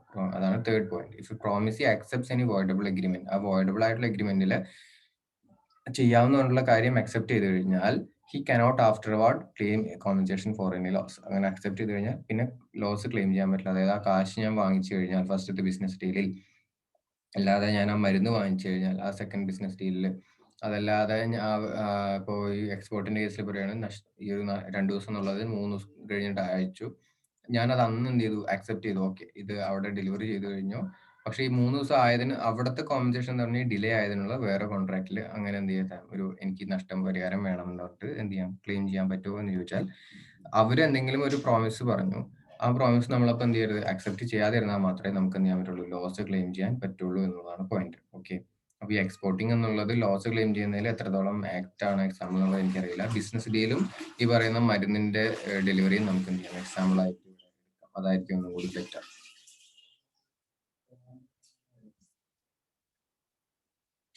ഓക്കെ, ക്ലിയർ ആണോ? ഇപ്പോ എന്നോട് ഫസ്റ്റ് ആരോ ഫുഡ് ഡെലിവറിയുടെ കേസ് പറഞ്ഞില്ലേ, ഫുഡ് ഡെലിവറിയുടെ എക്സാമ്പിൾ എങ്ങനെ എടുക്കാന്ന് അറിയോ? ഇപ്പൊ ഇതേ പോയിന്റിൽ എന്താ പറയാ, പിസ്സ അങ്ങനെയുള്ള ഐറ്റംസ് ഒക്കെ ചൂടോടെ തന്നെ ഡെലിവറി ചെയ്യും എന്നൊക്കെ പറഞ്ഞിട്ട് ഒരു ഇത് ഈ കമ്പനിക്കാർ കൊടുക്കും. അങ്ങനെയുള്ള കേസിൽ നമുക്ക് ആ ഒരു ചൂട് ഇല്ലാതെയാണ് അത് കിട്ടിയെന്ന് വിചാരിക്കുക. അങ്ങനെയാണെന്നുണ്ടെങ്കിൽ ഡൊമിനോസ്, അതെ, ചൂടോടെ തന്നെ അവർ ഡെലിവറി ചെയ്യും എന്നൊക്കെ പറഞ്ഞിട്ടൊരു ഇതുണ്ട്. സംടൈംസ് അങ്ങനെ കിട്ടും. ഇവിടെ സിറ്റിയിലൊക്കെ, ഞാൻ ചെന്നൈയിലുള്ള സമയത്ത് അങ്ങനെ കിട്ടാറുണ്ട്. എനിക്കിവിടെ നാട്ടിലെ എന്താ അവസ്ഥ എന്നുള്ളത് അറിയില്ല. അങ്ങനെ ഓർഡർ ചെയ്തിട്ട് സപ്പോസ് അത് ചൂടില്ല എന്ന് വിചാരിച്ചു കഴിഞ്ഞാൽ നമ്മളത് എന്ത് ചെയ്യാണ്, റിജക്ട് ചെയ്തു എന്ന് വിചാരിക്കുക. നമ്മളത് റിജക്ട് ചെയ്തെന്ന് വെച്ചിട്ട് അവിടെ അപ്പൊ തന്നെ നമുക്ക് എന്ത് ചെയ്യാം, തൊട്ട് നോക്കുക അല്ലെങ്കിൽ പിടിച്ചു കഴിഞ്ഞാൽ തന്നെ ഏകദേശം എന്ത് ചെയ്യാം, ഒരു ഐഡിയ കിട്ടും ഇത് ചൂടുണ്ടോ ഇല്ല എന്നുള്ളത്. അപ്പൊ തന്നെ നമ്മൾ ഡെലിവറി പോയത് ഞാൻ റിജക്ട് ചെയ്യാന്ന് പറഞ്ഞിട്ട് ആ ഓർഡർ നമ്മൾ എന്ത് ചെയ്യാം, റിജക്ട് ചെയ്ത് കഴിഞ്ഞാൽ നമുക്ക് ആ എമൗണ്ട് അവർ എന്ത് ചെയ്യും, റീഫണ്ട് ചെയ്യും. ഓക്കെ, ഓർഡർ അവർ എന്ത് ചെയ്യും, റീഫണ്ട് ചെയ്യും. സംടൈംസ് നമ്മളത് റിജക്ട് ചെയ്യേണ്ട, അത് എടുത്തോ എന്ന് പറഞ്ഞിട്ട് നമുക്ക് എന്ത് ചെയ്യാം, അവര് ആ എമൗണ്ട്, അങ്ങനെ സംടൈംസ് അങ്ങനെയും സംഭവിക്കും. നമുക്ക് ആ പിസയും കിട്ടും എമൗണ്ടും തിരിച്ചു കിട്ടുന്ന സിറ്റുവേഷൻ. അതിന് അങ്ങനത്തെ ഒരു സിറ്റുവേഷനിൽ വേണമെങ്കിൽ എടുക്കാം. അത് ഫുള്ളി ടൈം ആ ഒരു കോൺട്രാക്ടിന്റെ എസെൻസ് ആണോ എന്ന് ചോദിച്ചാൽ അതൊരു ക്വസ്റ്റ്യനബിൾ ഫാക്ടർ ആണ്. ബട്ട് സ്റ്റിൽ അതിനെ അങ്ങനെ വേണമെങ്കിൽ ഒരു എക്സാമ്പിൾ ആയിട്ട് എടുക്കണമെങ്കിൽ എടുക്കാം. ഓക്കെ ആണോ? അപ്പോൾ time is essence of the contract എല്ലാവർക്കും.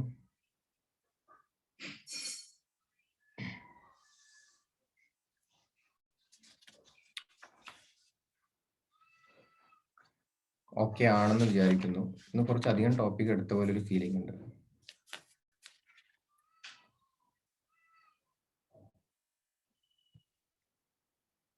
ലാസ്റ്റ് ഈ ഒരു ടോപ്പിക്കോട് കൂടി നമുക്ക് ഇന്നത്തെ ക്ലാസ് നിർത്താം. ടോപ്പിക് എടുക്കുന്നത് നിർത്താം.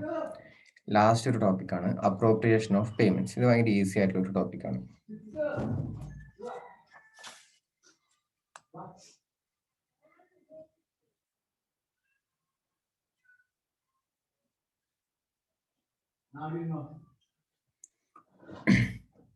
സോ ഈ അപ്രോപ്രിയേഷൻ ഓഫ് പേയ്മെന്റ് എന്ന് പറഞ്ഞു കഴിഞ്ഞാൽ എങ്ങനെയാണ് ഈ പേയ്മെന്റ് അപ്രോപ്രിയേറ്റ് ചെയ്യേണ്ടത് അല്ലെങ്കിൽ അപ്ലൈ ചെയ്യേണ്ടത് എന്നുള്ള ഒരു പോയിന്റ്.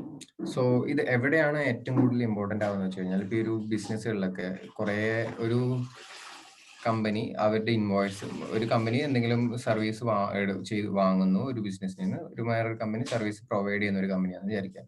ഇപ്പോൾ എന്തെങ്കിലും കൺസൾട്ടൻസി സർവീസസോ അതല്ലാന്നുണ്ടെങ്കിൽ വേറെ എന്തെങ്കിലും ഒരു സ്പെഷ്യൽ സർവീസ്, ചിലപ്പോൾ ഒരു വെബ്സൈറ്റിന്റെ സർവീസസോ അങ്ങനെ എന്തെങ്കിലും മന്ത്ലി ഒരു ചാർജ് വരുന്ന ഒരു സർവീസസ്, അല്ലെങ്കിൽ അവർ എന്തെങ്കിലും അവർ ചെയ്യുന്ന വർക്കിന് മന്ത്ലി ഇത്ര വെച്ചൊരു ചാർജ് വരുന്ന ഒരു സർവീസ് ആണെന്ന് വിചാരിക്കാം.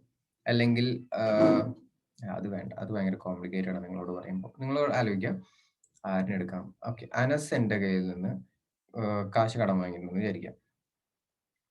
ഒരു ആദ്യം വന്നിട്ട് ഒരു 5000 രൂപ വാങ്ങിച്ചു, പിന്നെ വന്നിട്ട് ഒരു 2000 രൂപ വാങ്ങിച്ചു, പിന്നെ വന്നിട്ട് ഒരു 4000 രൂപ വാങ്ങിച്ചു, പിന്നെ വന്നിട്ട് ഒരു 5000 രൂപ വാങ്ങിച്ചു. അങ്ങനെ മൊത്തം ഒരു 4-5 തവണയായിട്ട് കാശ് കടം വാങ്ങിച്ചിട്ട് മൊത്തം ഒരു 20,000 രൂപയുടെ കാശ് എൻ്റെ നിന്ന് കടം വാങ്ങിച്ചിട്ടുണ്ടെന്ന് വിചാരിക്കും. അങ്ങനെ കടം വാങ്ങിച്ചിട്ടുണ്ട്. കടം വാങ്ങിച്ചിട്ട് ഒരു മാസം കഴിഞ്ഞിട്ട് എനിക്കൊരു 5000 രൂപ കൊണ്ടുവന്നിട്ട് പറയാണ്, ഞാൻ ഫസ്റ്റ് വാങ്ങിച്ചില്ലേ ആ ഒരു 5000 രൂപയിൽ കൊണ്ടുവന്നിട്ട് എന്ത് ചെയ്യുക, ആ 5000 രൂപയാണ് ഇതെന്ന് പറഞ്ഞിട്ട് ആ 5000 രൂപ തന്നു. ഓക്കെ, ഇപ്പൊ സപ്പോസ് ഞാൻ ഇതൊരു അക്കൗണ്ട് പോലെ എഴുതി വെക്കുകയാണെന്നുണ്ടെങ്കിൽ ഞാനപ്പോൾ അത് ഏത് ആദ്യം ക്ലോസ് ചെയ്യണം? ഈ ഫസ്റ്റ് വന്നിട്ടുള്ള 5000 രൂപ ക്ലോസ് ചെയ്യണം. രണ്ടാമത് എനിക്കൊരു 10,000 രൂപ തന്നിട്ട് പറഞ്ഞു, ഇത് മൊത്തം ഇനിയിപ്പോൾ ഒരു 15,000 രൂപ ബാക്കിയുണ്ടല്ലോ, അതിലേക്ക് ബാക്കിയുള്ളതിലേക്ക് അപ്ലൈ ചെയ്തോളൂ എന്ന് പറഞ്ഞിട്ട് ഒരു 10,000 രൂപ തന്നിട്ട് പോയി. അപ്പൊ അത് ഏത് വാങ്ങിച്ച ഏത് കാശിനാണെന്നുള്ളത് സെപ്പറേറ്റ് ആയിട്ട് പറഞ്ഞിട്ടില്ല. ലാസ്റ്റ് എന്ത് ചെയ്തു, ഒരു 5000 രൂപയും കൂടി എന്ത് ചെയ്തു, തന്നു. സോ ഇത് ഫസ്റ്റത്തെ കേസിൽ ഞാൻ പറഞ്ഞു ആദ്യത്തെ 5000 രൂപ തരുമ്പോൾ എനിക്ക് ഇത് ഇന്നതിലേക്കാണ് അപ്ലൈ ചെയ്യേണ്ടതെന്ന് പറഞ്ഞു എന്ന് വിചാരിക്കാം. ഇനി ഫസ്റ്റത്തെ കേസിലും എനിക്ക് എന്ത് ചെയ്തിട്ടില്ല, അപ്ലൈ ചെയ്യണമെന്ന് പറഞ്ഞിട്ടില്ല എന്ന് വിചാരിക്കാം. അങ്ങനെയാണെങ്കിൽ ഞാൻ എങ്ങനെ ഇത് അപ്ലൈ ചെയ്യേണ്ടി വരും? എനിക്ക് ആദ്യം ഒരു 5000 രൂപ തന്നു, പിന്നെ ഒരു 15,000 രൂപ തന്നു, പിന്നെ ഒരു 5000 രൂപയായിട്ട് തന്നു എന്ന് വിചാരിക്കാം. അപ്പൊ ഞാൻ എങ്ങനെയാണ് ഈ ഓരോ വാങ്ങിയിട്ടുള്ള ഞാൻ അക്കൗണ്ടിൽ എഴുതി വെച്ചെന്ന് വിചാരിക്കാം എന്റെ ഡേറ്റിൽ, അതെങ്ങനെയാണ് ഞാനപ്പോൾ അപ്ലൈ ചെയ്തിട്ട് ക്ലോസ് ചെയ്യേണ്ടത്? ഈ കടം വാങ്ങിച്ചത് എങ്ങനെയാണ് ഞാൻ ആ ഡെപ്റ്റ് ക്ലോസ് ചെയ്യേണ്ടത്? ഏത് ഓർഡറിലാണ് ക്ലോസ് ചെയ്യേണ്ടത്? എന്താണ് നിങ്ങളുടെ ഒരു ഐഡിയ? അപ്പോൾ ഫസ്റ്റത്തേല് അനസ് സ്പെസിഫൈ ചെയ്ത് പറഞ്ഞിട്ടുണ്ടെന്നുണ്ടെങ്കിൽ ഈസിയാണ്. കാരണം എന്താ, ഞാൻ അത് ഡയറക്റ്റ് ആയിട്ട് എന്ത് ചെയ്താൽ മതി, ക്ലോസ് ചെയ്താൽ മതി. ഇപ്പൊ ഫസ്റ്റ് എക്സാമ്പിൾ എന്താ പറഞ്ഞത്, 5000 രൂപ വാങ്ങിച്ചിട്ടുണ്ട്, 5000 രൂപ ക്ലോസ് ചെയ്യുന്നു പറഞ്ഞു, ഞാനത് എന്ത് ചെയ്തു, ക്ലോസ് ചെയ്തു. അവിടെ ആ ഒരു പ്രശ്നം തീർന്നു.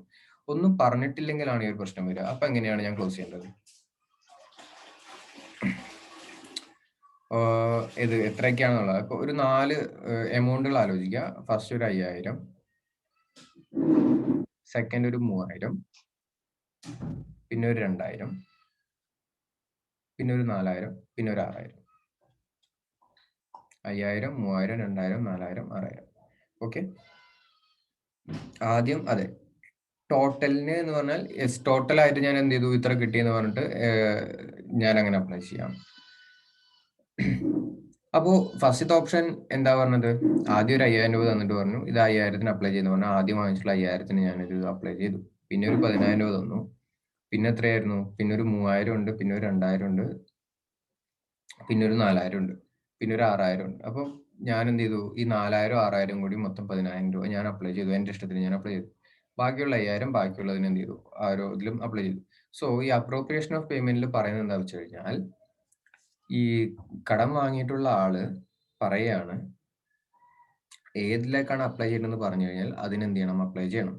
അങ്ങനെ സ്പെസിഫിക് ഒന്നും അപ്ലൈ ചെയ്യാൻ പറഞ്ഞിട്ടില്ല എന്നുണ്ടെങ്കിൽ ആരാണോ ക്രെഡിറ്റർ, അതായത് എന്റെ ഇഷ്ടത്തിന് ഏതെങ്കിലും ക്ലോസ് ആവുന്ന എമൗണ്ട് ഏതൊക്കെയാണോ അത് എനിക്ക് എന്ത് ചെയ്യാം, അപ്ലൈ ചെയ്യാം. ഇനി എന്നോട് പറഞ്ഞിട്ടുമില്ല, ഞാൻ സ്പെസിഫൈ ചെയ്തിട്ട് ഇന്നത് ക്ലോസ് ആയി ഇന്നത് ക്ലോസ് ആയതുകൊണ്ട് അപ്ലൈ ചെയ്തിട്ടില്ല എന്നുണ്ടെങ്കിൽ അപ്പൊ റിസ്വാൻ പറഞ്ഞ പോലെ ടോട്ടലിന് അഗേൻസ്റ്റ് ആയിട്ട് ആ ഒരു ടൈമിന്റെ അപ്പൊ ഫസ്റ്റ് ഏതാണോ വാങ്ങിച്ചത് ആദ്യം ക്ലോസ് ആയി, പിന്നെ അതിന് ശേഷം വന്നത് അത് ക്ലോസ് ആയി എന്ന് പറഞ്ഞിട്ട് ആ ഒരു എമൗണ്ടിൽ എന്ത് ചെയ്യണം, ഈക്വലി ഫ്രം ടോപ്പ് എന്ന ഒരു ഓർഡറിൽ എന്ത് ചെയ്യണം, അപ്ലൈ ചെയ്തിട്ട് വരേണ്ടി വരും. അതാണ് ഈ 3 പോയിന്റിൽ പറയുന്നത്. So application of payment where ഡെപ്റ്റ് to be discharge is indicated ചെയ്തിട്ടുണ്ട് പറഞ്ഞാൽ പറഞ്ഞിട്ടുണ്ടെന്നുണ്ടെങ്കിൽ the payment must be apply to the particular ഡെപ്റ്റ് ഇൻഡിക്കേറ്റഡ്. ആ ഇൻഡിക്കേറ്റ് ചെയ്തിട്ടുള്ള ഡെപ്റ്റ് ആദ്യം അപ്ലൈ ചെയ്യണം, അത് ആദ്യം ക്ലോസ് ചെയ്യണം. 5000-ന്റെ എക്സാമ്പിൾ. രണ്ടാമത്തേത് അപ്ലിക്കേഷൻ ഓഫ് പേയ്മെന്റ് വേർ ഡെപ്റ്റ് to be discharge not indicated. ഒന്നും ഇൻഡിക്കേറ്റ് ചെയ്തിട്ടില്ല എന്നുണ്ടെങ്കിൽ the creditor may apply at his description. ഒന്നും ഇൻഡിക്കേറ്റ് ചെയ്തിട്ടില്ല എന്നുണ്ടെങ്കിൽ എന്റെ ഇഷ്ടത്തിന് എന്ത് ചെയ്യാം, അത് അപ്ലൈ ചെയ്യാം. Application of payment where neither party appropriates. Neither party appropriate എന്ന് പറഞ്ഞാൽ ഞാൻ അത് അഡ്ജസ്റ്റ് ഒന്നും ചെയ്തിട്ടില്ല, ടോട്ടലി ഓക്കെ എനിക്ക് ഇത്ര റെസിപ്റ്റ് വന്നിട്ടുണ്ടെന്ന് പറഞ്ഞിട്ട് അങ്ങനെ നിർത്തിയിട്ടുണ്ടെങ്കിൽ it should be applied in discharge of debts in order of time. ഏത് ഓർഡറിലാണോ അത് വാങ്ങിച്ചുള്ളത് ആ ഓർഡറിൽ തന്നെ എന്ത് ചെയ്യണം, അപ്ലൈ ചെയ്ത് പോകണം. സോ ഇപ്പൊ ഫസ്റ്റ് 5000 കിട്ടിയിട്ടുണ്ടെങ്കിൽ ആദ്യം 5000-ലേക്ക് പോയി, പിന്നെ 10,000 കിട്ടിയിട്ടുണ്ടെങ്കിൽ ആ 3000 ആദ്യം അഡ്ജസ്റ്റ് ചെയ്തു, പിന്നെ 2000 അഡ്ജസ്റ്റ് ചെയ്തു, 4000-ന് 1000 അഡ്ജസ്റ്റ് ചെയ്തു, 4000 ഫുൾ അഡ്ജസ്റ്റ് ചെയ്തു, ഈ 6000-ന് 1000 അഡ്ജസ്റ്റ് ചെയ്തു.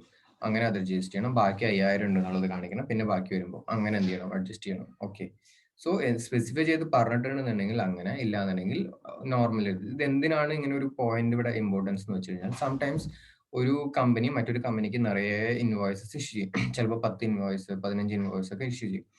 സോ ഈ കാശ് തരേണ്ട കമ്പനി എന്ത് ചെയ്യുന്ന വെച്ചാൽ ഈ ഇൻവോയ്സ് ചിലപ്പോൾ നമ്പർ സ്പെസിഫൈ ചെയ്തിട്ട് പറയും ഈ ഇൻവോയ്സ് പേ ചെയ്യണം, ഈ ഇൻവോയ്സിന് സെറ്റിൽ ചെയ്യണം എന്ന് പറഞ്ഞു. ചിലപ്പോൾ അത് ആദ്യത്തെ ഇൻവോയ്സ് ആയിരിക്കാം, ചിലപ്പോൾ അവസാനത്തെ ഇൻവോയ്സ് ആയിരിക്കാം, ചിലപ്പോൾ ഭയങ്കര ഇമ്പോർട്ടന്റ് ആയിട്ടുള്ള ഇൻവോയ്സ് ആയിരിക്കാം. സോ അത് ഡിപ്പെൻഡ് ചെയ്തിട്ട് അവർ എന്ത് ചെയ്യും, അത് അപ്ലൈ ചെയ്ത് അങ്ങനെ തന്നാൽ അത് ആദ്യം എന്ത് ചെയ്യണം, അപ്ലൈ ചെയ്യണം. അതിനാണ് ഫസ്റ്റ് പോയിന്റ്. രണ്ടാമത്തേത്, അവരൊന്നും സ്പെസിഫൈ ചെയ്യാതെ എമൗണ്ട് ഇങ്ങനെ തന്നുകൊണ്ടിരിക്കുകയാണെന്നുണ്ടെങ്കിൽ നമ്മളുടെ കമ്പനി ഏതാണോ ആ കമ്പനി അതിന്റെ ഓർഡറിൽ എന്ത് ചെയ്യണം, ഓക്കെ ഇത്ര എമൗണ്ട് സെറ്റിൽ ചെയ്തു എന്നുകൊണ്ട് സെറ്റിൽ ചെയ്ത് പോയിട്ട് പോകണം. ഇനി രണ്ട് പാർട്ടിയും ഇത് ഇൻവോയ്സസ് സെറ്റിൽ ആയി എന്ന് പറഞ്ഞിട്ട് എന്ത് ചെയ്തിട്ടില്ല, അങ്ങനെ നോക്കിയിട്ടില്ല എന്നുണ്ടെങ്കിൽ ഓട്ടോമാറ്റിക്കലി ഇപ്പൊ എല്ലാം സിസ്റ്റം ആവുമ്പോൾ മൊത്തം എത്ര ഇൻവോയ്സ്, 15 ഇൻവോയ്സ് എന്ന് വിചാരിക്കും. 15 ഇൻവോയ്സിനും കൂടി ഒരു 15000 രൂപ, ഓരോ ഇൻവോയ്സിന് 1000 രൂപ വെച്ചിട്ട് 15000 രൂപ ആയിട്ടുണ്ടെന്നുണ്ടെങ്കിൽ അത് തിരിച്ചിങ്ങോട്ട് എമൗണ്ട് കിട്ടുകയാണെങ്കിൽ ഈ ടോട്ടൽ സെറ്റ് ഓഫ് ചെയ്ത് പോകുമ്പോൾ എന്ത് ചെയ്യും, റിമൈനിങ് ഏത് ഇൻവോയ്സ് ആണ് അപ്ലൈ ചെയ്യാൻ ബാക്കിയുള്ളത് എന്നുള്ളത് നോക്കി വെച്ചിട്ട് അങ്ങനെ എന്ത് ചെയ്യും, അപ്ലൈ ചെയ്യും. അതാണ് ഈ അപ്രോപ്രിയേഷൻ ഓഫ് പേയ്മെന്റ് കൊണ്ട് ഉദ്ദേശിക്കുന്നത്. ഓക്കെ, അതാണ് ഇവിടെ അപ്രോപ്രിയേഷൻ ഓഫ് പേയ്മെന്റ് കൊണ്ട് ഉദ്ദേശിക്കുന്നത്. ക്ലിയർ ആണ് എന്ന് വിചാരിക്കുന്നു. ക്ലിയർ ആണ് എന്ന് വിചാരിക്കുന്നു. നമുക്ക് ഇതോടുകൂടി ഇന്ന് എടുക്കുന്ന ടോപ്പിക് നിർത്താം. ഇല്ലാന്നുണ്ടെങ്കിൽ അക്കൗണ്ട് ബേസ്ഡിലാവുമ്പോൾ ഡെബിറ്റ് ചെയ്താൽ പോയവരെന്ന് ചോദിച്ചാൽ ഇതിന്റെ പ്രശ്നം എന്താ വെച്ച് കഴിഞ്ഞാൽ, ഏജിങ് എന്ന് പറഞ്ഞിട്ടുള്ളൊരു ഫാക്ടർ ഉണ്ട്. ഞാൻ പറയാം, ഏജിങ് എന്ന് പറഞ്ഞിട്ടൊരു ഫാക്ടർ ഉണ്ട്. അതായത് ഒരു ഇൻവോയ്സ് എത്ര കാലമായിട്ട് പെൻഡിങ് ഉണ്ട് എന്നുള്ളത് അത് എല്ലാ കമ്പനീസും നോക്കണം. ഓക്കെ, AP ഏജിങ് എന്ന് പറയും. എത്ര കാലമായിട്ട് ഇതിങ്ങനെ ഒരു ഇൻവോയ്സ് പെൻഡിങ് ആണെന്നുള്ളത് ഉണ്ടെന്നുണ്ട്. അപ്പോൾ മൊത്തമായിട്ട് ഒരിക്കലും എന്ത് ചെയ്യില്ല, അങ്ങനെ അഡ്ജസ്റ്റ് ചെയ്യാൻ പാടില്ല. ഒരു ഇൻവോയ്സ് ആയിട്ട് ചെയ്യണം. കാരണം അവർ ബുക്ക് ചെയ്തത് എന്തായിരിക്കും, ഇൻവോയ്സ് ആയിട്ടായിരിക്കും ബുക്ക് ചെയ്യുക, അല്ലെ? ബുക്ക് ചെയ്തത് സെപ്പറേറ്റ് ലൈൻ ആയിട്ടാണ് ബുക്ക് ചെയ്തിട്ടുള്ളത്. അപ്പോൾ ക്ലോസ് ചെയ്യുമ്പോഴും ഏത് ക്ലോസ് ചെയ്തു എന്നുള്ളത് മെൻഷൻ ചെയ്തിട്ട് വേണം എന്ത് ചെയ്യണം. ഇപ്പൊ ഒറ്റയടിക്ക് ഒരു എമൗണ്ട് എൻറ്റർ ചെയ്യാമെന്ന് വിചാരിക്കും. അപ്പോൾ 15 ഇൻവോയ്സ് ഉണ്ട് 15000 രൂപയുടെ എന്ന് പറഞ്ഞു. ഒറ്റയടിക്ക് എനിക്ക് 10,000 റുപ്പീസ് കിട്ടിയിട്ട് ഞാൻ ഒറ്റയടിക്ക് 10,000 റുപ്പീസ് റിസീപ്റ്റ് എന്ന് പറഞ്ഞിട്ട് അക്കൗണ്ടിൽ ഹിറ്റ് ചെയ്താലും ഇപ്പുറത്ത് ഈ ഒരു പേയബിൾ അക്കൗണ്ടിൽ അല്ലെങ്കിൽ റിസീവബിൾ അക്കൗണ്ടിൽ ഞാൻ ഡെബിറ്റ് ഇത് ചെയ്യില്ലേ, ക്രെഡിറ്റ് ചെയ്യുമ്പോൾ എങ്ങനെയാണ് ക്രെഡിറ്റ് ചെയ്യേണ്ടതെന്ന് വെച്ചാൽ ആ ഓരോ ഇൻവോയ്സും സെപ്പറേറ്റ് ആയിട്ട് സെലക്ട് ചെയ്യാൻ വേണ്ടിയാണെങ്കിൽ സെലക്ട് ചെയ്യണം. അല്ലെങ്കിൽ ഡിസ്ക്രിപ്ഷൻ എഴുതുമ്പോൾ മെൻഷൻ ചെയ്യണം ഈ ഇൻവോയ്സ് എന്ന് മെൻഷൻ ചെയ്തിട്ട് ആ ഇൻവോയ്സ് ഒക്കെ ക്ലോസ് ചെയ്യണം. അല്ലാന്നുണ്ടെങ്കിൽ ഇപ്പോൾ ആരെങ്കിലും വേറൊരാൾ എടുത്ത് നോക്കുകയാണ്, ഇപ്പോൾ എൻ്റെ ബുക്കിൽ അനസ് എന്നുള്ള ഒരു കമ്പനിയുടെ പേയബിൾ ഉണ്ട്, എനിക്ക് ഇത്ര റിസീവബിൾ ഉണ്ടെന്ന് വിചാരിക്കുക, എനിക്ക് എത്ര റിസീപ്റ്റ് കിട്ടാനുണ്ട് എന്നുള്ളൊരു റെക്കോർഡ് കാണിക്കാന്ന് വിചാരിക്കുക. അതിലെടുക്കുമ്പോൾ എന്തുണ്ടാവും വെച്ചാൽ നെറ്റ് ബാലൻസ് ഉണ്ടാവും, പക്ഷേ ഇൻവോയ്സ് ഇത്രയും കാലമായിട്ട് പേ ചെയ്തിട്ടില്ല, എത്ര നാൾ നിന്നു എന്നുള്ളൊരു ഇതിൽ ഏജിങ് തെറ്റായിട്ട് കാണിക്കും. സോ ഇൻവോയ്സ് വൈസ് എന്ത് ചെയ്യണം, നോർമലി അപ്ലൈ ചെയ്യാം. അതുകൊണ്ടാണ് ഇങ്ങനെ ഒരു പോയിന്റ് ഇവിടെ പറയുന്നത്. Last point, application of payment where neither party appropriate ചെയ്തിട്ടില്ല എന്ന് പറഞ്ഞാൽ രണ്ട് പാർട്ടിയും ഇത് ഏതിലേക്കാണ് അഡ്ജസ്റ്റ് ചെയ്യണമെന്ന് പറഞ്ഞിട്ടില്ല. ഇപ്പോ കാശ് തരുന്ന ആളൊന്നും പറഞ്ഞിട്ടില്ല, കിട്ടിയിട്ടുള്ള ഞാൻ എന്ത് ചെയ്തിട്ടില്ല, അത് സ്പെസിഫിക് ആയിട്ടൊരു ഇൻവോയ്സിന്റെ അഗേൻസ്റ്റും അഡ്ജസ്റ്റ് ചെയ്തിട്ടില്ല എന്നുണ്ടെങ്കിൽ അത് എങ്ങനെയാണ് അഡ്ജസ്റ്റ് ചെയ്യേണ്ടതെന്ന് വെച്ചാൽ അത് ഓട്ടോമാറ്റിക്കലി എങ്ങനെയാണ് അപ്ലൈ ചെയ്യേണ്ടത്, ഷുഡ് ബി അപ്ലൈഡ് എന്ന് പറഞ്ഞാൽ അത് അഡ്ജസ്റ്റ് ചെയ്യേണ്ടത് എങ്ങനെയാണെന്നുണ്ടെങ്കിൽ ഇത് രണ്ടുപേരും അപ്ലൈ ചെയ്തിട്ടില്ലെങ്കിൽ എങ്ങനെയാണ് അഡ്ജസ്റ്റ് ചെയ്തതായിട്ട് കണക്കാക്കേണ്ടതെന്ന് വെച്ചാൽ ആദ്യത്തെ ഇൻവോയ്സസ് അങ്ങനെ ഓർഡർ ഓഫ് ടൈമിൽ എങ്ങനെയാണോ ഓരോ ഇൻവോയ്സ് ബുക്ക് ചെയ്തിട്ടുള്ള ആ ബുക്ക് ചെയ്ത ഇൻവോയ്സസിന്റെ അഗേൻസ്റ്റ് എന്ത് ചെയ്യണം, ഓരോന്നായിട്ട് ക്ലോസ് ടു പറഞ്ഞിട്ട് അങ്ങനെ അഡ്ജസ്റ്റ് ചെയ്യണം. ഒറ്റയടിക്ക് നമ്മൾ ആ ഒരു എമൗണ്ട് എന്ത് ചെയ്യരുത്, സെറ്റ് ഓഫ് ചെയ്യരുത് എന്നുള്ളതാണ്. അതായത് ചിലപ്പോൾ നെറ്റ് ബാലൻസ് നോക്കുമ്പോൾ ശരിയായിരിക്കും, പക്ഷേ ഇൻവോയ്സ് കണക്ക് ഇപ്പോൾ ഒരു 5 ബില്ല് ഉണ്ടെങ്കിൽ ആ ബിൽ മാത്രം എടുത്ത് നോക്കി കഴിഞ്ഞാൽ അതിന്റെ റിപ്പോർട്ട് ചിലപ്പോൾ എങ്ങനെ കാണിക്കും, ഇത് ഓപ്പൺ ആണെന്നുള്ളത് കാണിക്കും. അപ്പോൾ അത് തെറ്റായിട്ടുള്ള റിപ്പോർട്ട് ആയിരിക്കും. സോ എന്ത് കാണിക്കണം, ആ ബില്ല് ക്ലോസ് ആയി, ഈ ബില്ല് ക്ലോസ് ആയി എന്തെങ്കിലും കാണിക്കേണ്ടി വരും. ഇതൊക്കെ റിയൽ ടൈം ബേസിസിൽ സിറ്റുവേഷൻസ് നടക്കണം. അതായത് ഇപ്പൊ നമ്മളൊരു സിസ്റ്റത്തിൽ നിന്ന് ഒരു ബില്ല് റിപ്പോർട്ട് എടുക്കുകയാണ്, പെൻഡിങ് ബിൽസ് റിപ്പോർട്ട് എന്ന് പറഞ്ഞ ഒരു റിപ്പോർട്ട് ആ ബില്ല് എടുക്കുകയാണ്. ആ ഒരു റിപ്പോർട്ട് എടുക്കുമ്പോൾ നമ്മൾ ഈ ഒരു ബില്ല് ക്ലോസ് ചെയ്തു എന്ന് പറഞ്ഞിട്ട് അപ്ലൈ ചെയ്തിട്ടില്ല എന്നുണ്ടെങ്കിൽ ആ ബില്ലെല്ലാം അതിൽ ഓപ്പൺ ആയിരിക്കും. അത് തെറ്റായിട്ടുള്ള ഇൻഫർമേഷനാണ്. പക്ഷെ നെറ്റായിട്ട് ആ ഒരു റിസീവബിൾ അക്കൗണ്ടിന്റെ നമുക്ക് കിട്ടാനുള്ള ഒരു അക്കൗണ്ട് റിസീവബിളിന്റെ ബാലൻസ് നോക്കുകയാണെന്നുണ്ടെങ്കിൽ, ബിൽസ് റിസീവബിളിന്റെ ബാലൻസ് നോക്കുകയാണെന്നുണ്ടെങ്കിൽ നെറ്റ് ബാലൻസ് ഓക്കെ ആയിരിക്കും. പക്ഷെ ഒരാളുടെ സ്പെസിഫിക് ഒരു പേരെടുത്തു, ഇപ്പോൾ അനസ് എന്നുള്ള ഒരു പേരെടുത്തു, ആളുടെ കീഴിലുള്ള ബില്ല് എടുക്കുകയാണെന്നുണ്ടെങ്കിൽ ആ എമൗണ്ട് ഫുള്ള് പെൻഡിങ് ആയിട്ട് തന്നെ കാണിക്കും. അപ്പോൾ എന്ത് ചെയ്യണം, അപ്ലൈ ചെയ്ത് ഓക്കെ ഈ ബില്ല് ക്ലോസ് എന്നുണ്ട്, ആ ബില്ല് ക്ലോസ് ആയിട്ട് കാണിക്കണം. അതാണ് ഇവിടെ ഇമ്പോർട്ടന്റ് ആണ്, അത് ഭയങ്കര ഇമ്പോർട്ടന്റ് ആണ്. അല്ലാന്നുണ്ടെങ്കിൽ ഇപ്പോൾ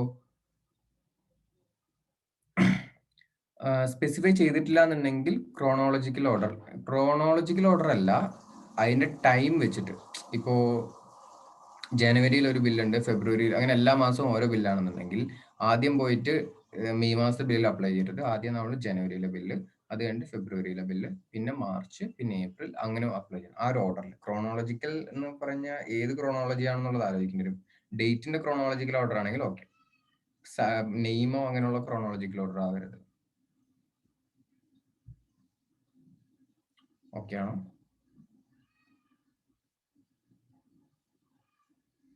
സോ ഇതുവരെ ക്ലിയർ ആണെന്ന് വിചാരിക്കുന്നു. ഇന്ന് നമ്മൾ എടുത്തത് എന്തൊക്കെയാ? ഡെവല്യൂഷൻ ഓഫ് ജോയിന്റ് ലയബിലിറ്റീസും അതിന്റെ കുറച്ച് ജോയിന്റ് പ്രോമിസസിന്റെ കേസസ് പറഞ്ഞു. Time and place of performance എന്തൊക്കെയാണ് സിറ്റുവേഷൻസ് വരിക എന്നുള്ളത് പറഞ്ഞു. പെർഫോമൻസ് ഓഫ് റെസിപ്രോക്കൽ പ്രോമിസിൽ റെസിപ്രോക്കൽ പ്രോമിസ് എങ്ങനെയാണ് പെർഫോം ചെയ്യേണ്ടതെന്ന് പറഞ്ഞു. പിന്നെ time is essence of the contract എന്ന് പറഞ്ഞിട്ട് പറഞ്ഞു. ലാസ്റ്റ് അപ്രോപ്രിയേഷൻ ഓഫ് പേയ്മെന്റ്സും പറഞ്ഞു. ഇത്രയുമാണ് ഇന്ന് പറഞ്ഞത്. സോ ഇനിയൊരു 2 മേജർ ഹെഡ്സ് ഉള്ളൂ. അതോടുകൂടി നമ്മളുടെ ചാപ്റ്റർ തീരും. പോസിബിളി നെക്സ്റ്റ് ഡേ, നാളത്തെ ഒരു ക്ലാസ്സോടുകൂടി ചാപ്റ്റർ തീരുമെന്നുള്ളതാണ് എൻ്റെ ഒരു വിശ്വാസം. ഇല്ലെങ്കിൽ നാളെ തീർക്കാം.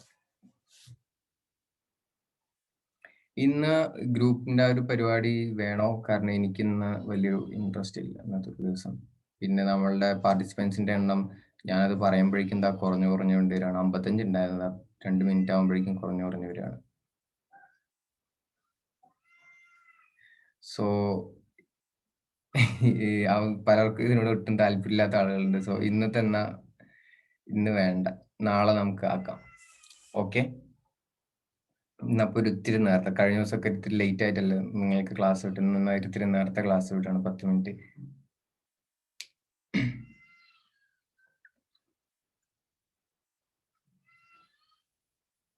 നാളെ ഇന്നത്തെയും കൂടി പറ്റിയാക്കാം. So have a nice day എല്ലാവർക്കും. ബൈ. എല്ലാവരും എടുത്ത എല്ലാം എന്ത് ചെയ്യാൻ നോക്കുക, നോട്ട് ചെയ്യുക, വായിച്ചു നോക്കുക ഒക്കെ ചെയ്യും. Okay, by.